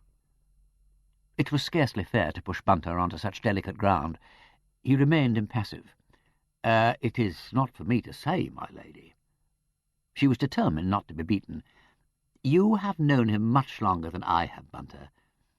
If his lordship had only himself to consider, do you suppose he would go or stay?" "Under those circumstances, my lady, I fancy his lordship would decide to remain. That's what I wanted to know. You'd better order enough coal for a month." "Certainly, my lady." The men were coming out of the sitting-room. They were introduced: Dr. Craven, Superintendent Kirk, Sergeant Blades. The cellar door was opened. Somebody produced an electric torch, and they all went down. Harriet, relegated to the woman's role of silence and waiting, went into the kitchen to help with the sandwiches. The role, though dull, was not a useless one, for Mrs. Ruddle, with a large knife in her hand, was standing at the scullery door as though prepared to carry out a butcherly kind of post-mortem upon whatever might be brought up from the cellar. "Mrs. Ruddle!" Mrs. Ruddle gave a violent start and dropped the knife. "Oh, Lord, my lady, you did give me a turn. You want to cut the bread thinner, and please shut that door." A slow, heavy shuffling, then voices. Mrs. Ruddle broke off in the middle of a spirited piece of narrative to listen. "Yes, Mrs. Ruddle?" "Yes, my lady. So I says to him, 'You needn't think you're going to catch me that way, Joe Helen,' I says. 'Like to make out you're somebody, don't you?' I says. 'I wonder you has the face, seeing what a fool you made of yourself over Aggie Twitterton's ends.' 'No,' I says, 'when a proper policeman comes, he can ask all the question he likes. But don't you think you can go ordering me about,' I says. 'And me old enough to be your grandma. You can put away that there notebook,' I says. 'Go on,' I says. 'It'd make me old cat laugh to see you,' I says. 'I'll tell him all I knows,' I says. 'Don't you fret yourself when the time comes. You ain't no right,' he says, 'to obstruct an officer of the law.' 'Law?' I says. 'Call yourself the law? If you're the law,' I says, 'I don't think much of it.' He got that red. 'You'll hear about this,' he says. And I says, 'And you'll hear something too. None of your sauce,' I says. 'They'll be glad enough to hear what I has to tell 'em, I just say, without you going and twisting it all up before they gets it,' I says. So he says—" There was a peculiar mixture of malice and triumph in Mrs. Ruddle's voice, which Harriet felt the episode of the hens did not altogether account for. But at this moment Bunter came in by the passage door. "His lordship's compliments, my lady, and Superintendent Kirk will be glad to see you for a moment in the sitting-room, if you can spare the time." Superintendent Kirk was a large man with a mild and ruminative expression. He seemed already to have obtained from Peter most of the information he needed, asking only a few questions to confirm such points as the time of the party's arrival at Tallboys and the appearance of the sitting-room and kitchen when they came in. What he really wanted to get from Harriet was a description of the bedroom. All Mr. Noakes's clothes had been there? His toilet articles? No suitcases? No suggestion that he intended to leave the house at once? No? Well, that confirmed the idea that Mr. Noakes intended to get away, but was in no immediate hurry. Not, for example, particularly expecting any unpleasant interview that night. The superintendent was much obliged to her ladyship. He should be sorry to disturb poor Miss Twitterton, and after all nothing much was to be gained by examining the bedroom at once, since its contents had already been disturbed. That applied, of course, to the other rooms as well. Unfortunate, but nobody could be blamed for that. They might be a bit further on when they had Dr. Craven's report. He would perhaps be able to tell them whether Noakes had been alive when he fell down the cellar steps, or had been killed and thrown there afterwards. No bloodshed, that was the trouble, though the skull had been broken by the blow. And with so many people in and out of the house all night and morning, one could scarcely expect footprints or anything like that. At any rate, nothing had been seen to suggest a struggle. Nothing. Mr. Kirk was greatly obliged. Harriet said not at all, and murmured something about lunch. The superintendent said he saw no objection to that. He'd finished with the sitting-room for the moment. He would just like a word with this fellow McBride about the financial side of the business, but he would send him in as soon as he had done with him. He tactfully refused to join the party, but he accepted the offer of a mouthful of bread and cheese in the kitchen. When the doctor had finished, he would finish the interrogations in the light of whatever the medical examination might reveal. Years afterwards, Lady Peter Wimsey was accustomed to say that the first few days of her honeymoon remained in her memory as a long series of assorted surprises, punctuated by the most incredible meals. Her husband's impressions were even less coherent. He said he had had all the time the sensation of being slightly drunk and tossed in a blanket.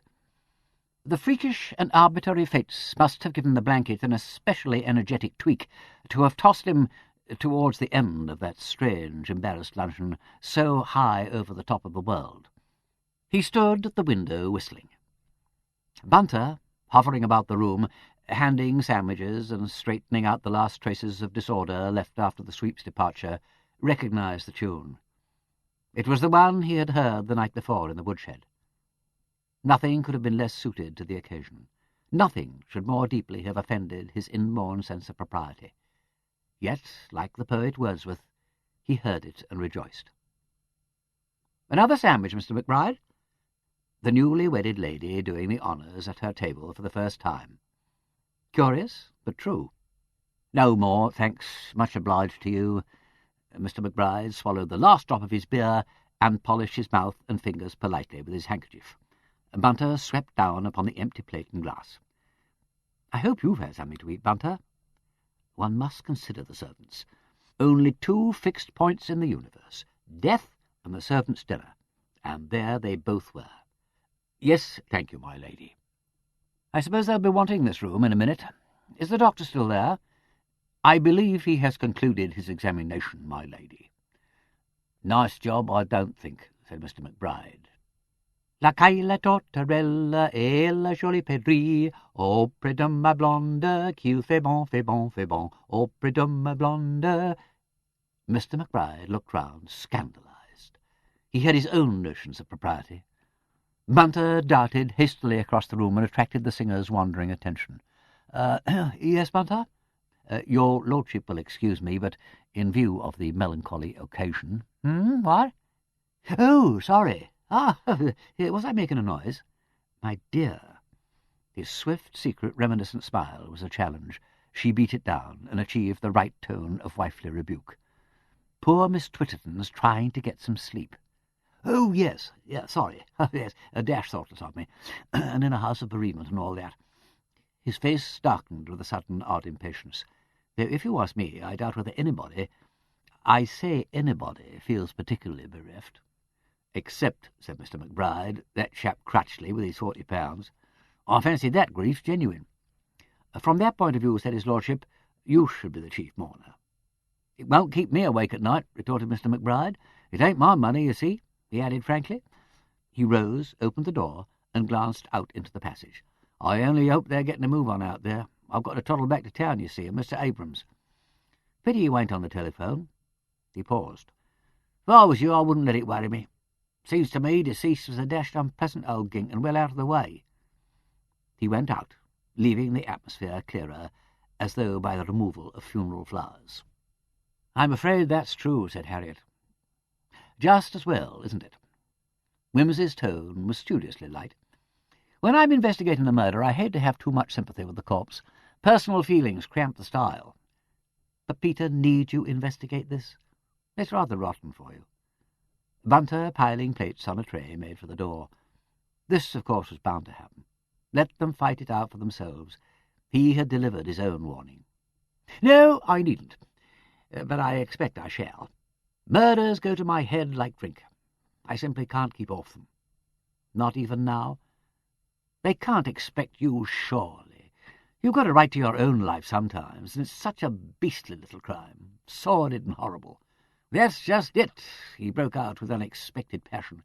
That's why I can't leave it alone. It's not picturesque. It's not exciting. It's no fun at all, just dirty, brutal bashing, like a butcher with a poleaxe. It makes me sick. But who the hell am I to pick and choose what I'll meddle in? I see. But after all, this was just wished on us. It's not as though you'd been called in to help. How often am I called in, I wonder, he demanded rather bitterly. I call myself in half the time out of sheer mischief and inquisitiveness. Lord Peter Wimsey, the aristocratic sleuth. Oh, my God. The idle rich gentleman who dabbles in detection. That's what they say, isn't it? Sometimes. I lost my temper with somebody who said that once, before we were engaged. It made me wonder if I wasn't getting rather fond of you. Did it? Oh, then perhaps I'd better not justify that view of myself. What do such fellows as I, crawling between heaven and earth? I can't wash my hands of a thing merely because it's inconvenient to my lordship, as Bunter says of the sweep. I hate violence. I loathe wars and slaughter, and men quarrelling and fighting like beasts. Don't say it isn't my business. It's everybody's business. Of course it is, Peter. Go ahead. I was just being feminine or something. I thought you looked as if you would be better for a little peace and quiet, but you don't seem to shine as a lotus-eater. I can't eat lotus, even with you, he said pathetically, with murdered bodies popping up all over the place. You shan't, Angel, you shan't. Have a nice mouthful of prickly cactus instead, and don't pay any attention to my imbecile efforts to strew your path with rose leaves. It won't be the first time we've followed the footprints together. Only... She faltered a moment as another devastating matrimonial possibility loomed up like a nightmare. Whatever you do, you let me take a hand, won't you? To her relief, he laughed. All right, Domina, I promise you that. Cactus for both or neither, and no lotus till we can share it. I won't play the good British husband in spite of your alarming plunge into wifeliness. The Ethiopian shall stay black and leave the leopardess her spots. He appeared satisfied, but Harriet cursed herself for a fool. This business of adjusting oneself was not easy, after all. Being preposterously fond of a person didn't prevent one from hurting him unintentionally. She had an uncomfortable feeling that his confidence had been shaken, and that this was not the end of the misunderstanding. He wasn't the kind of man to whom you could say, "Darling, you're wonderful, and whatever you do is right," whether you thought so or not. He would write you down a fool. Nor was he the sort who said, "I know what I'm doing, and you must take my word for it." Thank God for that, anyway. He wanted you to agree with him intelligently or not at all.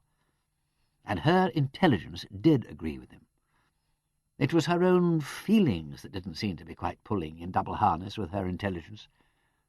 But whether it was her feeling for Peter, or her feeling for the deceased Mr. Noakes, butchered to make a busman's honeymoon for them, or a merely selfish feeling that she didn't want to be bothered at this moment with corpses and policemen, she was not sure.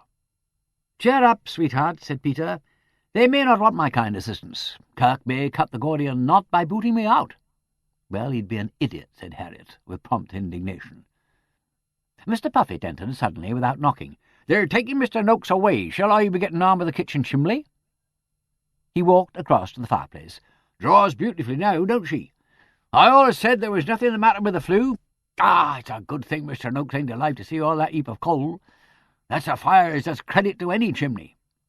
"All right, Puffet," said Peter, absently. Carry on."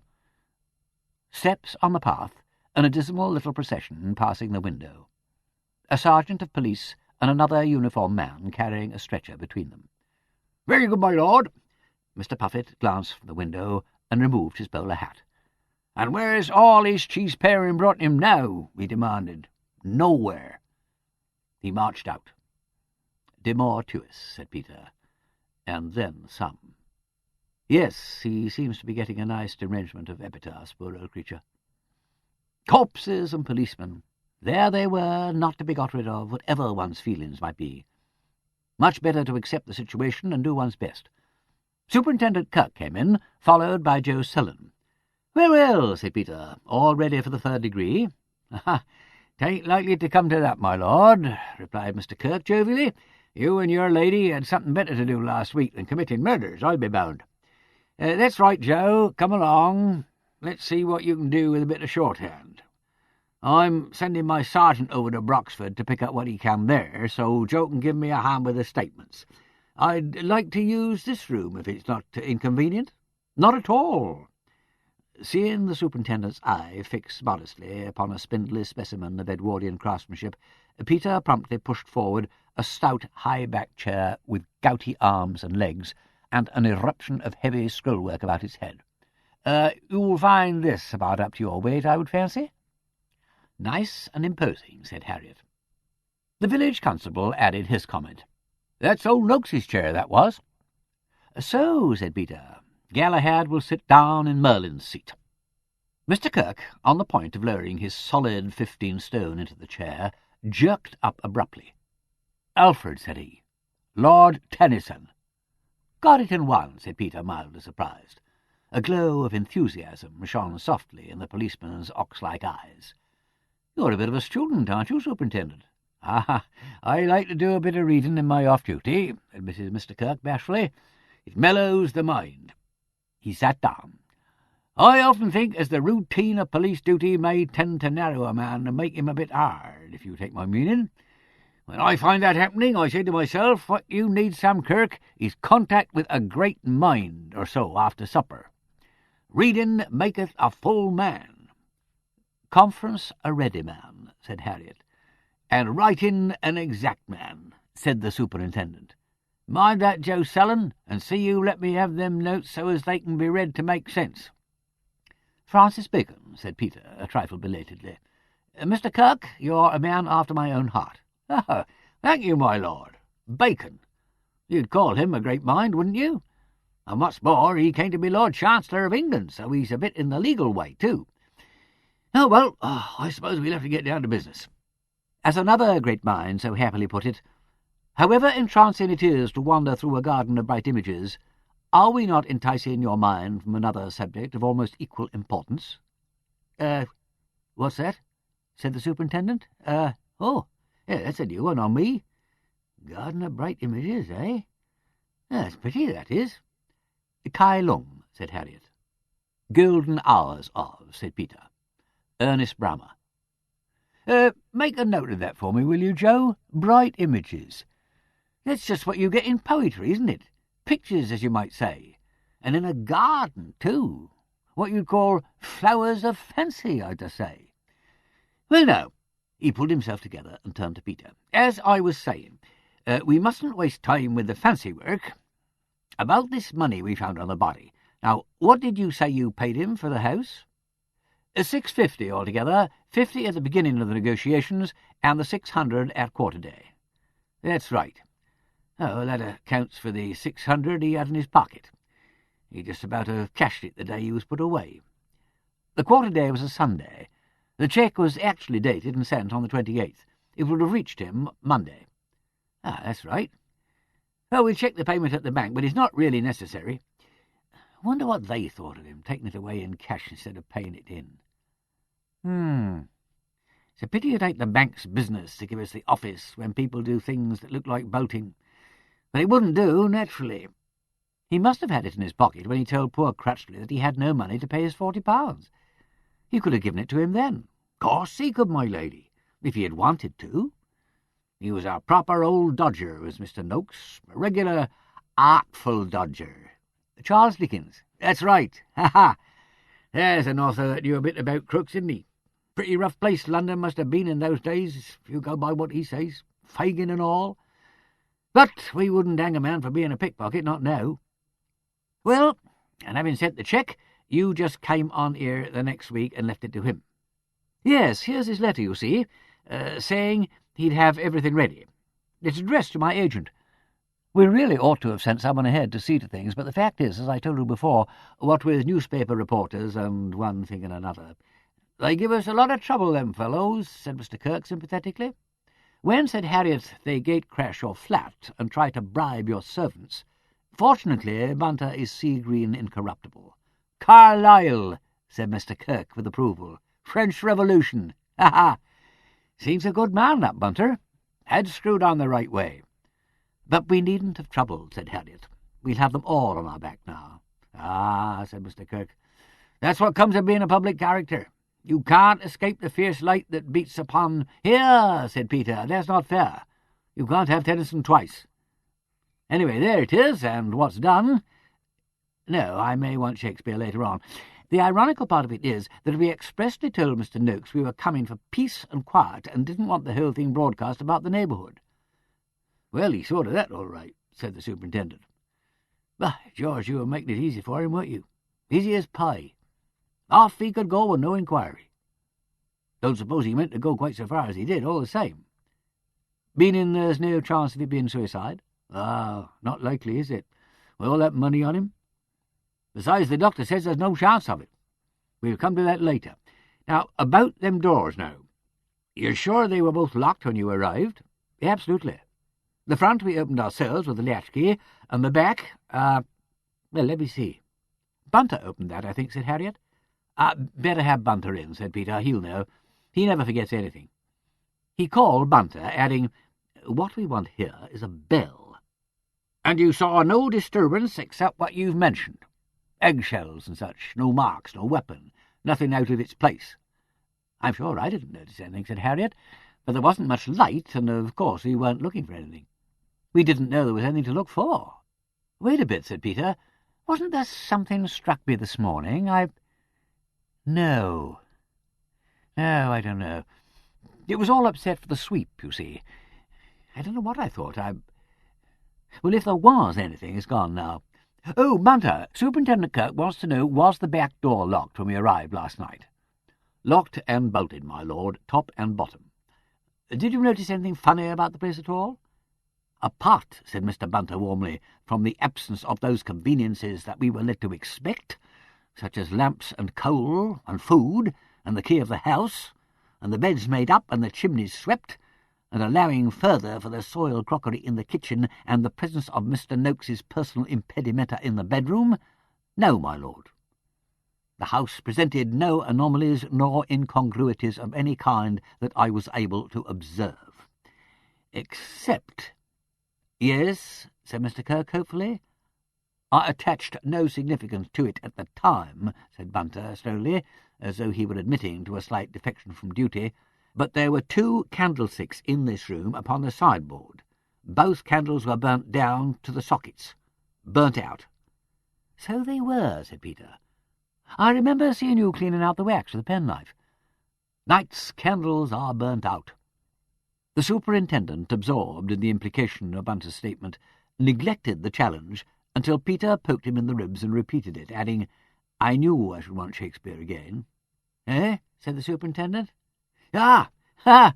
Night's candles, Romeo and Juliet. Not much of that about this here.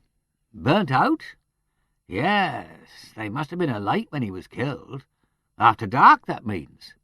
He died by candlelight. Sounds like the title of a highbrow thriller. One of yours, Harriet? When found, make a note of." "Captain Cuttle," said Mr. Kirk, not to be caught napping again. "October 2nd. Sun will be setting about 5:30. No, it was summertime, say 6:30. I don't know as that gets us much further. You didn't see nothing lying about as might have been used for a weapon? No mallet or bludgeon, eh? Nothing in the way of a—" "He's going to say it," said Peter to Harriet in a whisper. "In the way of a blunt instrument?" "He said it. I never really believed they did say it. Well, now you know." "No," said Bunter, after a short meditation. "Nothing of that description. Nothing beyond the customary household utensils in their appropriate situations." "Have we any idea," inquired his lordship, "what kind of a jolly old blunt instrument we are looking for? How big? What shape?"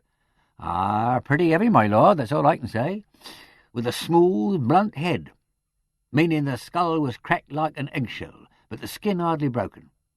So there's no blood to help us, and the worst of it is we don't know no more than Adam whereabouts it all happened." You see, Dr. Craven says deceased.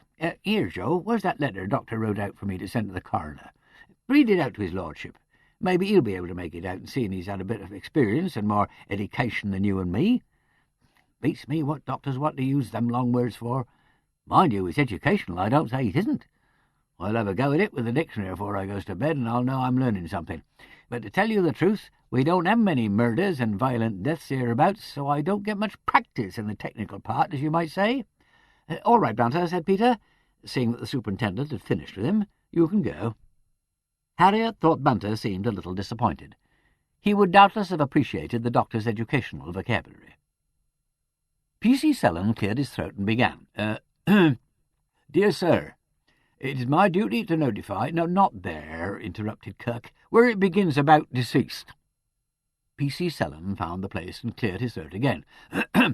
I may state, as the result of a superficial examination— Is that it, sir? That's it. That deceased appears to have been struck with a heavy blunt instrument of some considerable superficies. Meaning, he said by that, explained the superintendent, as it wasn't a little fiddling thing like the beak of a hammer. On the posterior part of the— I can't rightly make this out, sir. Looks to me like onion. And that makes sense all right, only it don't sound like doctor's language. It couldn't be that, Joe. Nor it ain't geranium, neither. Leastway, there's no tail to the G. A cranium, perhaps, suggested Peter. The back of the skull. Ah, that'll be it, said Kirk. That's where it is, anyhow. Never mind what the doctor calls it. Yes, sir. A little above and behind the left ear, the apparent direction of the blow being from behind downwards. An extensive fracture. Hello, said Peter. On the left from behind downwards? Well, that looks like another of our old friends. The left-handed criminal, said Harriet. Yes. Surprising how often you get them in detective fiction. A sort of sinister twist running right through the character. Might be a back-handed blow. Not likely. Who goes about swatting people left-handed? Unless the local tennis champion wanted to show off, or a navvy mistook old Noakes for a pile that needed driving. A navvy'd have hit him plumb in the centre. They always do. You think they're going to brain the man who holds the thing up, but it never happens. I've noticed that. But there's another thing. My recollection of Noakes is that he was awfully tall. Quite right, said Kirk. So he was. 6'4". Only he stooped a bit. Call it 6'2" or 3. You want a pretty tall murderer, said Peter.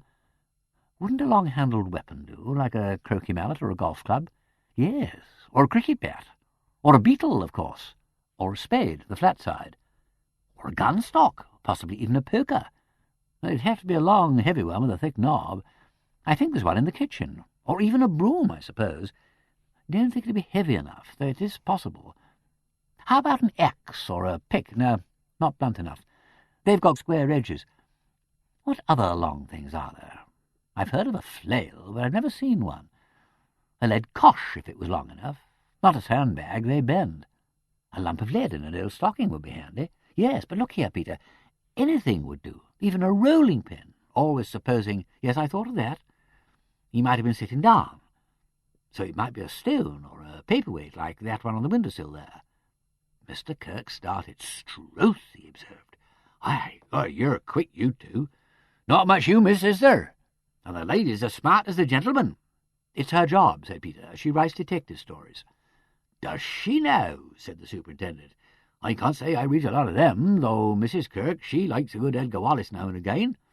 But I couldn't rightly call him a mellowing influence to a man in my line. I read an American story once, and the way the police carried on, well, it didn't seem right to me. Here, Joe, hand me that paperweight, would you? Aye, not that way. Ain't you never heard of fingerprints? Sellon, his large hand clasped round the stone, stood awkwardly and scratched his head with his pencil. He was a big, fresh-faced young man who looked as though he would be better at grappling with drunks than measuring prints and reconstructing the timetable of the crime. At least he opened his fingers and brought the paperweight balanced on his open palm. That won't take fingerprints, said Peter. It's too rough. Edinburgh granite, from the look of it. I might have done the bashing, though, said Kirk. Leastways the underneath part. Or this here rounded end? Model of a building, ain't it? Edinburgh Castle, I fancy. It shows no sign of skin or hair or anything about it.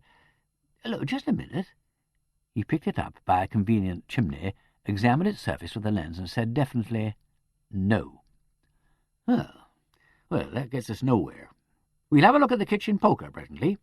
You'll find lots of fingerprints on that. Bunter's and mine and Mrs. Ruddle's, possibly Puffet's and Crutchley's." "Ah, that's the devil of it," said the superintendent frankly. "But none the more for that, Joe. You keep your fingers off anything what looks like a weapon. If you sees any of them things what his lordship and her ladyship here mentioned laying about, you just leave 'em be and shout till I come, see?" "Yes, sir." "To go back," said Peter, "to the doctor's report. I take it Noakes can't have bashed the back of his own head falling down the steps. He was an oldish man, wasn't he? 65, my lord. Sound as a bell, though, as far as you can judge now. Eh, Joe?" "That's a fact, sir. Boasted of it, he did. Talked large. As doctor said, he was good for another quarter of a century. You ask Frank Crutchley, he heard him. Over at Pagford in the Pig and Whistle, and Mr. Robert what keeps the Crown in the village. He've heard him many a time." "Ah, well, that's as may be. They ain't never safe to boast. The boast of heraldry. Well, I take it that'd be more in your lordship's line. But it all leads to the grave, as Gray's elegy has it. Still, he wasn't killed falling downstairs because there's a bruise on his forehead where he went down and hit the bottom step." "Oh," said Peter. "Then he was alive when he fell."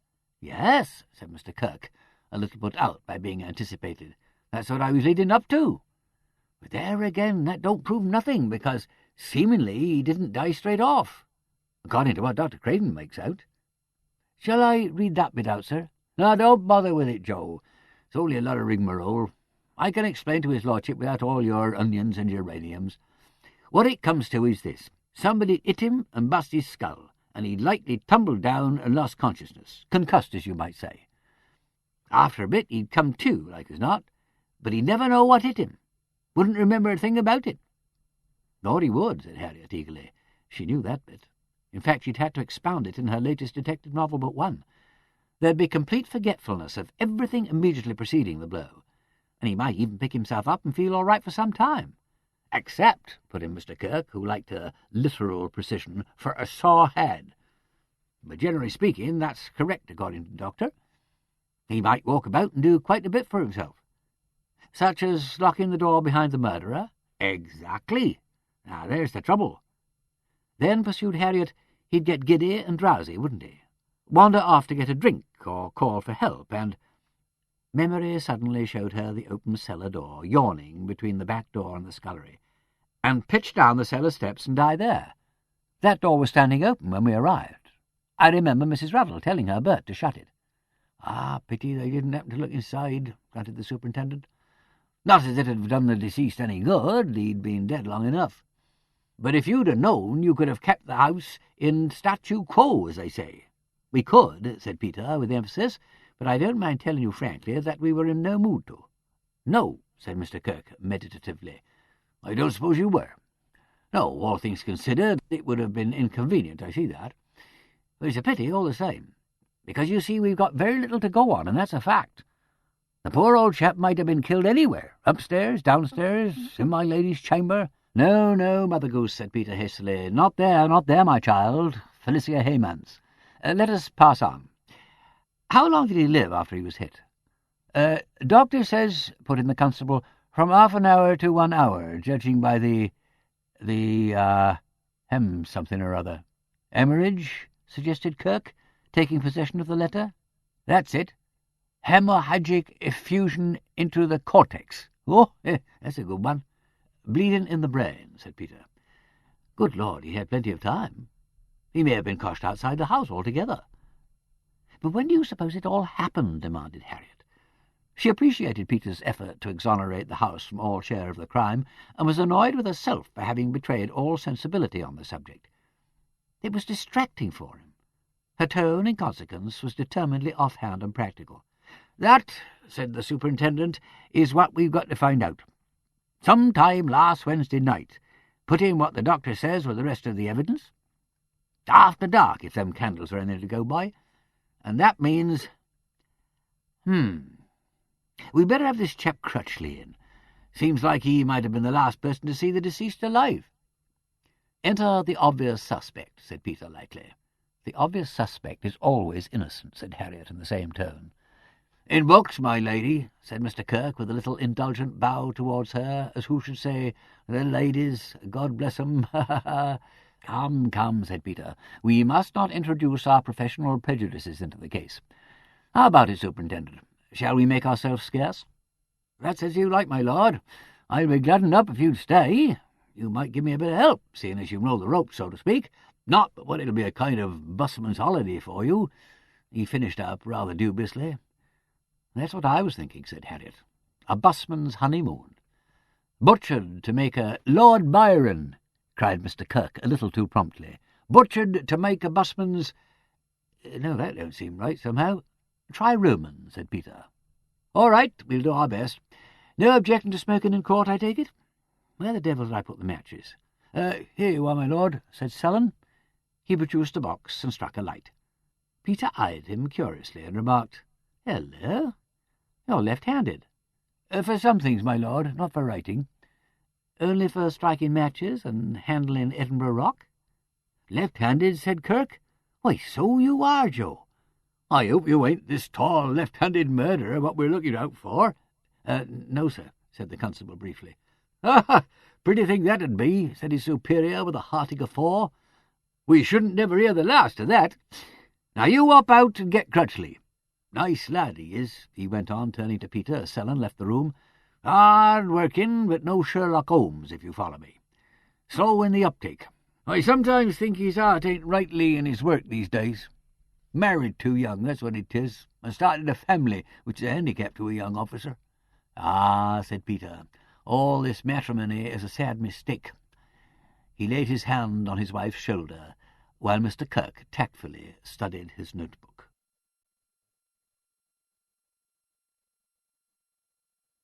Chapter 8. Pounds, Shillings, and Pence. Sailor. Faith decreed, it is to little end. His conscience too liberal, and he too niggardly, to part from anything may do thee good. Read. If prayers and fair entreaties will not serve, or make no battery in his flinty breast, I'll curse the carle, and see what that will do. Arden of Faversham. The gardener walked up to the table with a slightly belligerent air, as though he had an idea that the police were there for the sole purpose of preventing him from exercising his lawful right to obtain payment of £40. He admitted briefly, when questioned, that his name was Frank Crutchley, and that he was accustomed to attend to the garden 1 day a week at Tallboys for a stipend of 5 shillings per diem, putting in the rest of his time doing odd jobs of lorry driving and taxi work for Mr. Hancock at the garage at Pagford. "Saving up I was," said Crutchley with insistence, "to get a garage of my own. Only for that there £40 Mr. Noakes had off me." "Never mind that now," said the superintendent. "That's gone west, that has, and it's no use crying over spilt milk." Crutchley was about as much convinced by this assurance as were the allies on being informed by Mr. Keynes after the conclusion of the peace treaty that they might whistle for their indemnities since the money was not there. It is impossible for human nature to believe that money is not there. It seems so much more likely that the money is there and only needs bawling for.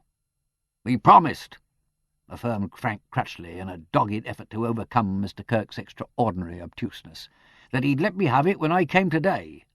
"Well," said Kirk, "I dare say he might have done if somebody hadn't butted in and brained him. You ought to have been smarter and got it out of him last week." This could be nothing but stupidity. Crutchley explained patiently he hadn't got it then. "Oh, hadn't he, though?" said the superintendent. "That's all you know about it." This was a staggerer. Crutchley turned white. "Cripes, you don't mean to tell me—" "Oh, yes, he had," said Kirk. "This information, if he knew anything about it, was going to loosen his witness's tongue for him and save him a deal of trouble." Crutchley turned with a frantic look to the other members of the party. Peter confirmed Kirk's statement with a nod. Harriet, who had known days when the loss of £40 would have meant greater catastrophe than Peter could ever suffer by the loss of 40,000, said sympathetically, "Yes, Crutchley, I'm afraid he had the money on him all the time." "What? He had the money? You found it on him?" "Well, we did," admitted the superintendent. "There's no call to make a secret of it." He waited for the witness to draw the obvious conclusion. "Mean to say if he hadn't been killed I might have had my money?" "If you could have got in before Mr. McBride," said Harriet, with more honesty than consideration for Kirk's tactics. Crutchley, however, was not troubling his head about Mr. McBride. The murderer was the man who robbed him of his own, and he took no pains to conceal his feelings. "God, I'd like to—" Yes, said the superintendent, "we quite understand that, and now's your opportunity. Any facts you can give us? Facts? I've been done, that's what it is, and I—" "Look here, Crutchley," said Peter, "we know you've had a rotten deal, but that can't be helped. The man who killed Mr. Noakes has done you a bad turn, and he's the man we're after. Use your wits and see if you can't help us to get even with him." The quiet, incisive tone had its effect. A kind of illumination spread over Crutchley's features. "Thank you, my lord," said Kirk. "That's about the size of it, and put very plain. Now, my lad, we're sorry about your money, but it's up to you to give us a hand, see?" "Yes," said Crutchley, with an almost savage eagerness. "All right. What do you want to know?" "Well, first of all, when did you last see Mr. Noakes?" "Wednesday evening, same as I said. I finished up my work just before 6, and I come in here to do the pots. And when I'd done 'em, he give me 5 bob, same as usual. And that's when I started asking him for my 40 quid. "Where was that? In here?" No, in the kitchen. We always sat in there. I come out of here with the steps in my hand, and—" "Steps? Why the steps?" "Why, for that there cactus and the clock. I wind the clock every week. It's an 8-day. I can't reach either on 'em without the steps. I goes into the kitchen, like I was saying, to put the steps away, and there he was. He give me my money, 1/2 a crown and a bob, and 2 tanners and 6pence in coppers, if you want to be particular, all out of different pockets. He liked to make out he couldn't hardly lay hand on a penny, but I was used to that. And when he'd finished play-acting, I asked him for my 40 pound. 'I want that money,' I says. 'Just so. You wanted the money for the garage. What did he say to that?' 'Promised he'd let me have it next time I come. Now that's today.' I might have known he never meant it. Wasn't the first time he'd promised, and then allus some excuse. But he promised faithful this time. The dirty old swine, and well he might, and him all set to skip with his pockets stuffed full of banknotes, the bleeder. Now come, said Kirk reprovingly, with a deprecatory glance at her ladyship. Mustn't use language. Was he alone in the kitchen when you went out? Yes. He wasn't the sort people dropped in for a chat with. I went off then, and that's the last I seed of him. You went off, repeated the superintendent, while Joe Sellen's hands travelled laboriously among the pothooks, and left him sitting in the kitchen. Now then. No, I didn't say that. He followed me down the passage, talking about giving me the money first thing in the morning, and then I heard him lock and bolt the door behind me. Which door? The back door. He mostly used that. Front door was always kept locked. Ah, is that a spring lock? No, mortise lock. He didn't believe in them Yale things. Don't take much to bust them off with a jemmy, he'd say. Ah, that's a fact, said Kirk. So that means the front door could only be opened with a key from inside or out. That's right. I should have thought you'd seen that for yourself if you'd looked. Mr. Kirk, who had indeed examined the fastenings of both doors with some care, merely inquired, Was the front door key ever left in the lock? No. He kept it on his bunch. It ain't a big one. It certainly wasn't in the lock last night, volunteered Peter. We got in that way with Miss Twitterton's key, and the lock was perfectly free. Just so, said the superintendent. Was there any other spare key that you know of? Crutchley shook his head. Mr. Noakes wouldn't go handing out keys by the bushel. Somebody might have got in, you see, and pinched something. Ah. Well, now, to get back. You left the house last Wednesday night. What time? Dunno, said Crutchley thoughtfully. Must have been getting on for 20 past, I reckon. Anyway, it was 10 past when I wound that there clock, and he keeps good time. "It's right now," said Kirk, glancing at his watch. Harriet's wristwatch confirmed this, and so did Joe Sellon's. Peter, after a blank gaze at his own watch, said, "Mine's stopped," in a tone which might have suggested that Newton's apple had been observed to fly upwards, or a BBC announcer heard to use a bawdy expression. Perhaps," suggested Harriet practically, "you forgot to wind it up." "I never forget to wind it up," said her husband indignantly. "You're quite right, though. I did. I must have been thinking of something else last night." "Very natural, I'm sure, in all the excitement," said Kirk. "Can you remember whether that there clock was going when you arrived?" The question distracted Peter from his own lapse of memory. He dropped his watch back into his pocket, unwound, and stared at the clock. "Yes," he said finally, "it was. I heard it ticking when we were sitting here. It was the most comfortable thing in the house. It was right, too," said Harriet, "because you said something about it being past midnight, and I looked, and it said the same as my watch." Peter said nothing, but whistled a couple of bars almost inaudibly. Harriet remained imperturbable. 24 hours of matrimony had taught her that if one was going to be disturbed by sly allusions to Greenland's coast or anything else, one might live in a state of perpetual confusion. Crutchley said, "Of course it was going. It's an 8th day, I tell you. And it was right enough this morning when I wound it. What's the odds, anyhow?" "Well, well," said Kirk, "we'll take it, then, that you left here sometime after 6:10, by that clock, which was right as near as makes no difference. What did you do next?" "Went straight to choir practice." "See here.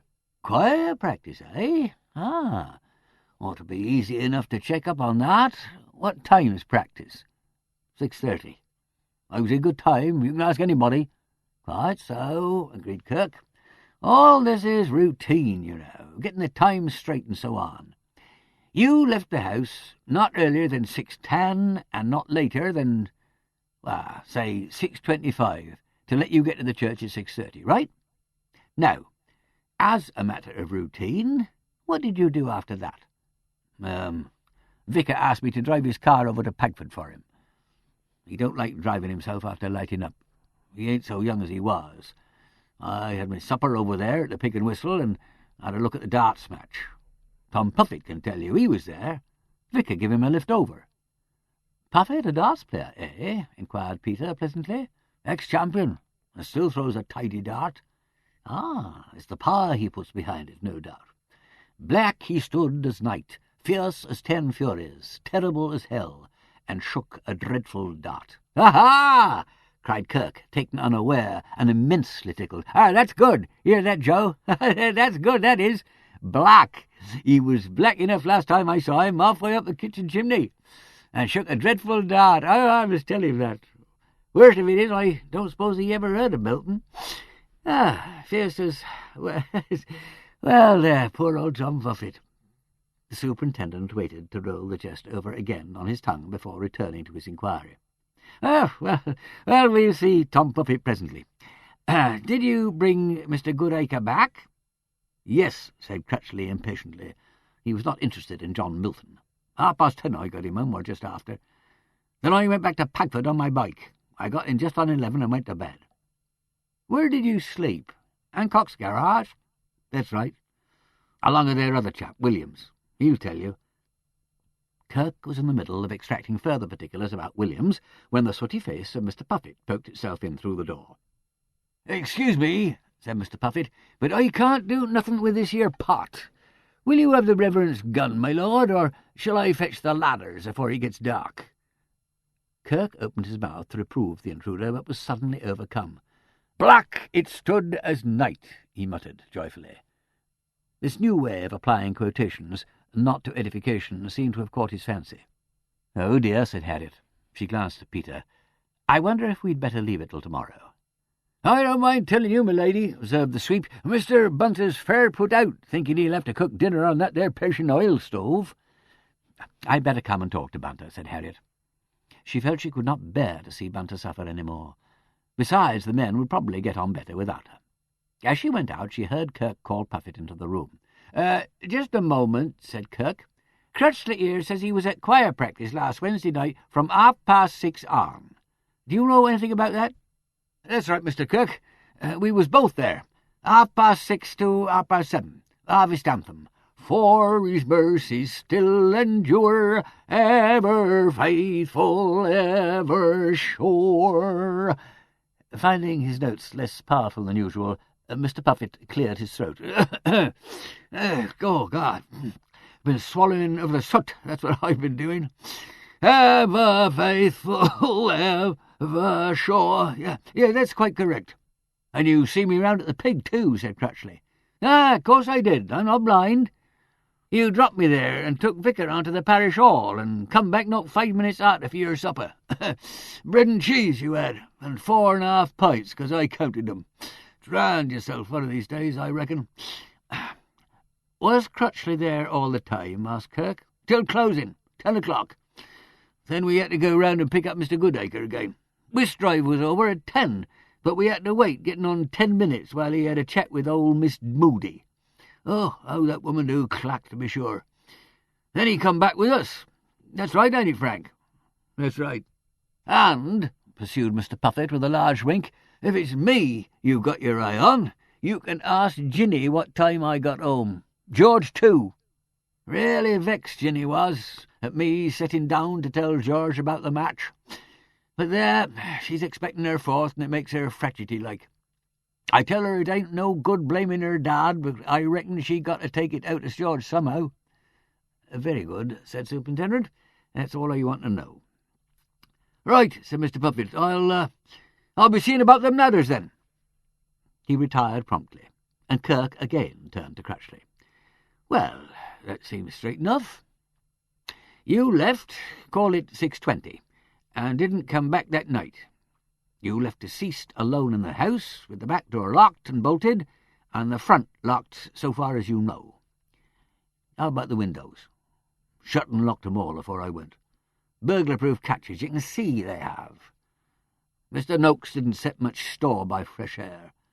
Said Peter. He seems to have been a careful bird. By the way, Superintendent, did you find the front door key on the body? Here's his bunch, said Kirk. Peter pulled Miss Twitterton's key from his pocket, looked over the bunch, picked out its counterpart, and said, Yes, here you are. He laid the two side by side on his palm, examined them thoughtfully with a lens, and finally handed the whole thing over to Kirk, remarking, Nothing there, so far as I can see. Kirk scrutinized the keys silently, and then asked Crutchley, Did you come back here any time during the week? No. Wednesday's my day. Miss Hancock gives me Wednesdays from 11 o'clock on. And Sundays, of course, but I wasn't here Sunday. I went to London to see a young lady. Are you a London man? Asked Peter. No, my lord, no. But I worked there once and I got friends there. Peter nodded. And you can't give us any information? Can't think of anybody who might have come to see Mr. Noakes that night? Anybody who might have had a grudge against him? Oh, I might think of plenty of them, said Crutchley with emphasis, but nobody what you might call special. Kirk was about to make a gesture of dismissal when Peter put in a question. Do you know anything about a note case Mr. Noakes lost some time ago? Kirk, Crutchley, and Selden all stared at him. Peter grinned. No, I wasn't born with second sight. Mrs. Ruddle was eloquent on the subject. What can you tell us about that? Well, I know he made a hell of a fuss about it, that's all. £10 he had in it, or so he said. If he'd lost £40 like me, now that'll do, said Kirk. Have we any information about that, Joe? No, sir, no, except it wasn't found. We made out he must have dropped it out of his pockets in the road. All the same, put in Crutchley, he had new locks put on the doors and the windows done too. 2 years ago, that was. You asked Mr. Ruddle about it. 2 years ago, said Kirk. Well, it don't seem to have much connection with us here. It explains, perhaps, said Peter, why he was so careful about locking up. Oh, yes, of course, agreed the superintendent. Well, all right, Crutchley, that'll do for the moment. Stay about in case you're wanted. It's my day here, said Crutchley. I'll be working in the garden. Kirk watched the door close behind him. Don't seem as if it could be him. Him and Puffet are alibis for one another. Puffet? Puffet is his own best alibi. You've only got to look at him. The man of upright soul and humour placid needs no blunt instrument nor prussic acid. Horace. Wimsey's translation. Then Puffet's word is enough to let out Crutchley. Not but what he mightn't have done it later on. Doctor only says dead about a week. Suppose Crutchley did it the next day. Not very likely. When Mrs. Ruddle came in the morning, she couldn't get in. Ah, yeah, that's true. Well, we'll have to check on the alibi with this chap Williams at Pugford. He might have come back and done the job after 11. He might. Only remember, Noakes hadn't gone to bed. How about earlier, say 6 o'clock before he left? Ah, don't fit in with the candles. Ah, I was forgetting about them. But you know you could light candles at 6 o'clock on purpose to create an alibi. Ah, I suppose you could, agreed Kirk with deliberation. He was apparently unused to dealing with criminals of so much subtlety as that would imply. He ruminated for a moment and then suggested, "But them eggs and that cocoa." "I've known even that done, too. I've known a murderer sleep in 2 beds and eat 2 breakfasts in order to lend verisimilitude to an otherwise unconvincing narrative." "Gilbert and Sullivan," said the superintendent, a little hopelessly. "Mostly Gilbert, I fancy. It's more likely, if Crutchley did it, that it was done then, because I don't see old Noakes letting in Crutchley after dark. Why should he? Unless Crutchley did have a key, after all." "Ah," said Kirk. He swivelled round heavily in his chair and looked Peter in the face. "What was you looking for in them keys, my lord?" "The traces of wax in the wards." "Oh," said Kirk. "If a duplicate was made," went on Peter, "it was made within the last 2 years. Difficult to trace, but not impossible, especially when people have friends in London." Kirk scratched his head. "That'll be a nice job," he said. "But see here, the way I look at it is this. If Crutchley did it, how did he come to miss all that money? That's the thing I can't get over. That don't look reasonable to me." "Yeah, you're quite right. It's the most puzzling thing about the case whoever committed the murder. It almost looks as though it wasn't done for money. But it's not easy to see any other motive." "That's the funny thing about it," said Kirk. "By the way, if Mr. Noakes had had any money to leave, who would have come in for it?" "Ah!" The superintendent's face brightened. "We've got that. Found this bit of a will in that old desk in the kitchen." He produced the paper from his pocket and spread it out. "After payment of my just debts," cynical blighter, a fine fat legacy to leave anyone, "all I die possessed of to my niece and sole surviving relative, Agnes Twitterton." That surprise you? Not at all. Why should it? But Kirk, slow as he seemed, had seen Peter's quick frown, and now pressed home his advantage. "When this Jewbird McBride started blowing the gaff, what did Miss Twitterton say?" "Well," said Peter, "she went off the deep end, naturally." "Naturally. Seemed a bit of a blow to her, eh?" "Well, not more than you might expect. Who witnessed the will, by the way?" "Simon Goodacre and John Jellyfield. He's the doctor from Pagford. It's all in order." "What did Miss Twitterton say when your man discovered the body?" "Well, she shrieked a bit and so on, and went off into hysterics." "Did she say anything particular besides shrieking?" Peter was conscious of a curious reluctance. Theoretically, he was quite as ready to hang a woman as a man, but the memory of Miss Twitterton frenziedly clinging to Harriet was disturbing to him. He was tempted to feel with Kirk that marriage was a handicap to a young officer. "See here, my lord," said Kirk, his ox eyes mild but implacable, "I've heard 1 or 2 things from these other people." "Then," retorted Peter, "why don't you ask them?" "I'm going to. Joe, ask Mr. McBride to step here a minute." "Now, my lord, you're a gentleman, and you've got your feelings. I know all that, and it does you credit. But I'm a police officer, and I can't afford to indulge in feelings. They're a privilege of the upper classes." "Upper classes be damned," said Peter. This stung him all the more that he knew he deserved it. "Now, McBride," went on Kirk cheerfully, "he's no class at all. If I asked you, you'd tell the truth, but it might hurt you. Now I can get it out of McBride, and it won't hurt him in the least." "I see," said Peter. "Painless extraction of speciality." He walked up to the fire and kicked the logs moodily. Mr. McBride came in with great alacrity. His face expressed that the sooner all this was over, the sooner to town. He'd already given the police the details of the financial situation, and was straining like a greyhound at the official leash. "Oh, Mr. McBride, there's just one other thing. Did you happen to notice what sort of effect the discovery of the body had upon the family and friends, so to speak?" "Well," said Mr. McBride, "they were upset. Who wouldn't be? A silly question to keep a man waiting about for." "Remember anything special said?" "Oh, said McBride, "I'll get you. Well, now, the gardener chap, he went as white as a sheet, he did, and the old gentleman was badly put about. The niece had hysterics, but she didn't seem as much surprised as the rest, did she?" He appealed to Peter, who avoided his sharp eye by strolling over to the window and gazing out at the dahlias. "What do you mean by that?"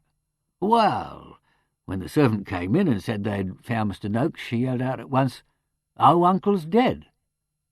"Did she now?" said Kirk. Peter swung round on his heel. "Now, that is not quite fair, McBride. Anybody could tell that from Bunter's manner. I know I could." "Could you?" said McBride. "You didn't seem in any hurry to believe it." He glanced at Kirk, who asked, "Did Miss Twitterton say anything else?" "She said, Uncle's dead and all the money's gone, just like that. Then she had the jim-jams. Nothing like pounds, shillings and pence for going straight to the heart, is there?" "Nothing," said Peter. "You, if I recollect rightly, asked whether they'd found any money on the corpse." "Quite right," admitted Mr. McBride. "He was no relation of mine, you see, was he?" Peter worsted at every thrust, lowered his weapon, and admitted defeat. "The legal profession," he said, "must present you with a comprehensive picture of Christian family life. What do you think of it?" "Not much," replied Mr. McBride succinctly. He turned back to the table. "I say, Mr. Superintendent, are you going to want me any more? I've got to get back to town." "That's okay. We've got your address. Good morning, Mr. McBride, and thanks very much." As the door shut behind him, Kirk transferred his glance to Peter. "That right, my lord?" "Quite right." "Ah, well, I think we'll have to see Miss Twitterton." "I'll get my wife to fetch her down," said Peter, and escaped. Mr. Kirk sat back in Merlin's seat and rubbed his hands thoughtfully. "That's a real nice gentleman, Joe," said Mr. Kirk. "Straight out of the top drawer. Pleasant and easy as kiss me hand. Well educated, too. But he sees which way the wind's blowing, and he don't like it. Small blame to him." "But," objected the constable, "he can't think Aggie Twitterton coshed old Oakes on the head with a mallet. She's a little slip of a thing." "You never know, my lad. The female of the species is deadlier than the male. That's Rudyard Kipling. He knows that, though it's again his upbringing to say so. Not but what he'd have made it sound a lot better if he had said it, instead of leaving it to McBride. But there, he couldn't lay tongue to it, I suppose. Besides, he knew well enough I'd have it out of McBride in the end." "Well, he ain't done her much good, as I can see." "Them sort of feelings," pronounced Mr. Kirk, "commonly don't do much good except to complicate things. But they're pretty, and if taken the right way, harmless. You've got to learn to get round 'em when you're dealing with gentry, and remember this, what they don't say is more important than what they do say, especially when they got good brains, like this here gentleman has. He sees well enough that if Noakes was killed for what he had to leave—" "But he hadn't nothing to leave." "I know that, but she didn't. Aggie Twitterton didn't know. And if he was murdered for what he had to leave, that'd explain why the £600 wasn't took off the body. Maybe she didn't know it was there. And if she did, she didn't have to take it, because it'd all be hers in the end. Use your head, Joe Selden." Peter, in the meantime, had caught Mr. McBride on the doorstep. "How'd you get back?" "Lord knows," said Mr. McBride frankly. "I came by train to Great Pagford and took the bus on. There's no bus handy. I'll have to get a lift. I wouldn't have believed there were places like this within 50 miles of London. Beats me how people can live in them. But it's all a matter of taste, ain't it?" "Bunter could take you in the car to Pagford," said Peter. "They won't want him again for a bit. Sorry you should have been dumped into all this." Mr. McBride was grateful and said so. "It's all in the day's work," he added. "You're the ones that come off worst, in one way, you and her ladyship. I never saw much to fancy in these 3x4 villages myself. Think it's the little woman, do you? Well, you can't be sure. But in our way of business, we do have to keep our eyes peeled when it comes to relations, particularly if there's money in it. There's some people who won't even make a will. Say it's like signing their own death warrant. And they ain't far out. But look here, this chap Noakes was pretty well up against it, wasn't he? He may have been doing some funny stuff on the side. I've known men get bumped off for other things besides money. Well, so long. My respects to her ladyship, and much obliged. Bunter brought round the car, and he hopped in, waving a friendly gesture. Peter caught Harriet and explained what was wanted. "Poor little Twitters," said Harriet. "Are you going to be there?" "No, I'm going out for a breath of air. I'll come back presently." "What's the matter?" "Kirk hasn't been unpleasant, surely?" "Oh, no. He handled me with kid gloves on. Showed all the proper consideration for my rank and refinement and other inferiorities. My own fault, I asked for it. Oh, golly, here's the vicar. What does he want?" "They asked him to come back. Go on out the back way, Peter. I'll tackle him." Kirk and Selden from the window had watched Mr. McBride's departure. "Hadn't I ought to fetch Shaggy Twitterton down myself?" suggested Selden. "His lordship will maybe tell his wife to give her the tip." "The trouble with you, Joe," replied the superintendent, "is you ain't got no pussicology, as they call it. They wouldn't do a thing like that, neither of 'em. They ain't compounding no felonies, nor yet obstructing the law. All that's the matter is, he don't like hurting women, and she don't like hurting him.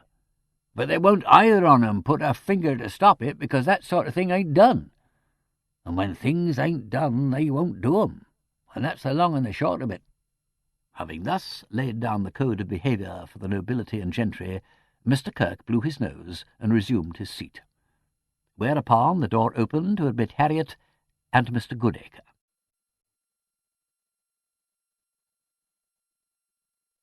Chapter 9.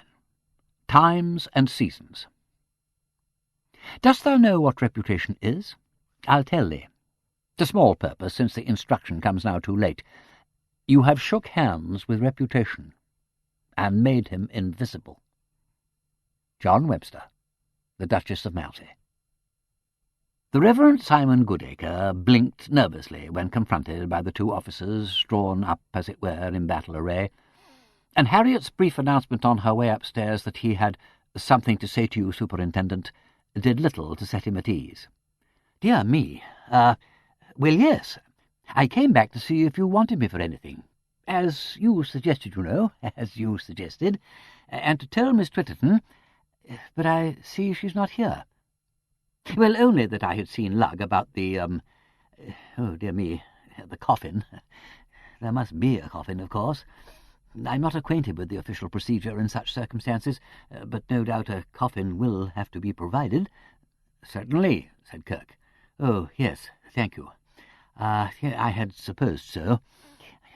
I have referred Lugg to you because I imagine the body is no longer in the house." "It's over at the Crown," said the superintendent. "The inquest will have to be held there." "Oh dear," said Mr. Goodacre. "The inquest. Oh yes." "The coroner's office will give all the usual facilities." Yes, thank you.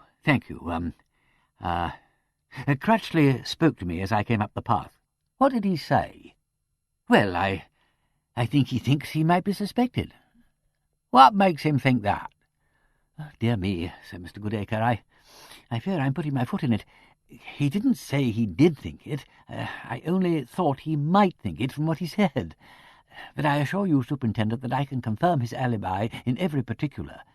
He was at choir practice from 6:30 to 7:30, and then he took me over to Pagford for the whist drive and brought me back here at 10:30.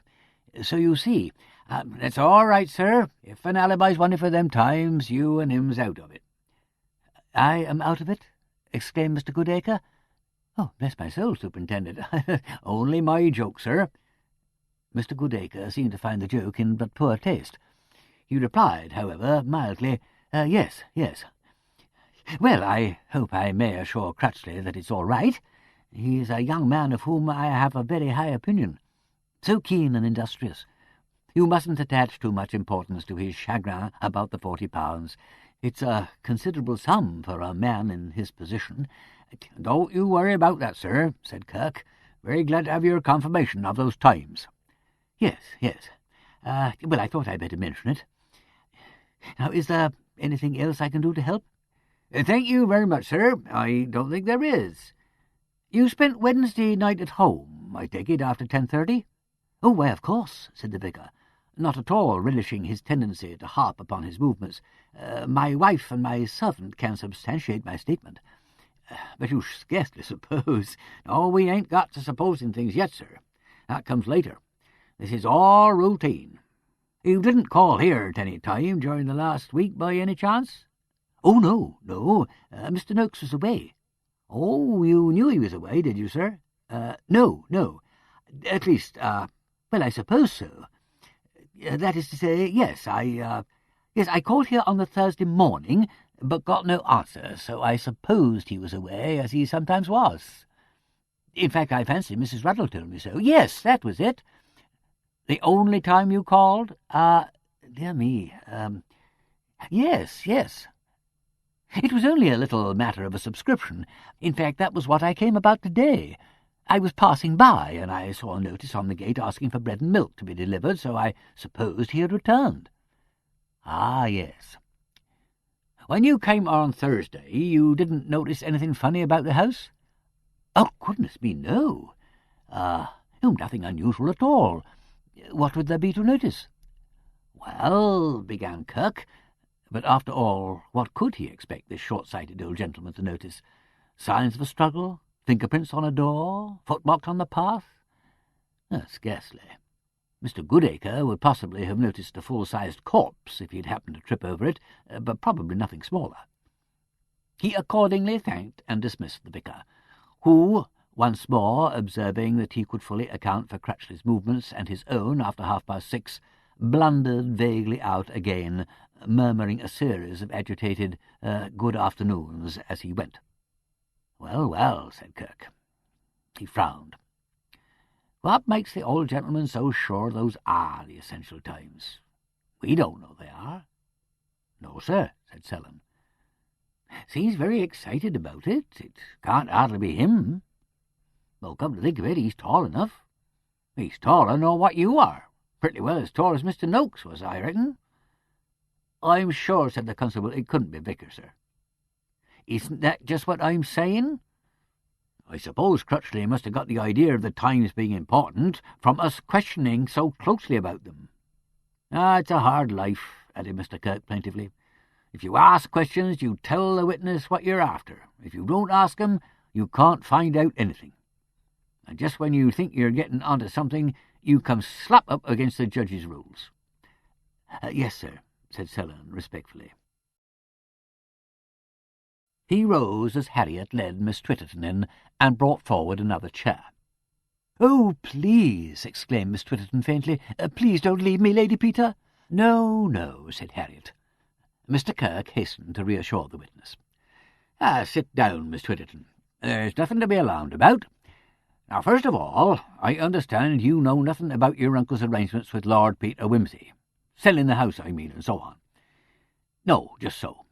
Now, when had you seen him last? Oh, not for... Miss Twitterton paused and counted the fingers of both hands carefully. Not for about 10 days. I looked in last Saturday after morning service. I mean, of course, last Sunday week. I come over, you see, to play the organ for the dear vicar. It's a tiny church, of course, and not many people. Nobody in Pakenham plays the organ, and, of course, I am delighted to help in any way. And I called on Uncle then, and he seemed quite as usual, and that's the last time I saw him. Oh, dear.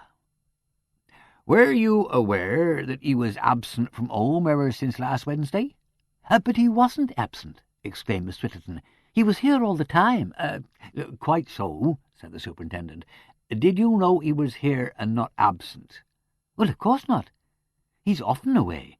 He usually told me. But it was quite an ordinary thing for him to be at Broxford. I mean, if I had known, I shouldn't have thought anything about it. But I didn't know anything about it. Anything about what? Well, about anything. I mean, nobody told me he wasn't here, so I thought he was here, and so he was, of course. If you'd been told the house was shut up and Mrs. Ruddle couldn't get in, you wouldn't have been surprised or uneasy? Oh, no. No, it often happened. I should have thought he was at Broxford. You have a key for the front door, haven't you? Oh, yes, and the back door, too. Miss Twitterton fumbled in a capacious pocket of the old-fashioned sort. But I never use the back door key because it's always bolted. The door, I mean. She pulled out a large key-ring. I gave them both to Lord Peter last night, off this bunch. I always keep them on the ring with my own. They never leave me. Except last night, of course, when Lord Peter had them. Said Kirk. He produced Peter's 2 keys. Are these the ones? Well, they must be, mustn't they, if Lord Peter gave them to you? You haven't ever left the front door key to anybody? Oh, dear, no, protested Miss Twitterton. Not anybody. If Uncle was away and Frank Crutchley wanted to get in on Wednesday morning, he always came to me, and I went over with him and unlocked the door for him. Uncle was ever so particular. And besides, I should want to go myself and see that the rooms were all right. In fact, if Uncle William was at Broxford, I used to come over most days. Well, on this occasion, you didn't know he was away? No, I didn't. That's what I keep on telling you. I didn't know. So of course I didn't come. And he wasn't away. Exactly. Now you're sure you never left these keys about, where they might be pinched or borrowed? No, never, replied Miss Twitterton earnestly, as though, thought Harriet, she asked nothing better than to twist a rope for her own neck. Surely she must see that the key to the house was the key to the problem. Was it possible for any innocent person to be quite as innocent as that?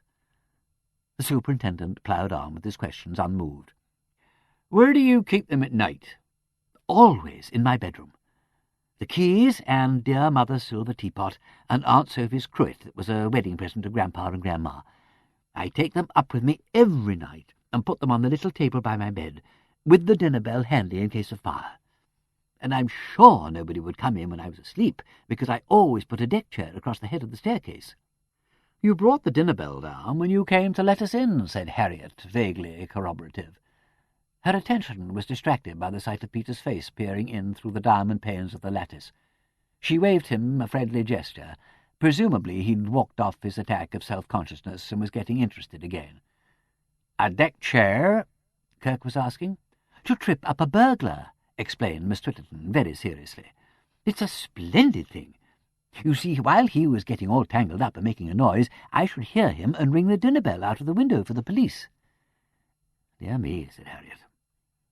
Peter's face had vanished. Perhaps he was coming in. How dreadfully ruthless of you, Miss Twitterton. The poor man might have fallen over it and broken his neck. What man? The burglar? But, dear Lady Peter, I am trying to explain there never was a burglar. Well, said Kirk, it doesn't look as if anybody else could have got at the keys. Now, Miss Twitterton, about these money difficulties of your uncle's. Oh, dear, broke in Miss Twitterton with unfeigned emotion. I knew nothing about those. It's terrible. It gave me such a shock. I thought, well, we all thought, Uncle was ever so well off. Peter had come in so quietly that only Harriet noticed him. He remained near the door, winding his watch and setting it by the clock on the wall. Obviously he had come back to normal, for his face expressed only an alert intelligence. Did he make a will, do you know? Kirk dropped the question out casually. The tell-tale sheet of paper lay concealed under his notebook. Oh, yes, said Miss Twitterton. Yes, I'm sure he made a will. Not that it would have mattered, I suppose, because I'm the only one of the family left. But I'm certain he told me he'd made one. He always said, Now don't you be in a hurry, Aggie. I can't help you now, because it's all tied up in the business, but it'll come to you after I am dead. I see. You never thought he might change his mind? Why, no. Who else should he leave it to? I'm the only one. I suppose now there won't be anything. I'm afraid it doesn't look like it. Oh, dear. Was that what he meant when he said it was tied up in the business? That there wasn't any? "That's what it very often does mean," said Harriet. "Then that's what—" began Miss Twitterton and stopped. "That's what?" prompted the superintendent. Nothing," said Miss Twitterton miserably. "Only something I thought of, something private. But he said once something about being short and people not paying their bills. Oh, what have I done? However can I explain?" "What?" demanded Kirk again. Nothing," repeated Miss Twitterton hastily, "only it sounds so silly of me." Harriet received the impression that this was not what Miss Twitterton had originally meant to say. "He borrowed a little sum off me once. Not much, but of course I hadn't got much. Oh, dear, I'm afraid it looks dreadful to be thinking about money just now, but I did think I'd have a little for my old age, and times are so hard, and well, there's the rent of my cottage, and—" She quavered on the verge of tears. Harriet said confusedly, "Don't worry. I'm sure something will turn up." Kirk could not resist. "Mr. Micawber," he said, with a sort of relief. A faint echo behind him drew his attention to Peter, and he glanced round. Miss Twitterton hunted wildly for a handkerchief amid a pocketful of bast, pencils, and celluloid rings for chickens' legs, which came popping out in a shower. "I'd counted on it rather specially," sobbed Miss Twitterton. "Oh, I'm sorry. Please don't pay any attention." Kirk cleared his throat. Harriet, who was, as a rule, good at handkerchiefs, discovered to her annoyance that on this particular morning she had provided herself only with an elegant square of linen, suitable for receiving such rare and joyful drops as might be expected on one's honeymoon. Peter came to the rescue with what might have been a young flag of truce. "It's quite clean," he said cheerfully. "I always carry a spare." "The devil you do," said Harriet to herself. "You are too well trained by half." Miss Twitterton buried her face in the silk and snuffled in a dismal manner, while Joe Sellon studiously consulted the back pages of his shorthand notes. The situation threatened to prolong itself. "Shall you want Miss Twitterton any more, Mr. Kirk?"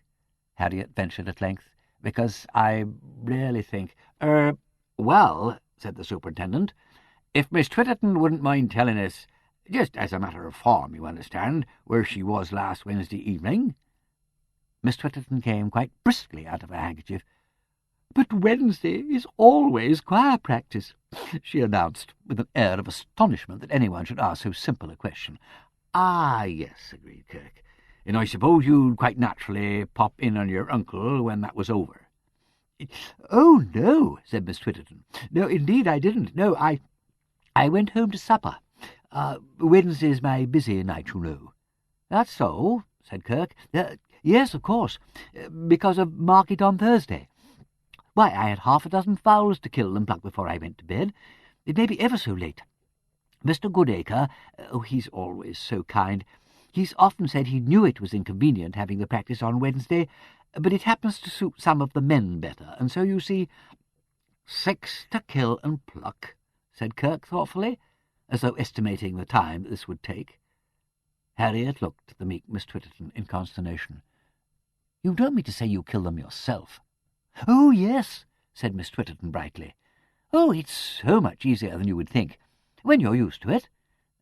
Kirk burst into a guffaw, and Peter, seeing that his wife was disposed to attach overmuch importance to the matter, said in an amused tone, "My dear girl, wringing necks is only a knack. It doesn't need strength." He twisted his hands in a quick pantomime, and Kirk, either genuinely forgetting the errand he was on, or of malice prepense, added, "That's right." He tightened an imaginary noose about his own bull neck. "Ring 'em or string 'em up. It's the sharp jerk that does it." His head flopped sideways suddenly, sickeningly. Miss Twitterton gave a squeak of alarm.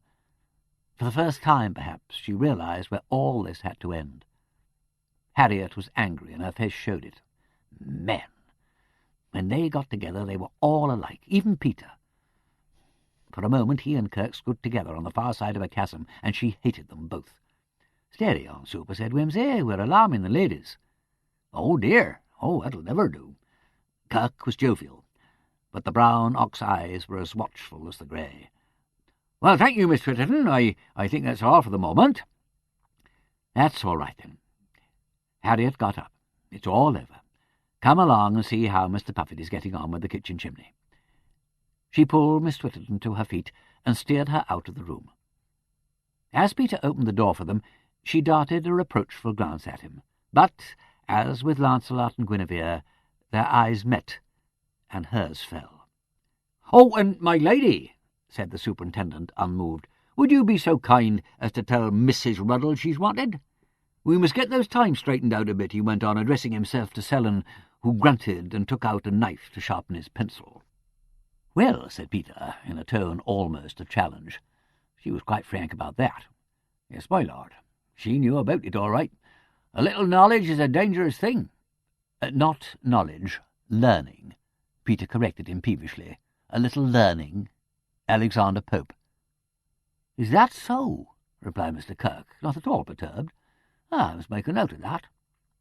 It don't look as though nobody else could have got hold of the keys, but you never know."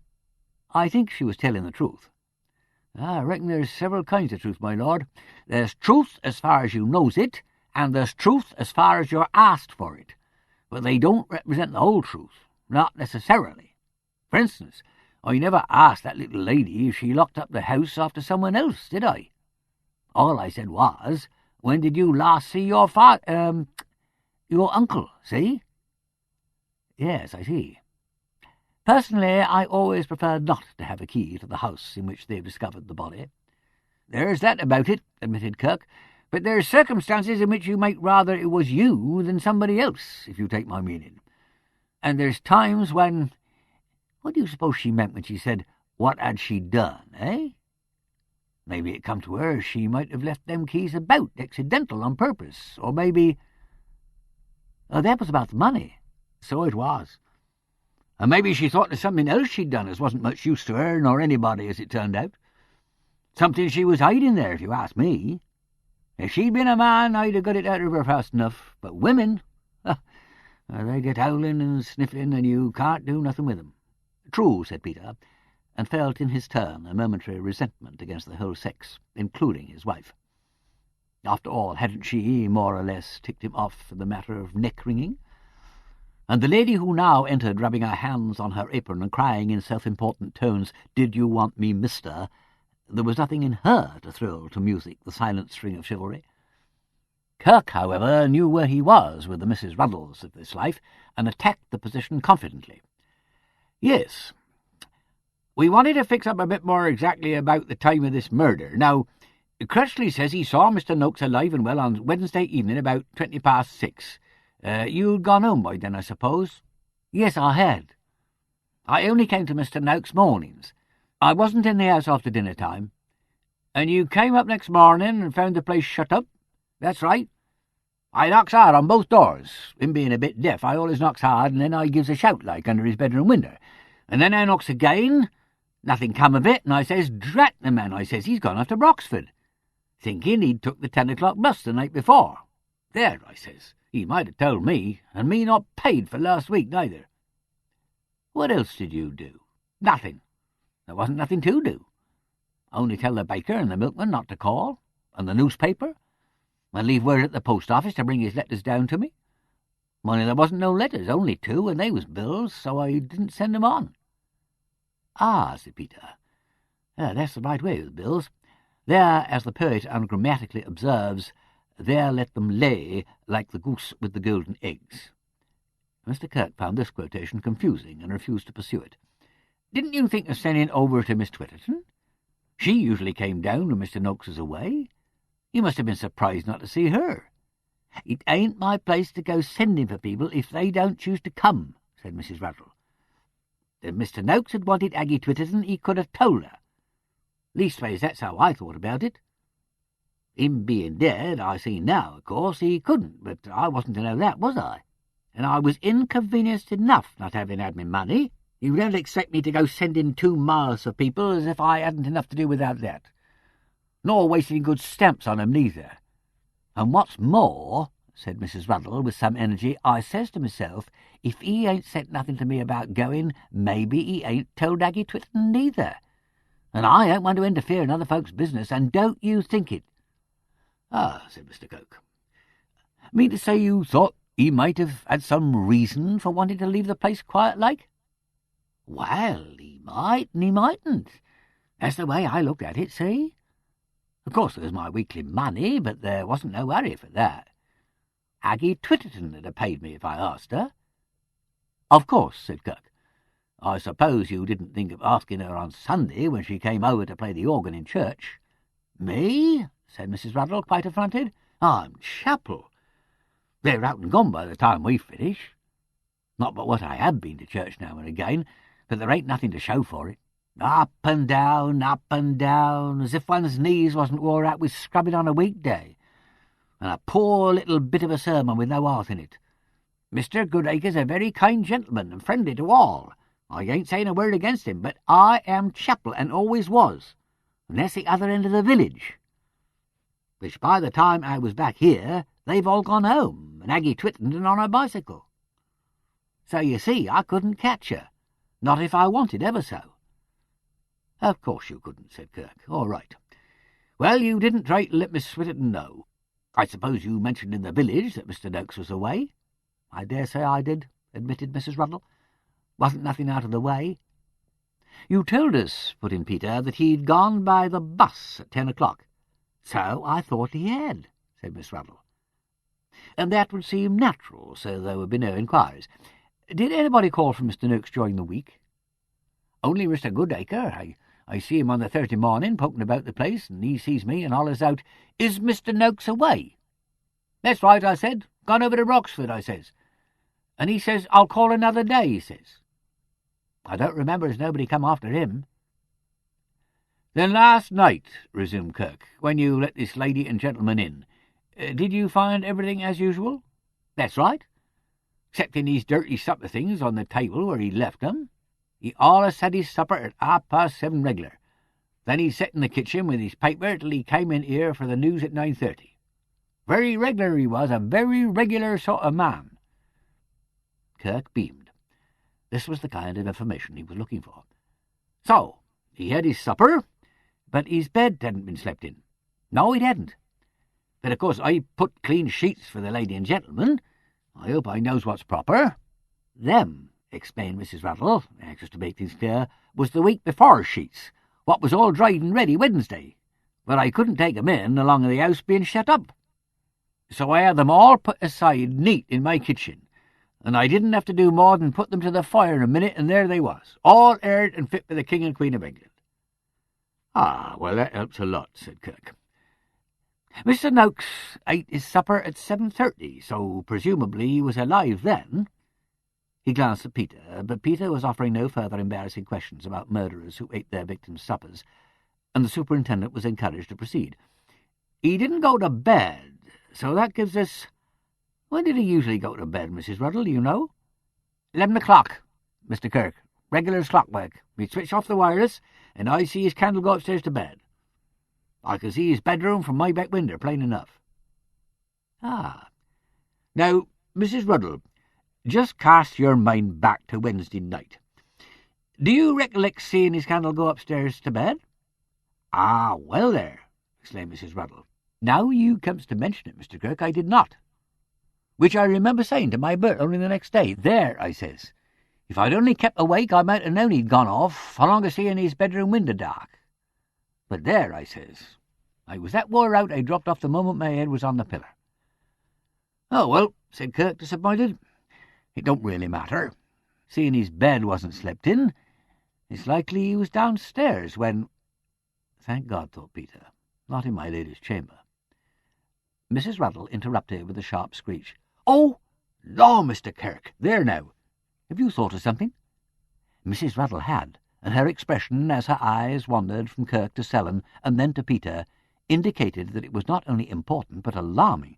"Why, of course. I dunno how it didn't come into my head afore, but I've been that mothered with all these dreadful things happening. Course, come to think of it, if he wasn't off the bus, then he must have been dead afore 9:30. The constable's hand paused in its note-taking. Kirk said sharply, "What makes you think that?" Why, his wireless wasn't a-working, and I says to Bert, look, just a minute. What's all this about the wireless? Well, Mr. Kirk, if Mr. Noakes had been here alive, he wouldn't have missed the 9:30 news, not if he was ever so. He set great store by the last news, poor soul. Though what good it done him, I don't know. And I recollect saying to Bert last Wednesday night as ever was, funny thing, I says, Mr. Noakes ain't got his wireless going tonight. That ain't like him, I says. But you couldn't hear the wireless from your cottage with all those doors and windows shut. Mrs. Ruddle licked her lips. Well, I won't deceive you, Mr. Kirk. She swallowed, and then went on as volubly as ever. Her eye avoided the superintendent's and fixed itself on Joe Sellen's pencil. I did just run over here a few minutes after the half-hour to borrow a drop of paraffin from his shed. And if the wireless had been on, then I couldn't have helped hearing of it, for them walls at the back ain't only plaster, and he allus had it on a roaring powerful hard on account of him being hard of hearing. I see, said Mr. Kirk. No harm, said Mrs. Ruddle, backing away from the table. No harm in borrowing a drop of paraffin. Well, replied Kirk cautiously, that's neither here nor there. 9:30 news. That's on the National. That's right. We never trouble with the 6 o'clock. Peter consulted Kirk with a glance, stepped over to the radio cabinet and raised the lid. The pointer, he observed, is set to regional. Well, if you ain't altered it since. Peter shook his head. And Kirk continued, looks like he didn't have it on, not for the 9:30. Well, we're getting there, aren't we? Whittling the time down. Line upon line, line upon line. Here little, there little. Isaiah, said Peter, shutting down the lid. Or is it more appropriately Jeremiah? Isaiah, my lord. And no call for lamentations that I can see. That's pretty satisfactory, that is. Dead or unconscious at 9:30. Last seen alive about 6:20. Ate his supper at 6:20, cried Mrs. Ruddle. Oh, go on. He was alive and kicking at 9 o'clock. What? How do you know? Why didn't you say so before? Well, I thought you knowed it. You didn't ask. And how did I know? 'Cause I seen him, that's why. Here, what are you getting at? Trying to put something on me? You know as well as I do he was alive at 9. Joe Sellen here was talking to him. Kirk gaped, dumbfounded. Eh? He said, staring at the constable. Yes, muttered Sellen, dully. That's right. Course it is, said Mrs. Ruddle. Her small eyes gleamed with malicious triumph, behind which lurked an uneasy horror. You don't catch me that way, Joe Sellen. I come in 9 o'clock from fetching a pail of water, and I sees you plain as the nose on my face a-talking to him at this very window. Ah, and I heard you too, using language you did ought to be ashamed of yourself. Not fit for a decent woman to listen to. I come up the yard, which you know where the pump is, and the only water fit to drink by you goes down to the village, Mr. Kirk, and always free permission to use the pump in the yard, without it's for washing, but I always uses rainwater on account of the woollens, and I hears you from the pump. Yes, you may look, and I says to myself, Lor, I says, whatever is a-going on? And I comes round the corner of the houses, and I sees you, and your helmet, so don't you go denying of it. All right, Ma, said Kirk, shaken, but sticking loyally by his subordinate. Much obliged. Well, that brings us pretty near the time. 9 o'clock, you say it was? Near as makes no difference. My clock said 10 past, but it gains a bit. But you ask Joe Sellen. If you want to know the time, ask a policeman. Ha-ha. Very good, replied the superintendent. Well, he just wants a bit of confirmation on that there point. 2 witnesses are better than 1, that'll do. Now, just you run along, and see here, don't you get shooting your mouth off. I'm sure, said Mrs. Ruddle, bridling, I ain't one to talk. Certainly not, said Peter. That's the last thing anybody would accuse you of. But you see you're a very important witness, you and Sellen here, and there might be all sorts of people, reporters and so on, trying to wheedle things out of you. So you must be very discreet, just like Sellen, and come down sharp on them. Otherwise you might make things difficult for Mr. Kirk. Joe Sellen, indeed, said Mrs. Ruddle contemptuously. I can do as well as him any day. I hope I knows better than to go talking to newspaper fellers. A nasty, vulgar lot." "Most unpleasant people," said Peter. He made for the door, driving her gently before him like a straying hen. "We know we can rely on you, Mrs. Ruddle, thou foster child of silence and slow time. Whatever you do," he added earnestly, as he propelled her over the threshold, "don't say anything to Bunter. He's the world's worst chatterbox." "Certainly not, my lord," said Mrs. Ruddle. The door closed. Kirk drew himself up in the big chair. His subordinate sat huddled, waiting for the explosion. "Now, Joe Selden, what's the meaning of this?" "Well, sir, "I'm disappointed in you, Joe," went on Kirk, with more distress than anger in his puzzled voice. "I'm astonished.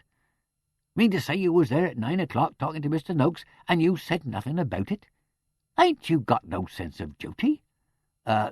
I'm sure I'm very sorry, sir." Lord Peter Wimsey strolled over to the window. One does not interfere with another man taking off his subordinate. "All the same, sorry? That's a nice word to use. You, a police officer, withholding important evidence, and you say you're sorry?"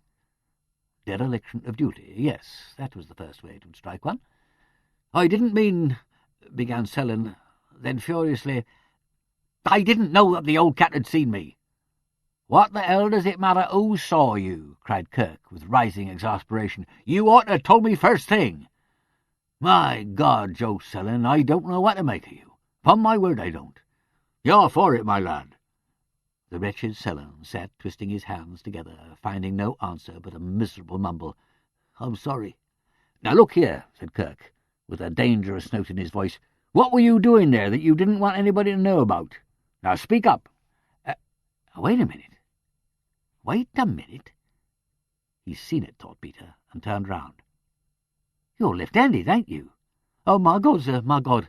Look, I never done it. I swear I never done it. Heaven knows I had cause enough, but I never done it. I never laid a hand on him."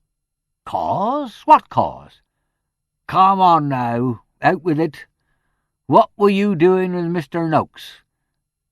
Selden looked round wildly. At his shoulder stood Peter Wimsey, with an inscrutable face. "I never touched him. I never done nothing to him. If I was to die the next minute, sir, I am innocent." Kirk shook his massive head like a bull teased by gadflies. "What were you doing up here at 9 o'clock?" "Nothing," said Selden stubbornly. The excitement died out of him. "Only to pass the time of day." "Time of day?" echoed Kirk, with so much contempt and irritation that Peter nerved himself to interfere. "Look here, Selden," he said, in a voice that had induced many a troubled private to disclose his pitiful secrets, "you'd much better make a clean breast of it to Mr. Kirk, whatever it is." "This," growled Kirk, "is a nice thing, this is. A police officer—" "Look, go easy with him, Superintendent," said Peter. "He's only a youngster." He hesitated. Perhaps it would be easier for Selden without an outside witness. "Look, I'll push along into the garden," he said reassuringly. Selden turned in a flash. No, I'll come clean. Oh, my God," said Lord, "don't go, my lord, don't you go. I made a damn fool of myself." "We all do that at times," said Peter softly. "You'll believe me, my lord. Oh, God, this'll break me." "I shouldn't wonder," said Kirk grimly. Peter glanced at the superintendent, saw that he too recognized the appeal to authority older than his own, and sat down on the edge of the table. "Pull yourself together, Selden. Mr. Kirk's not the man to be hard or unjust to anybody. Now, what was it all about?" "Well, that there note case of Mr. Noakes, what he lost." 2 years ago? Yes, well, what happened to it?" "I found it. He dropped it in the road. £10 he'd had in it. Well, my wife was desperate bad after the baby. Doctor said she ought to have special treatment. I hadn't saved nothing, and the pay's not much, nor the allowance. Oh, I've been a damn fool. I meant to put it back right away. I thought he could spare it, being well off. I know we're supposed to be honest, but it's a dreadful temptation in a man's way." "Yes," said Peter. "The generous country expects a lot of honesty for £2 or £3 a week." Kirk seemed incapable of speech, so he went on. "And what happened about it?" "He found out, my lord. I don't know how, but he did. Threatened to report me. Well, of course, that would have been the end of me, out of a job, and who'd have given me work after that? So I had to pay him what he said to stop his tongue. Pay him? That's blackmail, said Kirk, coming out of his stupefaction with a pounce. He spoke the words as though they were somehow a solution of this incredible situation. It's an indictable offence, blackmail, and compounding a felony. Call it what you like, sir, it was life and death to me. 5 bob a week he'd been bleeding me for these last 2 years. Good God, said Peter, disgusted. And I'll tell you, my lord, when I come into this room this morning and I heard as he was dead, it was like a breath of heaven to me. But I didn't kill him, I swear I didn't. You do believe me? My lord, you believe me, I didn't do it. I don't know that I can blame you if you had. But I didn't, said Selden eagerly. Peter's face was non-committal, and he turned to Kirk again. It's all right, sir. I know I've been a fool and worse, and I take my medicine, but as sure as I stand here, I did not kill Mr. Noakes. Well, Joe, said the superintendent heavily, it's bad enough without that. You've been a fool and no mistake. We'll have to see about that later. You better tell us now what did happen. I came up to see him, to tell him I hadn't got the money that week. He laughed in my face, the old devil. What time was this? Well, I came up here by the path, and I looked in at that there window. The curtain wasn't drawn, and it was all dark. Only then I see him coming in from the kitchen with a candle in his hand. He holds the candle up to the clock there, and I see it was 9:05. Peter shifted his position and spoke quickly. You saw the clock from the window? You're sure? The witness failed to catch the note of warning and said briefly, Yes, my lord. He licked his lips nervously and went on. Then I taps on the window and he comes over and opens it. I tells him I ain't got the money and he laughs at me, nasty-like. All right, he says, I'll report you in the morning. So then I plucks up heart and I says to him, You can't, it's blackmail. All this money you've been taking off me is blackmail, and I'll see you in the dock for it. And he says, Money? You can't prove you ever paid me money. Where's your receipts? You got nothing on paper. So I swears at him. No wonder, said Peter. Get out, he says, and slams the window shut. I tried the doors, but they was locked, so I gets out, and that's the last I sees of him. Kirk drew a long breath. You didn't go into the house? No, sir. Are you telling the truth? Honest to God I am, sir. Selden, are you sure? This time the warning was unmistakable. It's God's truth, my lord. Peter's face changed. He got up and walked slowly over to the fireplace. Well, said Kirk, I don't rightly know what to say. Look, see here, Joe, you better go over straight away to Pagford and check up that alibi for Crutchley. See this man Williams at the garage and get a statement from him. Very good, sir, said Selden in a subdued tone. I'll talk to you when you come back. Selden said again, Very good, sir. He looked at Peter, who was gazing down at the burning logs, and made no movement. I hope you won't be too hard on me, sir. That's as may be, said Kirk, not unkindly. The constable went out, his big shoulders drooping. Well, said the superintendent, and what do you think of that? It sounded straight enough, so far as the note case was concerned. So there's a motive for you. A nice new motive, all a-growing and a-blowing. Widens the field a bit, doesn't it? Blackmailers don't, as a rule, stop at a single victim. Kirk scarcely noticed this ingenious attempt to divert him from his natural suspicions. It was the breach of duty by one of his own officers that hurt him. Theft and concealment of evidence. He hammered on at this wretched worry, the angrier because it was the kind of thing that need never have occurred. Why couldn't the fool have come to his sergeant if he was so sure, or to me? This is the devil and all. Beats me altogether. I wouldn't have believed it. There are more things in heaven and earth, said Peter, with a kind of melancholy amusement. That's so, my lord. There's a lot of truth in Hamlet. Hamlet? Peter's bark of harsh laughter astonished the superintendent. "By God, you're right. Village or hamlet of this merry land, stir up the mud of the village pond and the stink will surprise you." He paced the room restlessly. The light thrown on Mr. Noakes's activities had only confirmed his own suspicions, and if there was one sort of criminal whom he would have been ready to strangle with his bare hands, it was the blackmailer. 5 shillings a week for 2 years. He could not doubt that part of the story. No man would so pile up the evidence against himself unless he were telling the truth. All the same, he stopped abruptly at Kirk's side. "Look here," he said. "You've had no official information about that theft, have you? And the money's been paid back twice over." Kirk fixed him with a steady eye. It's easy enough for you to be soft-hearted, my lord. You take your responsibility." This time the kid gloves were off, and Peter took it on the chin. "Cough," added Kirk reflectively. "That there Noakes, he must have been a proper old twister. It's a damned ugly story. It's enough to make a man—" But it was not. Nothing was enough for that. "Oh, hell," said Peter, beaten and exasperated. "What's up?" "Superintendent, I'm sorry for that poor devil, but— Curse it, I suppose I have got to say it." "Well?" Kirk knew that something was coming and braced himself to meet it. Force Peter's sword to the wall, and they will tell the truth. He had said so, and now his words were to be proved upon him, and he'd got to take the punishment. "That story of his, it sounded all right, but it wasn't. One bit of it was a lie." "A lie?" "Yes.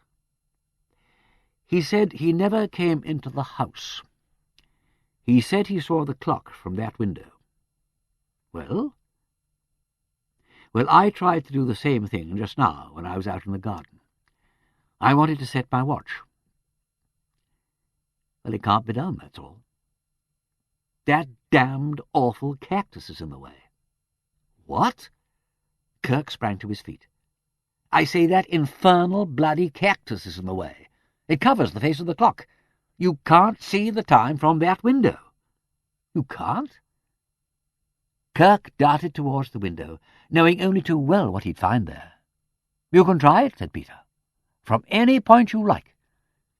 It's absolutely and definitely impossible. You cannot see the clock from that window."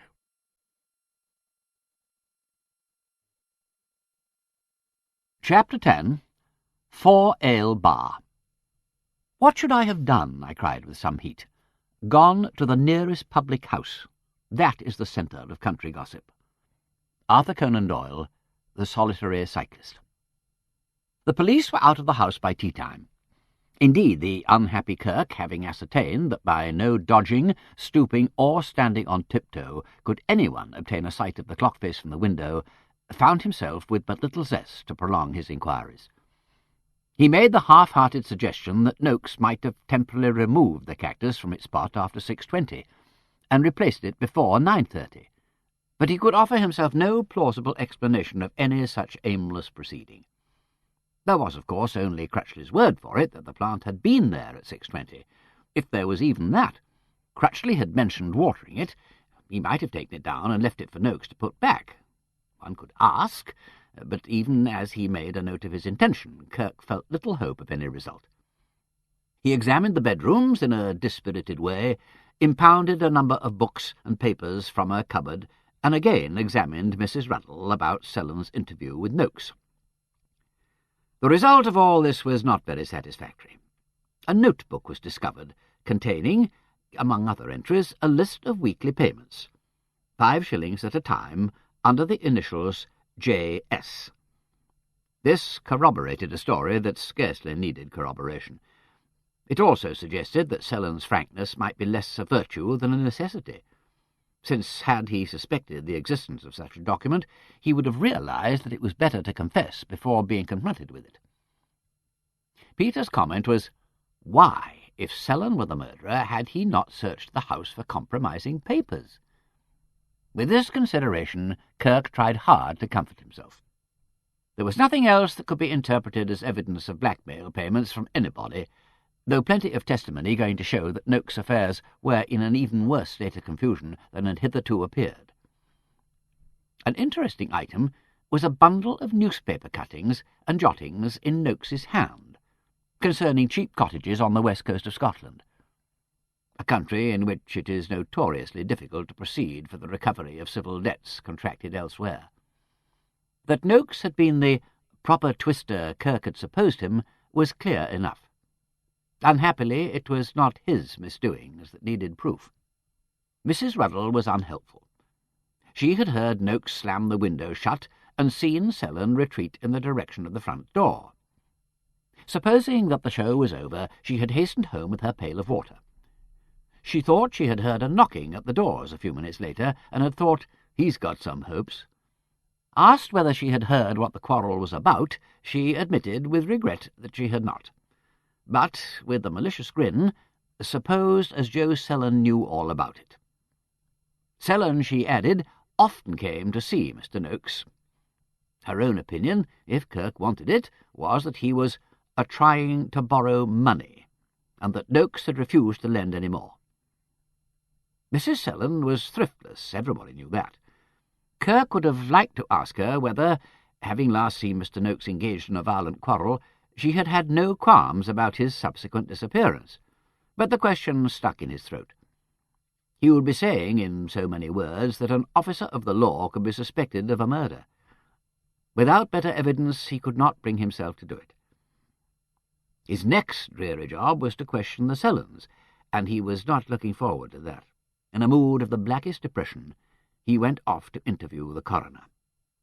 In the meantime, Mr. Puffet, having cleared the kitchen chimney from above and assisted at the lighting of the fire, had taken his fee and gone home, uttering many expressions of sympathy and goodwill. Finally, Miss Twitterton, tearful but flattered, was conveyed to Pagford by Bunter in the car, with her bicycle perched high and disposedly upon the back seat. Harriet saw her off and returned to the sitting-room, where her lord and master was gloomily building a house of cards with a greasy old pack which he had unearthed from the whatnot. "Well," said Harriet in unnaturally cheerful tones, "they've gone. At last we are alone." "Well, that's a blessing," said he glumly. "Yes, I couldn't have stood much more, could you?" "Not any more, and I can't stand it now." The words were not said rudely. He sounded merely helpless and exhausted. "I wasn't going to," said Harriet. He made no reply, seeming absorbed in adding the fourth story to his structure. She watched him for a few moments, then decided he was best left alone, and wandered upstairs to fetch pen and paper. She thought it might be a good thing to write a few lines to the Dowager Duchess.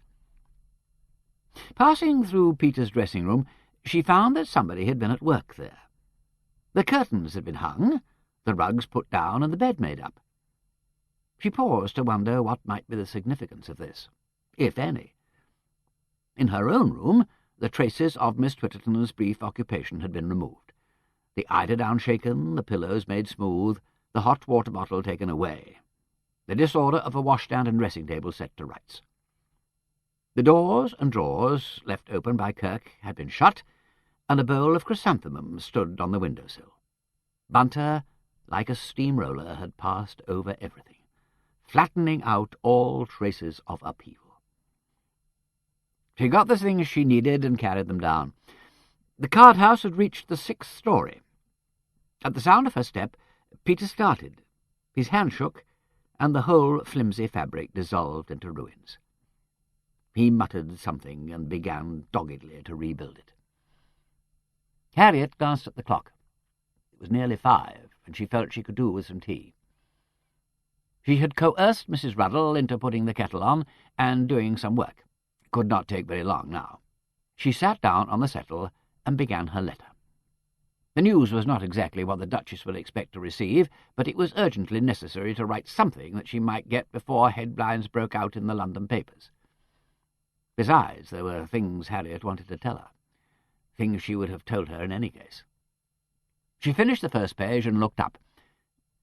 Peter was frowning. signs of imminent collapse. Without meaning to, she began to laugh. "What's the joke?" said Peter. The tottering cars immediately slid apart, and he damned them fretfully. Then his face suddenly relaxed, and the familiar sidelong smile lifted the corner of his mouth. "I was seeing the funny side of it," said Harriet, apologetically.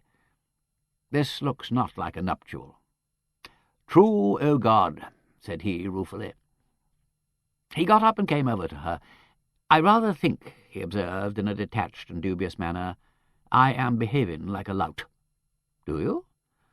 Then all I can say is your notion of loutishness is exceedingly feeble and limited. You simply don't know how to begin." He was not comforted by her mockery. "I didn't mean things to go like this," he said lamely. "My dear cuckoo, I wanted it all to be wonderful for you." She waited for him to find his own answer to this, which he did with disarming swiftness. "Yes, vanity, I suppose. Take pen and ink and write it down. His lordship is in the enjoyment of very low spirits, owing to his inexplicable inability to bend Providence to his own designs." "Shall I tell your mother so?" "Are you writing to her?" "Oh, good Lord, I never thought about it, but I'm dashed glad you did. Poor old mater, she'd be horribly upset about it all. She got it firmly into her head that to be married to her white-headed boy meant an untroubled Elysium, world without end. Amen. Strange that one's own mother should know so little about one. Your mother is the most sensible woman I ever met. She has a much better grasp of the facts of life than you have. Has she? Yes, of course. By the way, you don't insist on a husband's rights to read his wife's letters?" "Oh, great heavens, no," said Peter, horrified. "Well, I'm glad of that. It mightn't be good for you. Here's Bunter coming back. We may get some tea. Mrs. Ruddle's in such a state of excitement that she's probably boiled the milk and put the tea leaves into the sandwiches. I ought to have stood over her till she'd finished. Blow Mrs. Ruddle, by all means, but I expect Bunter's doing that already." The precipitate entry of Mrs. Ruddle with the tea-tray gave weight to the supposition. "Which," said Mrs. Ruddle, setting down her burden with a rattle on a small table before the fire, "I'd have brought it before, if it wasn't the policeman from Broxford come a-busting in, just like I was making of the toast. My heart came into my mouth thinking something horrible had happened. But it ain't only Summingses from the coroner. Quite a bunch of 'em he had in his hand, and these here is yours." "Oh, yes," said Peter, breaking the seal. "Yes, they've been pretty quick. To wit, to Lord Peter Breeden Wimsey, by virtue of a warrant under the hand and seal of John Perkins. All right, Mrs. Ruddle, you needn't wait." "Mr. Perkins, the lawyer, that is," explained Mrs. Ruddle. "A very nice gentleman, so I'm told, though I ain't never seen him to speak to. One of His Majesty's coroners for the said county of Hertfordshire, to be and appear before him on Thursday, the 10th day of October. You'll see him and hear him tomorrow, all right, Mrs. Ruddle. At 11 o'clock in the forenoon, precisely, at the coroner's court at the Crown Inn, situate in the parish of Peglum in the said county. Then and there to give evidence and be examined on His Majesty's behalf, touching the death of William Noakes, and not to depart without leave." "That's all very fine," observed Mrs. Ruddle, "but who's to give my Bert his dinner? 12 o'clock's his time, and I ain't a-going to see my Bert go hungry, not for King George nor nobody." "Bert will have to get on without you, I'm afraid," said Peter solemnly. "You see what it says, 'Herein fail not at your peril.'" "Lor, now," said Mrs. Ruddle. "Peril of what, I should like to know?" "Prison," said Peter in an awful voice. "Me go to prison?" cried Mrs. Ruddle in great indignation. "That's a nice thing for a respectable woman." "Surely you could get a friend to see to Bert's dinner," suggested Harriet. "Well," said Mrs. Ruddle dubiously, "maybe Mrs. Hodges would oblige, but I'm thinking she'll want to come and hear what's going on at the quest. But there, I dessay I could make a pie tonight and leave it out for Bert." She retreated thoughtfully to the door, returning to say in a hoarse whisper, "Will I have to tell him about the paraffin?" "I shouldn't think so." "Oh," said Mrs. Ruddle. "Not as there's anything wrong in borrowing a drop of paraffin when it's easy replaced, but them there policemen do twist a woman's words so." "I shouldn't think you need to worry," said Harriet. Shut the door, please, as you go out. Yes, my lady, said Mrs. Ruddle, and vanished with unexpected docility. If I know anything about Kirk, said Peter, they'll adjourn the inquest, so it shouldn't take very long. No, I'm glad John Perkins has been so prompt. We shan't get such a crowd of reporters and people. Shall you mind the reporters very much? Not nearly as much as you will. Don't be so tragic about it, Peter. Make up your mind that the joke's on us this time. It's that right enough. Helen's going to make a grand cockadoodle over this. Well, let her. She doesn't look as though she got much fun out of life, poor woman. After all, she can't alter the facts. I mean, here I am, pouring out tea for you from a chipped spout, admittedly, but I'm here. I don't suppose she envies you that job. I'm not exactly Helen's cup of tea. She'd never enjoy any tea. She'd always be thinking about the chips. Helen doesn't allow chips. No. She'd insist on silver, even if the pot was empty. Now, have some more tea. I can't help this dribbling into the saucer. It's the sign of a generous nature, or an overflowing heart, or something. Peter accepted the tea and drank it in silence. He was still dissatisfied with himself. It was as though he had invited the woman of his choice to sit down with him at the feast of life, only to discover that his table had not been reserved for him. Men in these mortifying circumstances commonly find fault with the waiter, grumble at the food, and irritably reject every effort to restore pleasantness to the occasion. From the worst exhibitions of injured self-conceit, his good manners were sufficient to restrain him, but the mere fact that he knew himself to be in fault made it all the more difficult for him to recover spontaneity. Harriet watched his inner conflict sympathetically. If both of them had been 10 years younger, the situation would have resolved itself in a row, tears, and reconciling embraces. But for them, that path was plainly marked no exit. There was no help for it. He must get out of his sulks as best he could. Having inflicted her own savage moods upon him for a good 5 years, she was in no position to feel aggrieved. Compared with herself, indeed, he was making a pretty good showing.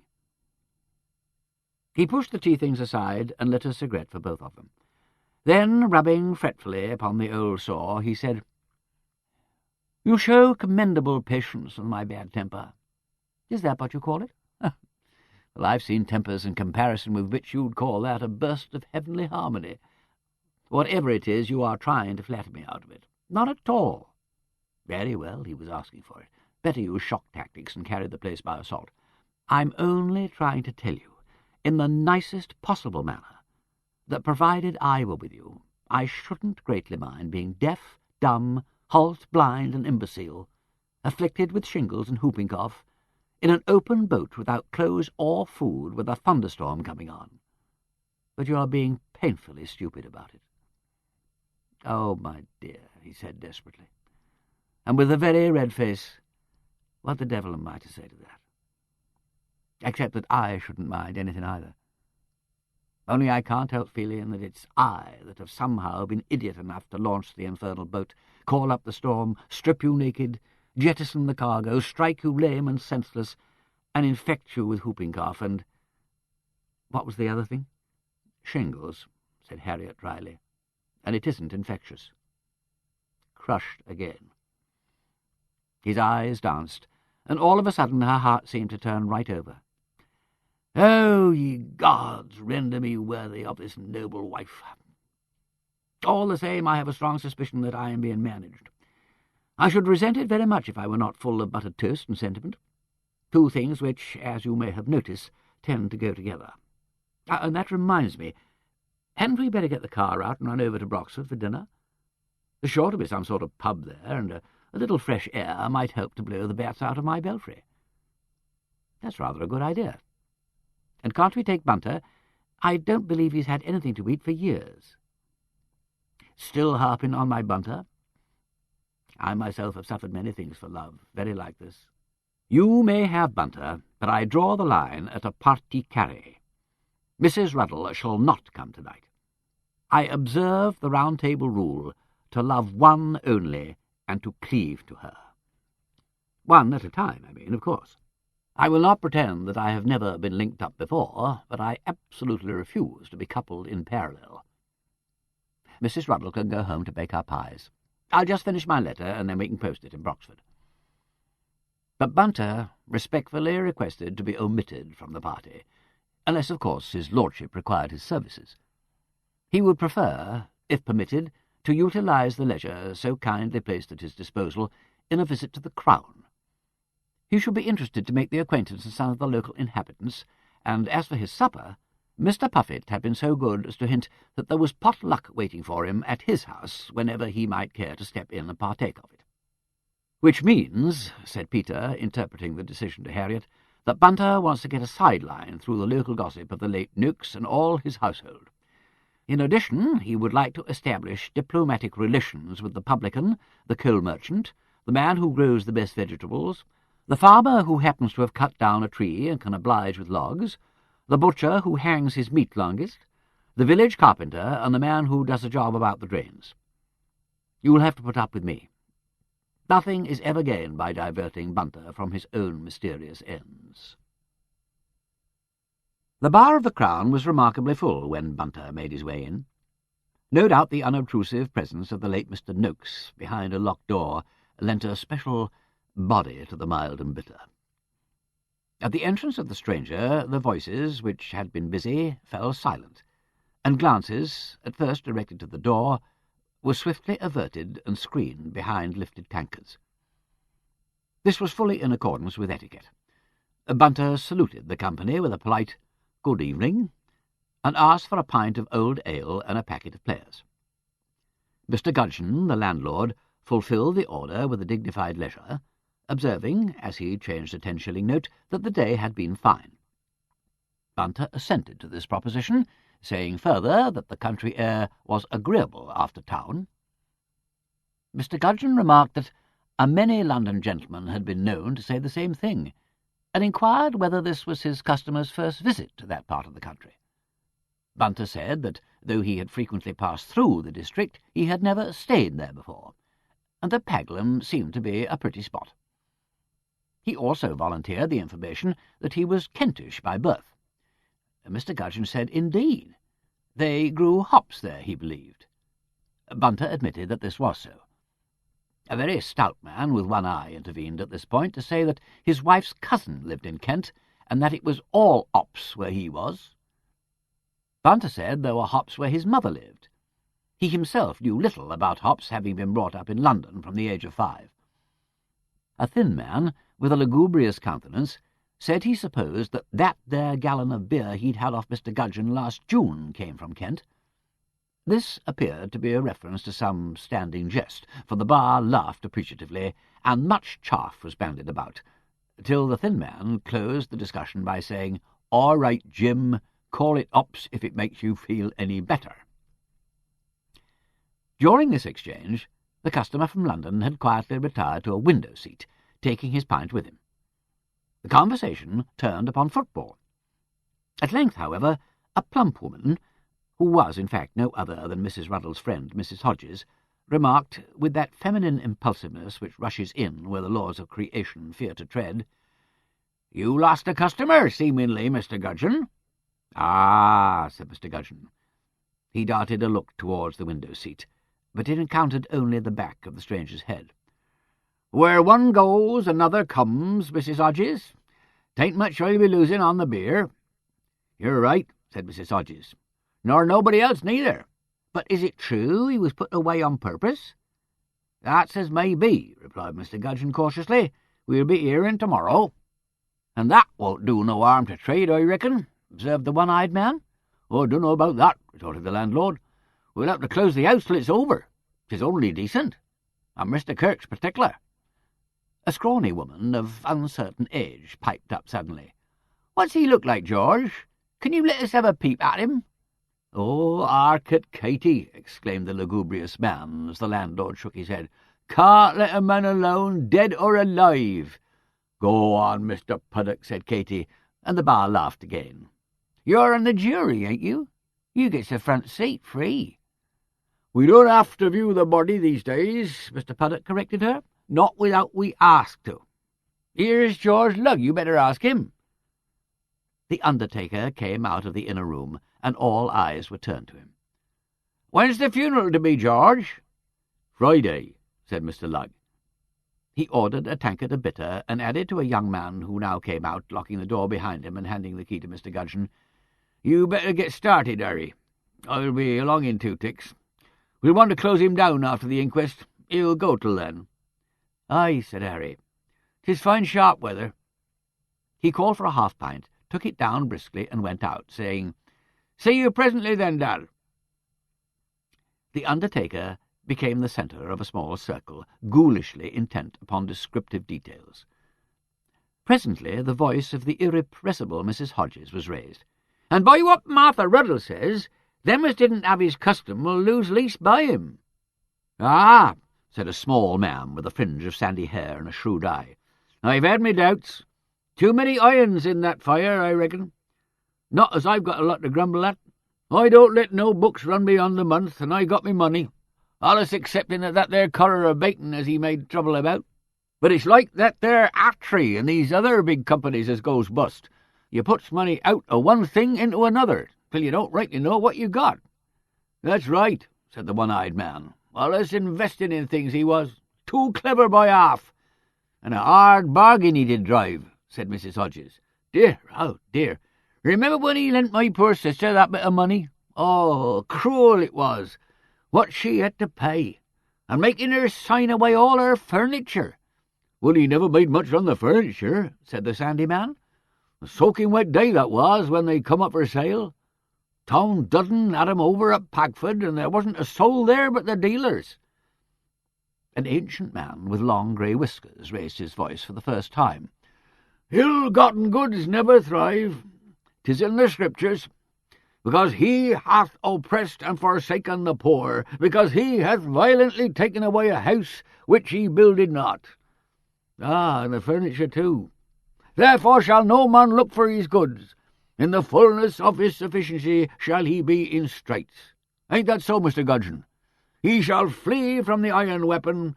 Aye, there ain't no good fleeing when the hand of the Lord is agin a wicked man. There's a curse upon him, and we have lived to see it fulfilled."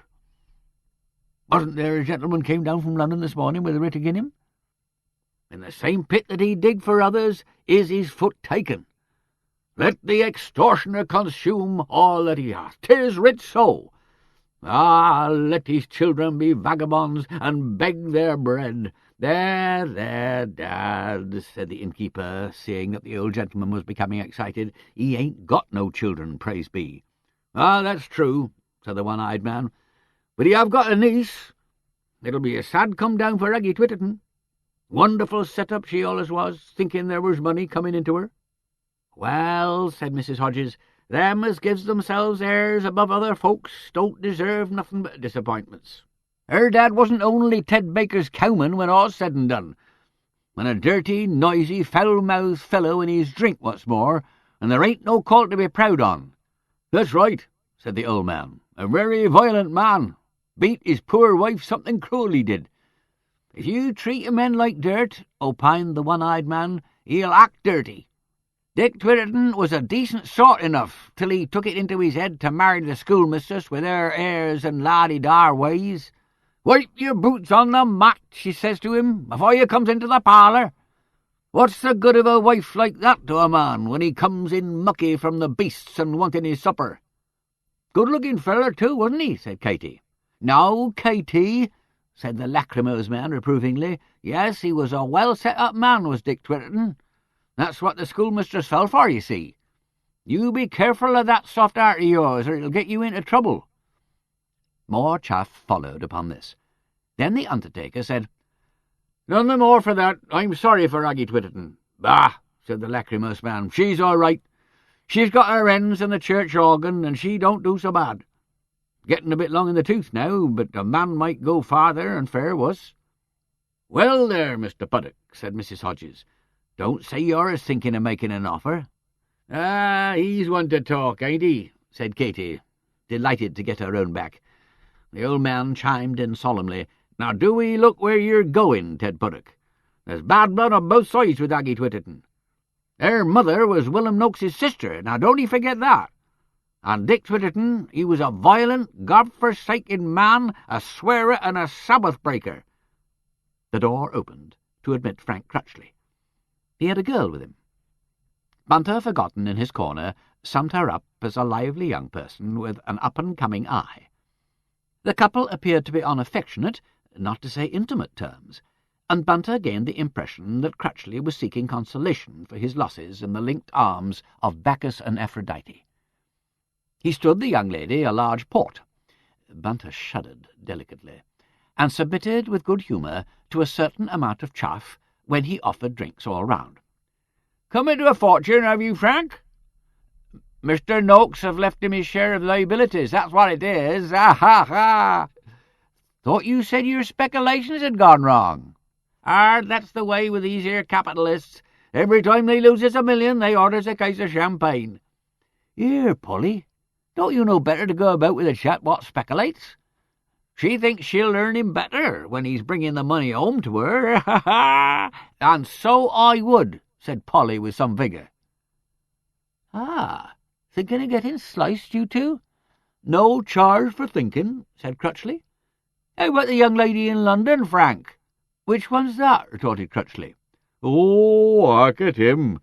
He's got so many he don't know how to keep count on 'em. You watch your step, Polly. Maybe he's married 3 times already." "I should worry," said the girl, with a toss of her head. Well, after a burying comes a wedding. Tell us what it's to be, Frank." "I'll have to save up for the parson's fee," said Crutchley, good-temperedly, seeing me £40 gone west. But it was almost worth it to see old Aggie Twitterton's face. Uncle's dead and the money's gone," she said. "Oh, and him that rich. Who'd have thought it? Silly old cow." Crutchley laughed contemptuously. "Hurry up with your port, Polly, if you want us to get over in time for the big picture." "So that's what you're after. Ain't going into no mourning for old Mr. Noakes, is you, from the look of it?" "Him?" said Crutchley. "No fear of the dirty old twister. There'll be more pickings out of my lord than ever there was out of him. Pockets full of banknotes and a nose like a cheese-faced rabbit." "Hey!" said Mr. Gudgeon, with a warning glance. "His lordship will be much obliged to you, Mr. Crutchley," said Bunter, emerging from the window-seat. Sorry," said Crutchley. I didn't see you were there. No offence meant. A joke's a joke. What'll you take, Bunter?" "I'll take no liberties from anyone," said the gentleman with dignity. "Mr. Bunter to you, if you please. And by the way, Mr. Gudgeon, I was to ask you kindly to send up a fresh 9-gallon cask to Tallboys, the one that's there being the property of the creditors, as we understand."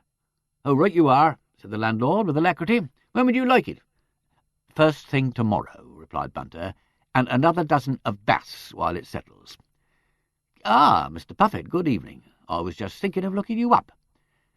You're welcome," said Mr. Puffet heartily. "I just came along to fetch up the supper ale, George being called out. There's a cold pie in the house, and Ginny'll be glad to see you. Make it a quart, then, Mr. Gudgeon, if you please." He handed a jug over the counter, which the landlord filled, saying as he did so to Bunter, "That's all right, then. It'll be up at 10 o'clock, and I'll step round and tap it for you." "I am much obliged to you, Mr. Gudgeon. I shall attend personally to its reception." Crutchley had seized the opportunity to go out with his young woman. Mr. Puffet shook his head. Off to the pictures again. What I say is, they things are unsettling the girl's mind nowadays. Silk stockings and all. You wouldn't have seen that in my young days." "Oh, come now, Frank," said Mrs. Hodges. "Polly have been walking out with Frank a good while now. 'Tis time to settle between 'em. She's a good girl for all she's saucy in her ways." "Made up his mind, have he?" said Puffet. "Thought he was set on having a wife from London. At that, maybe he thinks she won't have him now he's lost his £40. Catch 'em on the rebound, as they say. That's how they make marriages these days. A man may do all he likes, as some lass gets him in the end, for all his running and dodging like a pig in a lane. But I likes to see a bit of money into the bargain. There's more to marriage, as they say, than 4 bare legs in a bed." Hark at him," says Katy. "Or legs in silk stockings neither," said Mr. Puffet. "Well, Tom, said Mrs. Hodges comfortably. "You're a widow, ma'am, with a bit of money, so there's a chance for some of us yet." "Is there?" retorted Mr. Puffet. "Well, I'll give you leave to try. Now, Mr. Bunter, if you're ready." "Is Frank Crutchley a native of Paglum?" inquired Bunter, as they walked away up the road slowly so as not to set the beer all of a froth. "No," said Mr. Puffet. "He came here from London. Answered an advertisement of Mr. Hancock's. Been here 6 or 7 years now. I don't fancy he's got no parents, but he's a pushing young feller, only all the girls is arter him, which makes it hard for him to settle. I'd have thought he had more sense than to take up with Polly Mason. Serious like, I mean. He was allus set to look for a wife as could bring him a bit. But there, say what you like beforehand, a man proposes and a woman disposes on him for good and all. But then it's too late to be careful. Look at your good gentleman. I dare say now there was a many rich young ladies arter him, and maybe he said he didn't want none of 'em. And here he is on his honeymoon. And from what they was a-telling the Reverend, not a wealthy young lady neither." "His lordship," said Mr. Bunter, "married for love." "Ah, yeah, I thought as much," said Mr. Puffet, shifting the jug to his other hand. "Ah, well, he can afford it, I'd say." At the conclusion of a pleasant and, on the whole, profitable evening, Mr. Bunter congratulated himself on a number of things attempted and done. He had ordered the beer, he had put, through Mr. Puffet's ginny, a nice duck in hand for the following day, and Mr. Puffet knew a man who could send round 3 pounds of late peas in the morning. He had also engaged Mr. Puffet's son-in-law to deal with the leak in the copper and mend 2 broken panes in the scullery. He had found out the name of a farmer who cured his own bacon, and had written and posted to London an order about coffee, potted meats, and preserves. Before leaving Talboys he had assisted Mrs. Ruddle's Bert to bring the luggage upstairs, and now he had his lordship's wardrobe arranged as fittingly as might be in the cupboards at his disposal. Mrs. Ruddle had made up a bed for him in one of the back rooms, and this, though of minor importance, brought with it a certain satisfaction. He went round stoking all the fires, observing with pleasure that Mrs. Ruddle's friend's husband, Mr. Hodges, had delivered the logs as requested. He laid out his lordship's pyjamas, gave a stir to the bowl of lavender in her ladyship's bedroom, straightened the trifling disorder which she had left on the toilet-table, whisking away a few grains of powder and putting the nail-scissors back in their case. He noticed with approval an absence of lipstick. His lordship had a particular dislike of pink-stained cigarette-ends. Nor, as he had before thankfully observed, did her ladyship enamel her nails to the likeness of blood-stained talons. A bottle of varnish there was, but it was barely tinted. Quite good style, thought Bunter, and gathered up a pair of stout shoes for cleaning. Down below he heard the car draw up to the front door and stand panting. He slipped out by the privy stair. "Tired, Domina?" "Rather tired. But much better for the run. Such a terrific lot seems to have happened lately, hasn't it?" "Like a drink?" "No, thanks. I think I'll go straight up." "Right you are. I'm only going to put the car away." Bunter, however, was already dealing with this. Peter walked round to the shed and listened to what he had to say. "Yes, we saw Crutchley and his young woman in Broxford. When the heart of a man is oppressed with cares and so on. Have you taken up the hot water?" "Yes, my lord." "Then cut along to bed. I can look after myself for once. The grey suit, with your permission and approval." "Entirely appropriate, my lord, if I may say so." "And will you lock up?" "We must learn to be householders, Bunter. We will presently purchase a cat and put it out." "Very good, my lord." "That's all, then. Good night, Bunter." "Good night, my lord, and thank you." When Peter knocked at the door, his wife was sitting by the fire, thoughtfully polishing her nails. "I say, Harriet, would you rather sleep with me tonight?" "Well, I'm sorry, that sounded a little ambiguous. I mean, do you feel any preference for the other room? I won't make a nuisance of myself if you're feeling fagged. Or I'll change rooms with you if you'd rather." "That's very sweet of you, Peter. But I don't think you ought to give way to me when I'm merely being foolish. Are you going to turn out one of those indulgent husbands?" "Oh, heaven forbid. arbitrary and tyrannical to the last degree. But I have my softer moments, and my share of human folly. Harriet rose up, extinguished the candles, and came out to him, shutting the door behind her. "Folly seems to be its own reward," said he. "Very well. Let's be foolish together." Chapter 11. Policeman's Lot. Elbow. "What is your worship's pleasure I shall do with this wicked caitiff?" Aeschylus. "Truly, officer, because he hath some offences in him that thou wouldst discover if thou couldst, let him continue in his courses till thou knowest what they are." William Shakespeare. Measure for Measure. The distressful Mr. Kirk had, in the meantime, spent a strenuous evening. He was a slow-thinking man, and a kindly one, and it was with reluctance and with the expenditure of severe mental labour that he hammered out a procedure for himself in this unusual situation. His sergeant, having returned to drive him over to Broxford, he sank back in the passenger's seat, his hat pulled over his eyes, and his thoughts revolving silently in this squirrel cage of mystification.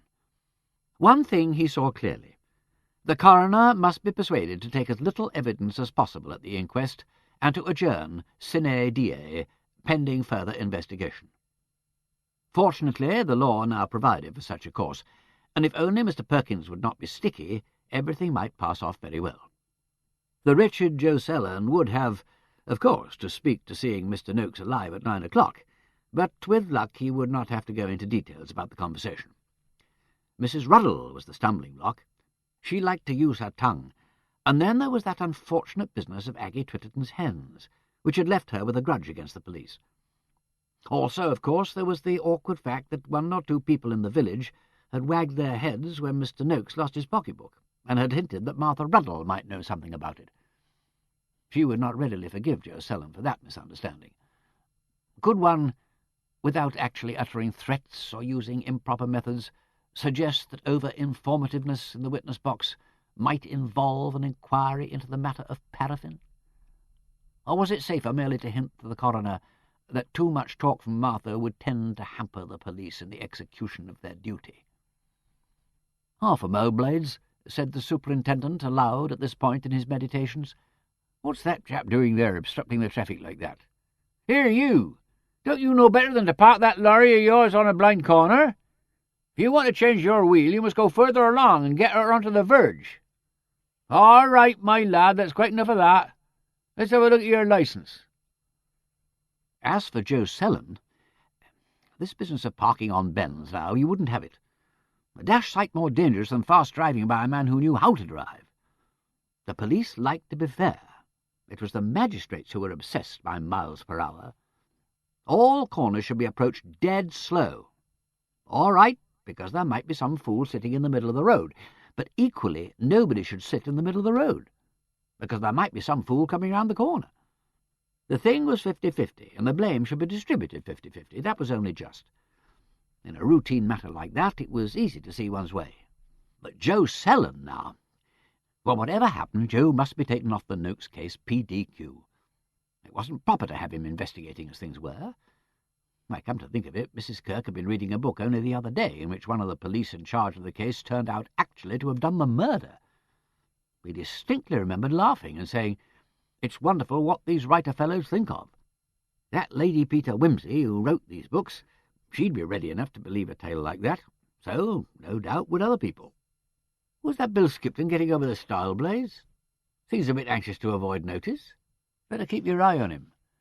Mr. Raikes has been complaining about his birds. Shouldn't wonder if Bill was up to his old tricks again." "Yes, sir." It all went to show that an officer couldn't take too much trouble about getting to know his men.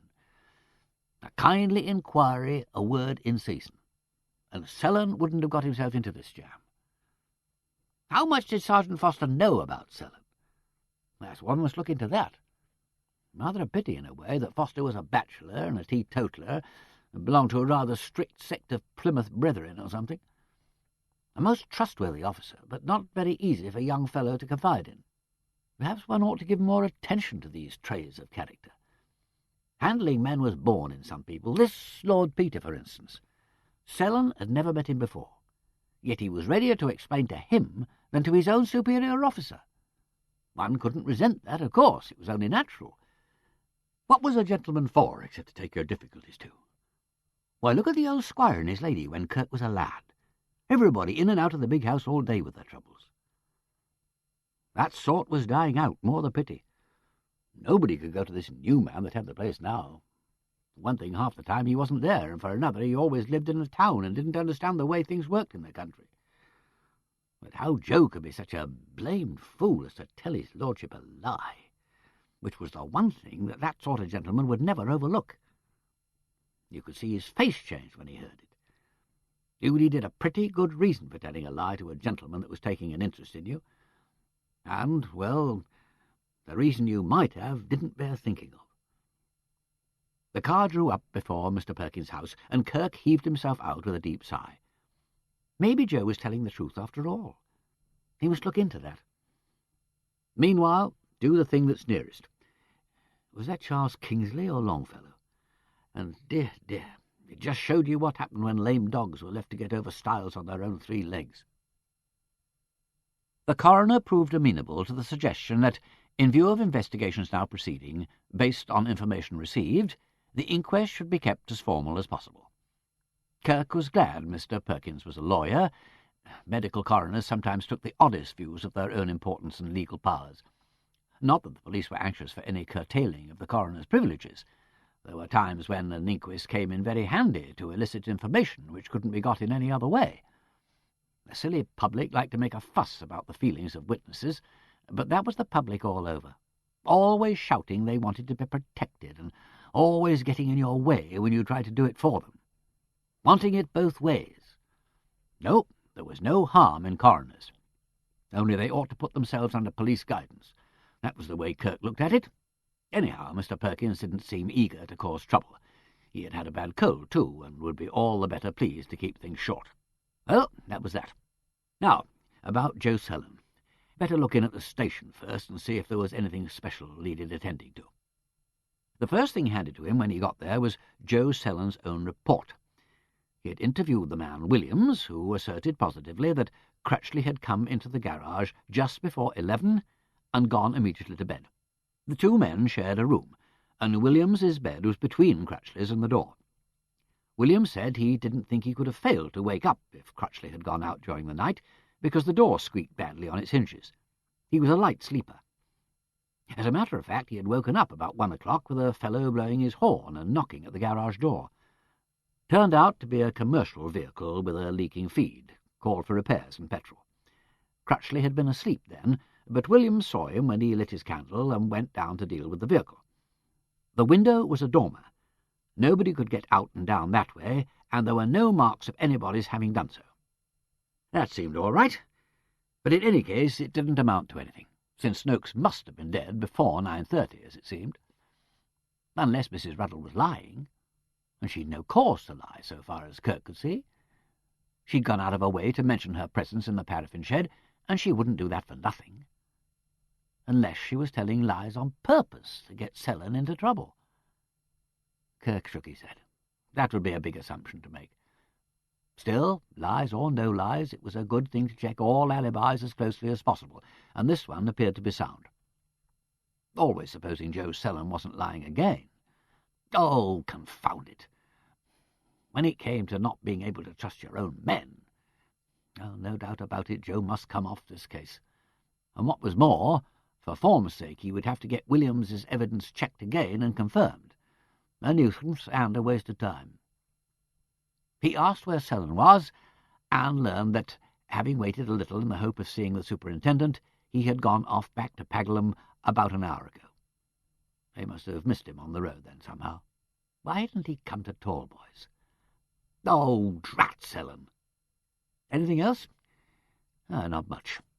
P.C. Jordan had been called on to deal with a customer at the Royal Oak, who had used insulting language and behaviour to the landlord, with conduct tending to provoke a breach of the peace. A woman had reported the loss of a handbag containing 9 shillings and 4pence, the return half of a ticket and a latchkey.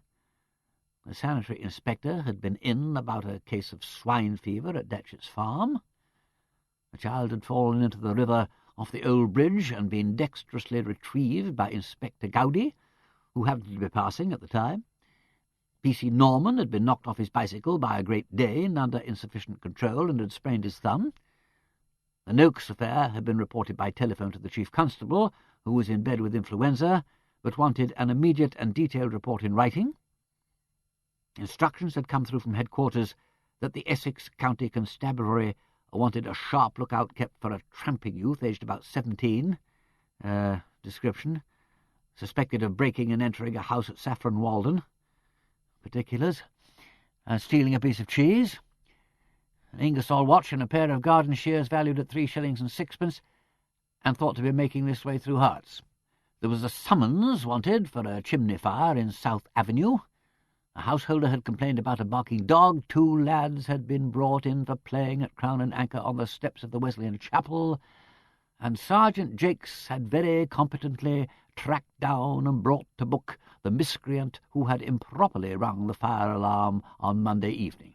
A nice quiet day. Mr. Kirk listened patiently and distributed sympathy and praise where they were due, and then rang up Pagford and asked for Sergeant Foster. He was out at Snettishly about that little burglary. Yes, of course. Well, thought Kirk, as he appended his careful signature to a number of routine documents, Datchet's farm was in the Pagham district. He'd put young Selland onto that. He couldn't do himself much harm over swine fever. He telephoned instructions that Sergeant Foster was to report to him as soon as he returned, and then, feeling empty, went over to his own quarters to enjoy, as best he might, a supper of beefsteak pie, plum cake, and a pint of mild ale. He was just finishing, and feeling a little better, when Sergeant Foster arrived, self-congratulatory about the progress of the burglary, righteously dutiful about being summoned to Broxford when he ought to have been partaking of his evening meal, and coldly critical of his superior's taste in liquor. Kirk never found it easy to get on with Foster. There was, to begin with, this air of teetotal virtue. He disliked having his evening pint referred to as alcohol. Then Foster, though much subordinate to him in rank, was more refined in speech. He'd been educated at a bad grammar school instead of a good elementary school, and never misplaced his H's, though as for reading good literature or quoting the poets, he couldn't do it and didn't want to. Thirdly, Foster was disappointed. He had somehow always missed the promotion he felt to be his due. An excellent officer, but just somehow lacking in something or other. He could not understand his comparative failure, and suspected Kirk of having a down on him. And fourthly, Foster never did anything that was not absolutely correct. This, perhaps, was his real weakness, for it meant that he lacked imagination, both in his work and in handling the men under him. Kirk, feeling oddly at a disadvantage in spite of his age and position, waited till Foster had said all he had to say about the Snettishly burglary, and then laid before him the full details of the Tallboys affair. The outline of it Foster, of course, knew already, since Pagham was in the Pagford district. In fact, Selland's original report had come through to him only 10 minutes after the report from Snettishly. Being unable to be in 2 places at once, he had then rung up Broxford and asked for instructions. Kirk had told him to proceed to Snettishly. He, Kirk, would personally take charge of the murder. This was just the way Kirk was always standing between him and anything important. On his return to Pagford, he'd found a curiously unsatisfactory report from Selland, and no Selland nor any news of him. While he'd been digesting this, Kirk had sent for him. Well, here he was. He was ready to listen to anything the superintendent had to tell him. Indeed, it was really time he was told something. He did not, however, like what he was told, and it seemed to him, as the disgraceful narrative boomed on, that he was being blamed. For what? For not acting as a wet nurse to Joe Selland's baby, apparently. That was very unfair. Did the superintendent expect him personally to examine the household budget of every village constable in the Pagford area? He ought to have seen that this young man had something on his mind. Well, he liked that. Constables were always getting things on their minds, mostly young women, if it wasn't professional jealousies. He had quite enough to do with the men at the Pagford police station. When it came to married police officers in small villages, they ought surely to be supposed capable of looking after themselves. If they couldn't keep themselves and their families on the very generous pay and allowance, then they ought not to have families.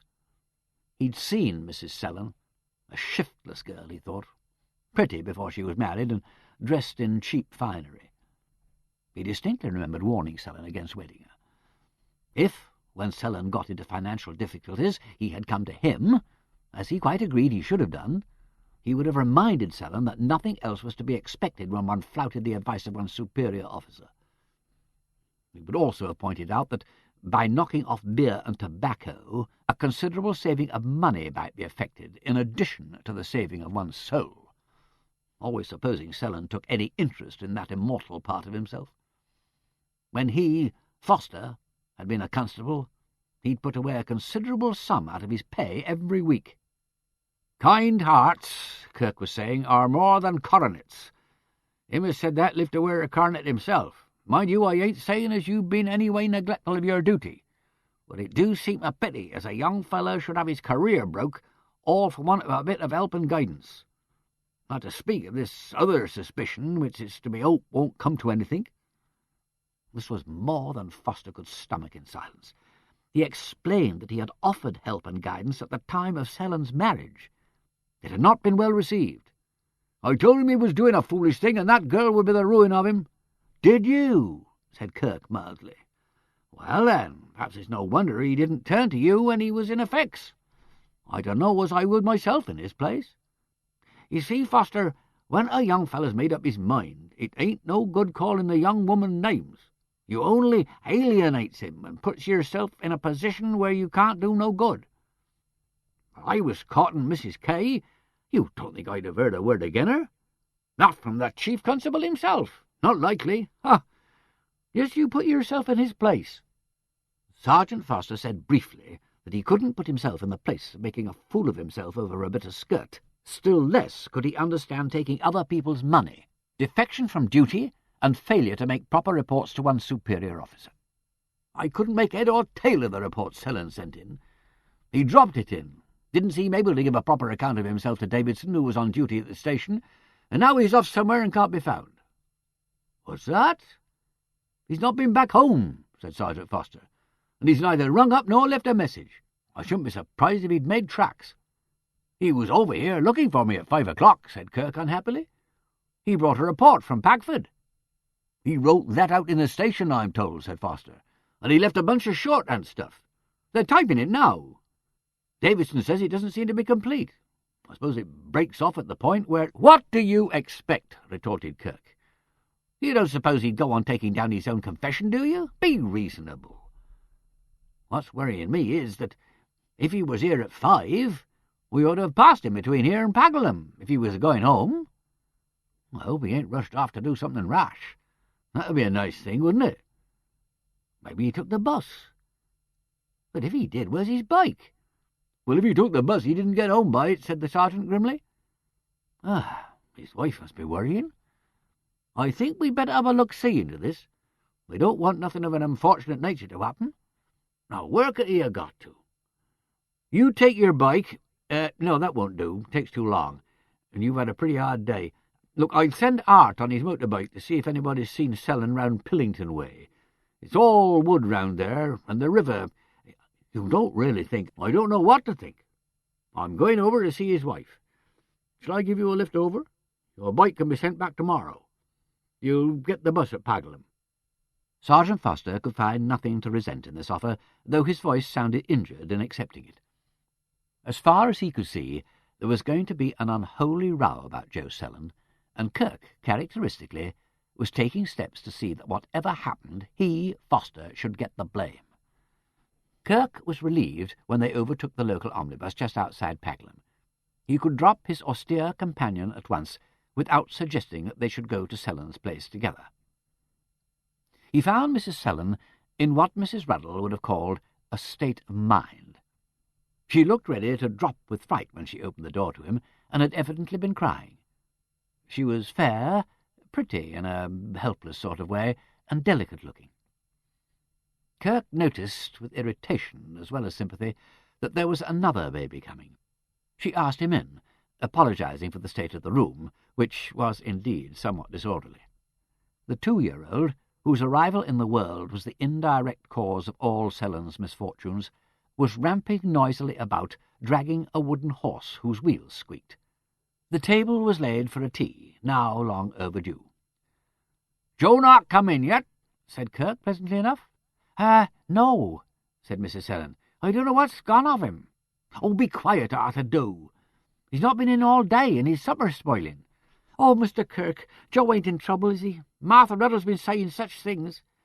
"Arthur, you bad boy, if you don't give over, I'll take that horse away from you." Kirk captured Arthur and stood him firmly between his own massive knees. "Now you be a good boy," he admonished him. "Grown a lot, ain't he? He'll be getting quite a handful for you. Well, no, Mrs. Sellen, I wanted to have a bit of a talk with you about Joe." Kirk had the advantage of being a local man, having in fact been born at Great Packford. He'd not seen Mrs. Sellen more than twice or thrice before, but he was at least not completely strange, and therefore not completely awe-inspiring. Mrs. Sellen was induced to pour out her fears and troubles. As Kirk had suspected, she knew about Mr. Noakes and his missing note-case. She had not been told of it at the time, naturally, but later, when the weekly payments to Noakes had begun to press heavily on the exchequer, she had wormed it out of Joe. She'd gone about in a state of anxiety ever since, fearing that something dreadful would happen. And then, a week ago today, Joe had to go and tell Mr. Noakes he couldn't pay that week, and came back looking awful, and saying they were done for now for good and all. He'd been very queer in his ways all the week, and now Mr. Noakes was dead, and Joe was missing, and Martha Ruddle told her there'd been a dreadful quarrel, and— "Oh, I don't know, Mr. Kirk. I'm that terrified he may have done something rash." Kirk, as delicately as he could, asked whether Joe had said anything to his wife about his quarrel with Mr. Noakes. Well, no, not exactly.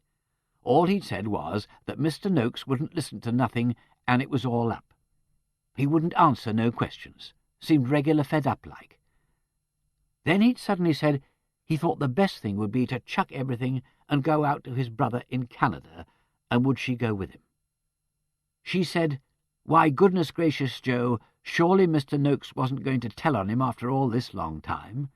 It'd be a wicked shame, and after all he'd paid all that money." Joe had only said gloomily, "Well, you'll see tomorrow." And then he'd sat with his head in his hands, and there wasn't nothing to be got out of him. Next day they heard that Mr. Noakes had gone away. She'd been afraid he'd gone to Broxford to tell on Joe. But nothing happened, and Joe cheered up a bit. And then this morning she heard Noakes was dead, and she was that thankful you couldn't think. But now Joe had gone off somewhere, and Martha Ruddle came in with her talk, and since Mr. Kirk had found out about the note case, she supposed it had all come out, and, oh dear, what was she to do, and where was Joe? None of this was very comforting to Kirk. It would have cheered him up a good deal to learn that Sellen had spoken frankly to his wife about the quarrel, and he didn't at all like the reference to the brother in Canada. If Sellen really had done away with Noakes, he would have had about as much chance of escaping to Canada as of being made king of the Cannibal Islands, and reflection must have told him so. But that his first blind impulse should have been to flee the country was unpleasantly significant. It occurred to Kirk, incidentally, that whoever did the murder must have been going through a pretty trying time, for it seemed very unlikely that he or she had thrown Noakes down the cellar steps, else why was the door left open? The murderer, having clubbed Noakes and left him for dead, would have expected— what? Well, if he'd done it in the sitting-room or the kitchen or any room downstairs, the body might have been seen the next time anybody happened to look in at the windows. Mrs. Ruddle, or the postman, or an inquisitive lad from the village, or the vicar on one of his visits, or Aggie Twitterton might have come over to see her uncle. Any moment the discovery might have been made. Some poor devil— Kirk really felt a passing twinge of pity for the culprit— had been sitting for a whole week on the safety valve wondering. At any rate, the body must have been found the next Wednesday. That was today. because of Crutchley's weekly attendance. If, of course, the murderer knew about that, as he or she was bound to do. Unless the crime could be traced to a passing tramp or somebody, and what a good thing if it could. While thinking this out, Kirk was talking soothingly in his slow speech, saying that something unexpected might have called Joe away. He had sent a man out to hunt him up. A constable in uniform couldn't very well get lost. It didn't do to imagine things. It was queer that Selden— Yes, by God, thought Kirk, that was queer. Queerer than he cared to think about. He must take that away and chew it over. He couldn't think properly with Mrs. Selden's lamenting voice in his ears, and the time didn't fit because Crutchley had been over an hour in the house before the body was discovered. If Joe Selden had been hanging around there at, say, 11 o'clock instead of past 12, coincidence? He breathed again. Mrs. Selden was wailing on. "We were that surprised when Willie Abbott came up with the milk this morning to hear as a gentleman had taken Tallboys. We didn't know rightly what to think of it. I said to Joe, surely, I said, Mr. Noakes wouldn't go away like that and let the house, because, of course, we thought he'd let it like he often done before. Not without letting someone know, I said. And Joe looked awful excited. I said, do you suppose he's gone off somewhere, I said. Looks queer to me, I said, and he said, I don't know, but I'll soon find out. And off he went. And he came in afterwards and wouldn't hardly swallow his breakfast and said, I can't hear nothing, he said. Only there's a lady and gentleman come and Noakes ain't turned up, he said. And he went out again, and that's the last I see of him. Well, thought Kirk, that puts the lid on it. He'd forgotten the Wimseys, coming in and upsetting everything. Though he was not an imaginative man, he could see Selden, startled by hearing that there was someone in the house, rushing out to learn the news, perplexed beyond expression by the fact that no body had been found, not daring to go and make open inquiries, but hovering round the house, manufacturing excuses for talking to Bert Ruddle, and he didn't like the Ruddles, waiting for the summons he knew must come, to him, the only man in authority, hoping that the people in the house would leave it to him to examine the corpse, remove all evidences. Kirk wiped his forehead, saying apologetically that he felt the room was a little hot. He did not hear Mrs. Selden's reply. He was imagining again. What the murderer, better not call him Selden, what the murderer found in the house was not a helpless pair of London holiday-makers, not some vague artistic couple without practical common sense, not some pleasant retired schoolmistress coming to the country to enjoy a few weeks of fresh air and fresh eggs, but a duke's son who cared for no man and knew exactly where the local bobby got off, who had investigated more murders than Pagham had known in 4 centuries, whose wife wrote detective stories and whose manservant was here, there, and everywhere on swift and silent feet. But supposing, just supposing, the first people who arrived had been Aggie Twitterton and Frank Crutchley, as, in rights, they ought to have been. Even the local bobby could do as he liked with them, take showers, turn them out of the house, arrange things as he chose. Kirk's wits were slow-moving, but when they took hold of a thing, they worked with an efficiency which dismayed their owner.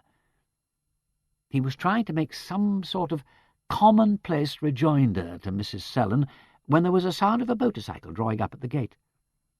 Looking out of the window, he saw it was Police Sergeant Hart, with Joe Selden behind him, like 2 Knights Templars on one mount. Well, said Kirk, with a cheerfulness he was far from feeling, here's Joe back, anyhow, safe and sound. But he didn't like the beaten, exhausted look on Selden's face as Hart steered him up the little garden path, and he didn't look forward to questioning him.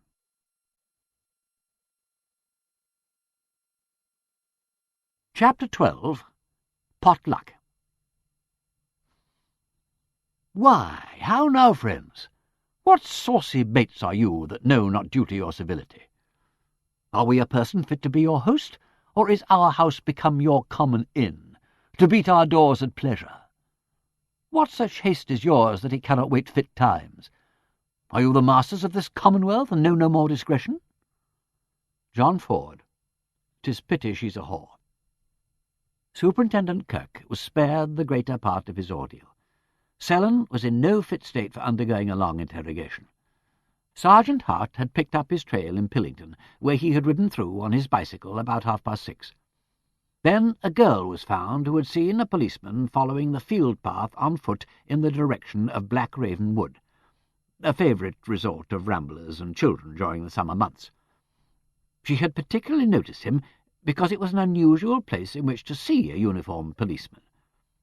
Following, as he said, this indication, Hart had found Selden's bicycle propped against a hedge near the entrance to the path.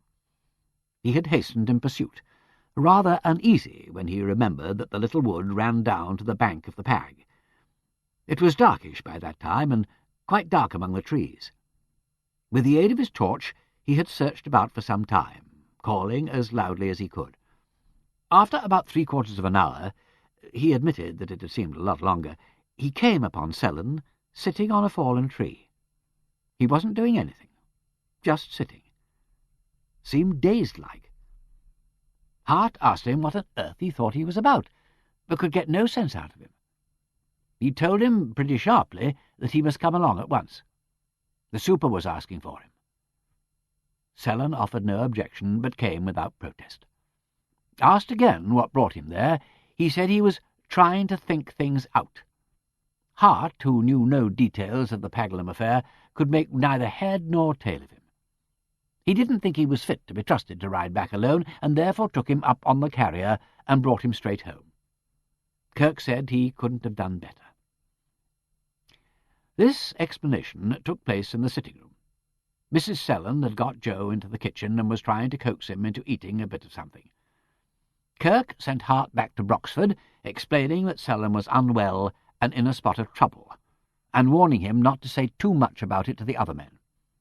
He then went in to tackle his black sheep. He soon came to the conclusion that Selden's chief trouble, besides worry, was sheer exhaustion and lack of food. He remembered now that he'd had practically no lunch, though ham sandwiches and bread and cheese had been liberally provided at Tallboys. Selden's account of himself, when Kirk got it out of him, was that after interviewing Williams and writing his report, he had gone straight over to Broxford, expecting to find Kirk already there. He hadn't liked to go back to Tallboys on account of what had happened. It seemed to him he was better out of the way. He'd waited about half an hour for Kirk, but the men kept asking him about the murder, and what with one thing and another he couldn't stick it. So he'd left the station and gone down to the canal and walked about a bit by the gasworks, meaning to come back later. But then it came over him how he'd been and gone and done for himself, and even if he could clear himself of the murder charge, there were no hopes for him. So he'd taken his bike again and gone off. He couldn't rightly remember where or why, because he couldn't get his mind clear, and he thought if he could just go and walk about somewhere, maybe he could think better. He remembered going through Pillington and walking over the fields. He didn't think he had any special reason for going to Black Raven Wood. He only wandered about. He might have fallen asleep.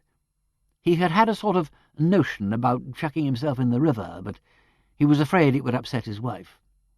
And he was very sorry, sir, but he couldn't say no more than that. Only that he didn't do the murder. But he added oddly, if his lordship didn't believe him, then nobody else would. This didn't seem quite the moment for going into his lordship's reasons for disbelief. Kirk told Selden he was a young fool to go rambling away like that, and that everybody was ready to believe him so long as he was telling the truth, and he'd better go to bed and try and wake up more sensible. He'd frightened his wife quite enough as it was, and here it was close on 10 o'clock. Crumbs, and the chief constable's report not written yet. He would be over in the morning and would see him before the inquest. "You'll have to give evidence, you know," said Kirk, "but I've seen the coroner, and maybe he won't press you too hard on account of the investigations being in progress." Selden only put his head in his hands, and Kirk, really feeling that there was little to be done with him in this state, left him. As he went out, he said what cheering things he could to Mrs. Selden, and advised her not to fidget her husband with too many questions, but let him rest and try to keep in good heart. All the way back to Broxford, his mind was churning over his new ideas. He couldn't get out of his head that picture of Selden standing at Martha Ruddle's cottage door, waiting.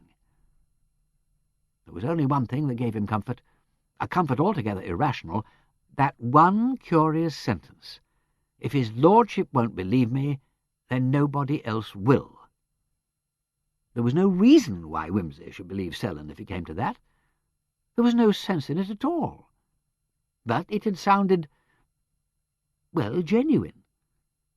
He could hear again Selden's desperate cry, "Don't you go, my lord! My lord, you'll believe me!" Kirk, rummaging the filing cabinet of his mind, found words which seemed to him apt. "Thou hast appealed unto Caesar thou shalt go." But Caesar had disallowed the appeal. Not till Kirk, weary and patient, was writing out his report to the chief constable did the great illumination come upon him. He stopped, pen in hand, staring at the wall. Something like an idea that was, and he'd been onto it before, as near as nothing, only he hadn't properly followed it up.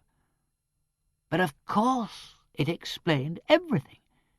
It explained Selden's statement and exonerated him.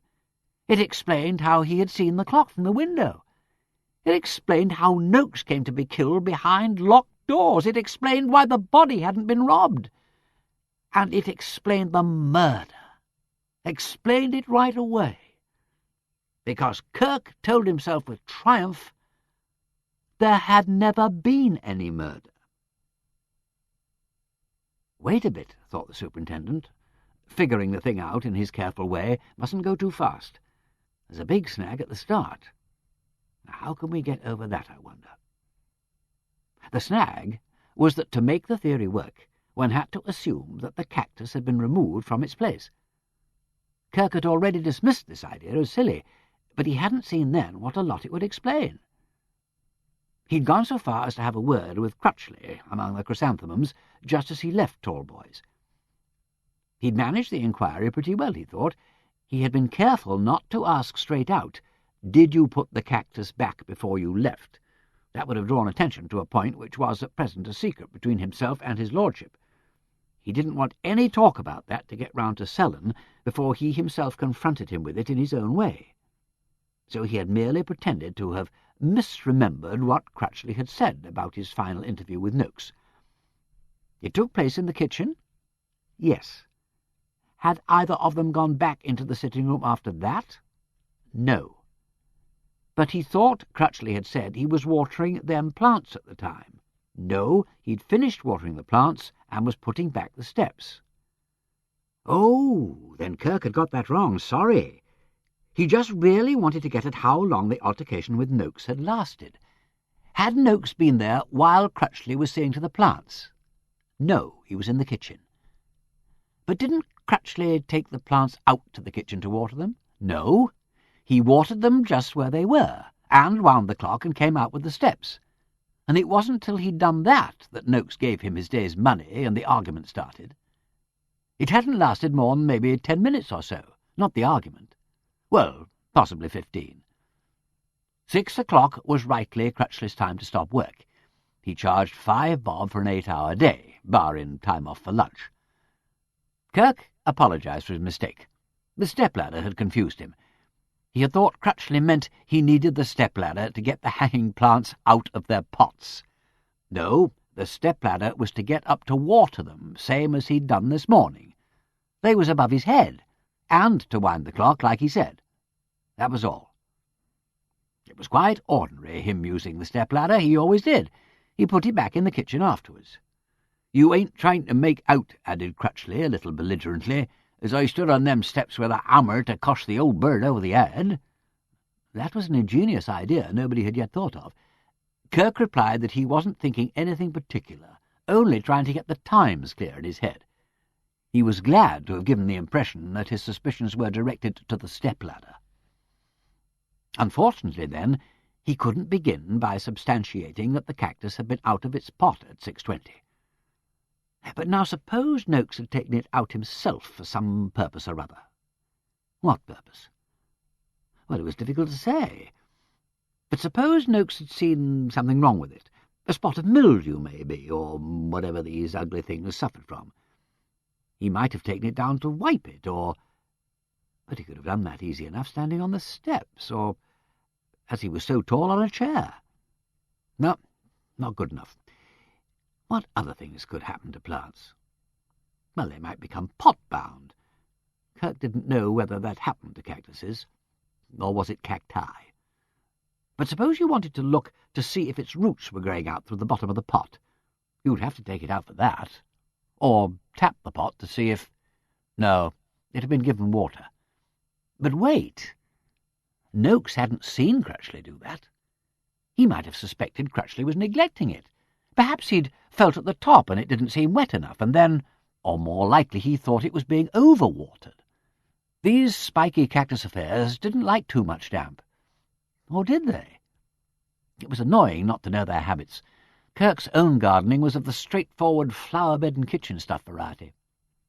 Anyhow, it wasn't outside the bounds of possibility that Noakes had removed the cactus for some purpose of his own. You couldn't prove he hadn't. Say he did. All right, then. At 9 o'clock, up comes Selden and sees Noakes coming into the parlour. Here Kirk paused to consider again. If Noakes was coming for the 9:30 news as usual, he was before his time. He came in, said Selden, and looked at the clock. The dead man had worn no watch, and Kirk had taken it for granted that he had come in merely to see how near it was to the news bulletin time. But he might also have been meaning to put the cactus back and come in a bit early on that account. Yeah, that was all right. He comes in. He thinks, now, have I got time to fetch that there plant in from the scullery, or whatever it is, before the news comes on? He looks at the clock. Then Joe Selden taps at the window and he comes over. They have their talk and Joe goes away. The old boy fetches in his plant and gets up on a chair or something to put it back. Or maybe he gets the steps. Then while he's doing that, he sees it's getting on for 9:30, and that flurries him a bit. He leans over too far, or the steps slip, or he ain't careful getting down, and over he goes, backwards, and gives his head a crack on the floor. Or better still, on the corner of the settle. He's knocked out. Then presently he comes to, puts away the chair, or the steps, or whatever it was, and after that we know what happened to him. So there you are. Simple as pie. No cutting or stealing keys or hiding blunt instruments or telling lies. Nothing at all but a plain accident, and everybody telling the truth. Kirk was as much overcome by the beauty, simplicity, and economy of this solution as Copernicus must have been when he first thought of putting the sun in the centre of the solar system and saw all the planets, instead of describing complicated and ugly geometrical capers, move onwards in orderly and dignified circles. He sat and contemplated it with affection for nearly 10 minutes before venturing to examine it. He was afraid of knocking the bloom off it. Still, a theory was only a theory. One had got to find evidence to support it. One must at any time be sure there was no evidence against it. First of all, could a man kill himself like that simply by falling off a pair of steps? Side by side with half-crown editions of English poets and philosophers, flanked on the right by Bartlett's familiar quotations, and on the left by that handy police publication which dissects and catalogues crimes according to the method of their commission, stood, tall and menacing, the 2 blue volumes of Taylor's Medical Jurisprudence, that canon of uncanonical practice and Baedeker of the back doors to death. Kirk had often studied it in a dutiful readiness for the unexpected. Now he took it down and turned the pages of Volume 1 till it came to the running head Intracranial Hemorrhage, Violence or Disease. He was looking for the story of the gentleman who fell out of a chaise. Yes, here it was. He emerged with a kind of personality from the report of Guy's Hospital for 1859.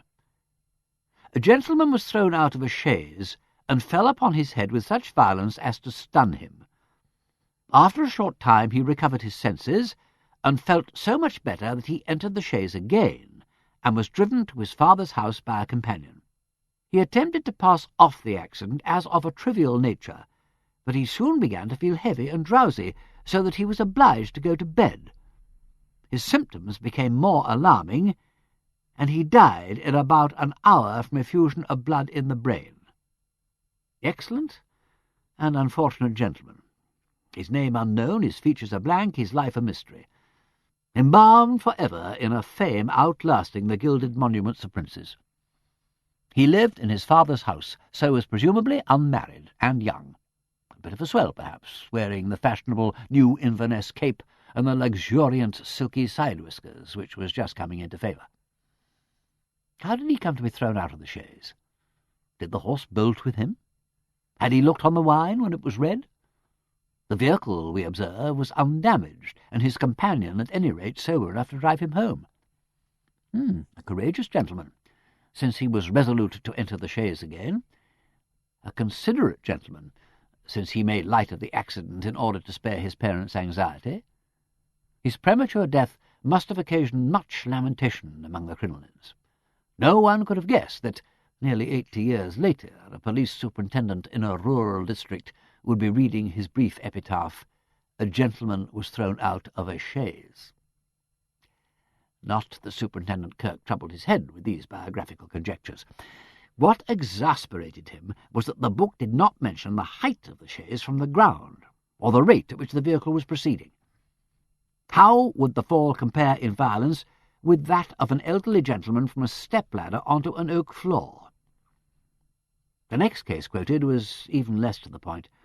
This was a youth of 18, who was hit on the head in a fight, went about his business for 10 days, had a headache on the 11th day, and died in the night.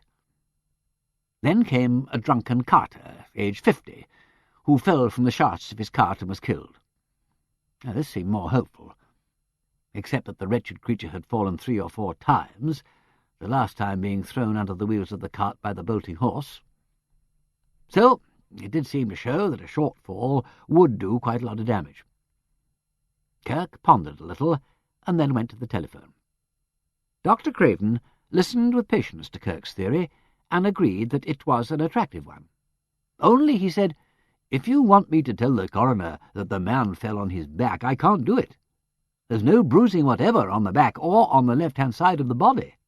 If you looked at my report to the coroner, you must have seen that all the marks were on the right-hand side and in front, except the actual blow that caused death.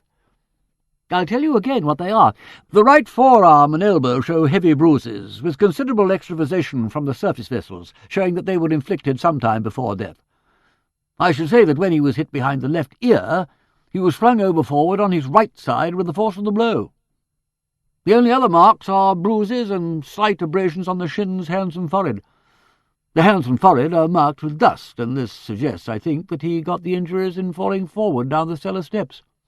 He died shortly after that, for there is little extravasation from these injuries.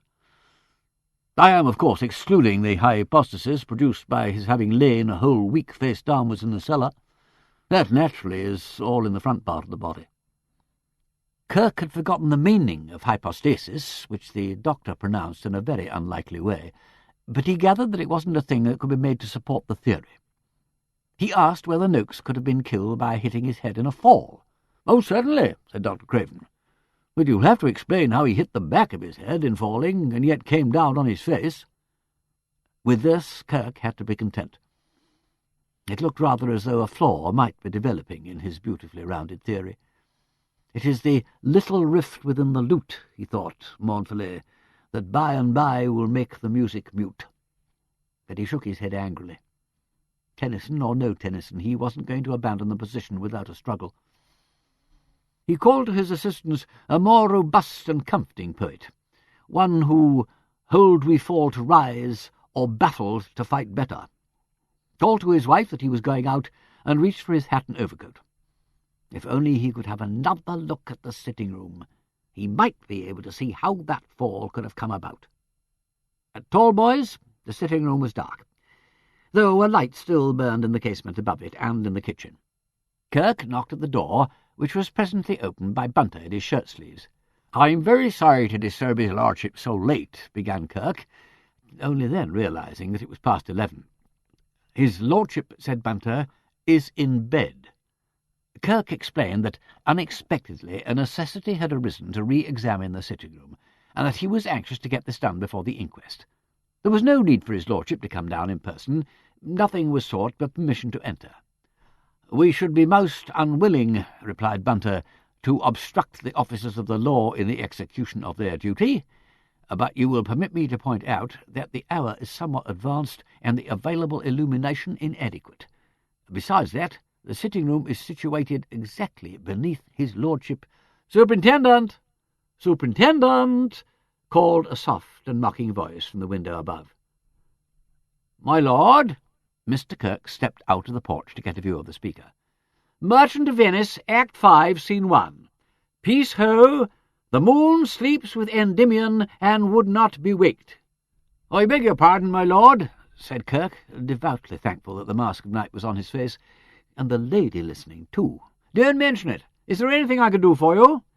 "Only to let me take another look round downstairs," pleaded Kirk apologetically. "Had we but whirled enough in time, that trifling request, Superintendent, were no crime. But take whatever you like. Only do as the poet sings, come and go on lissom clerical printless toe. The first is Marvel, and the second Rupert Brooke." "I'm very much obliged," said Mr. Kirk, generally to cover the permission and the information. "Fact is, I got an idea. I only wish I had half your complaint. Do you want to unfold your tale now, or will it do in the morning?" Mr. Kirk earnestly begged his lordship not to disturb himself. "Well, good luck to it, and good night." Nevertheless, Peter hesitated. His natural inquisitiveness wrestled with a right and proper feeling that he should credit Kirk with intelligence enough to pursue his own inquiries. Proper feeling prevailed, but he remained for 15 minutes perched on the window-sill, while soft scrapes and bumpings sounded from below. Then came the shutting of the front door and steps along the path. "His shoulders are disappointed," said Peter aloud to his wife. "He has found a mare's nest full of cockatrices' eggs." That was perfectly true. The rift in Kirk's theory had widened, and with alarming rapidity silenced all that he could find to say for Joe Selden. Not only was it extremely hard to visualize any way by which Noakes could have fallen so as to injure himself on both sides at once, but it was now plainly evident that the cactus had remained all the while solidly in its place. Kirk had thought of two possibilities. The outer pot might have been unhooked from the chain, or the inner pot removed from the outer. On careful examination, he discounted the first alternative. The brass pot had a conical base, which would prevent it from standing upright when taken down. Moreover, in order to relieve the strain on the hook, the ring, which united the 3 chains that rose from the sides of the pot itself, had been secured to the first link above the hook by a 6-fold twist of stout wire, the ends of which had been neatly turned in with the pliers. No one in his senses would have gone to the trouble of undoing that, when he could more easily remove the inner pot. But here Kirk made a discovery which, while it did credit to his detective ability, destroyed all possibility of any such removal. Round the top of the shining brass pot ran a band of pierced work, forming a complicated pattern, and within the openings the earthenware of the inner flower pot was blackened with the unmistakable stain of brass polish. If the flower pot had been removed since the last cleaning, it was inconceivable that it should have been replaced with such mathematical exactness as to show no thin red line of earthenware at the edges of that band of open work. Kirk, disappointed, called Bunter to give his opinion. Bunter, disapproving but correctly ready to assist, agreed absolutely. What was more, when they tried together to shift the inner pot in the outer, it proved to be an exceedingly tight fit. Nobody, unaided, could have turned it after wedging it in so as to make the pierced band coincide with the outline stencilled on the earthenware. Certainly not an elderly man in a hurry by the light of a distant candle. As a forlorn hope, Kirk asked, "Did Crutchley polish the brass this morning?" "I fancy not. He brought no brass polish with him, nor did he use the materials contained in the kitchen cupboard. Will there be anything further tonight?" Kirk gazed blankly about the room. "I suppose," he suggested despairingly, "the clock couldn't have been moved." "See for yourself," said Bunter. But the plastered wall showed no trace of any hook or nail to which the clock might have been temporarily transferred. The nearest landmark to the east was the nail supporting the Soul's Awakening, and that to the west, a fretwork bracket with a plaster image on it, both too light to take the clock, and in the wrong line of sight from the window. Kirk gave it up. "Well, that seems to settle it. Thanks very much." "Thank you," retorted Bunter austerely. Still dignified in spite of his shirt-sleeves, he conducted the unwelcome guest to the door as though ushering out a duchess. Being human, Kirk could not but wish he had left his theory alone till after the inquest. All that he had done was to rule it definitely out of court, so that he could not now, in honesty, even hint at such a possibility.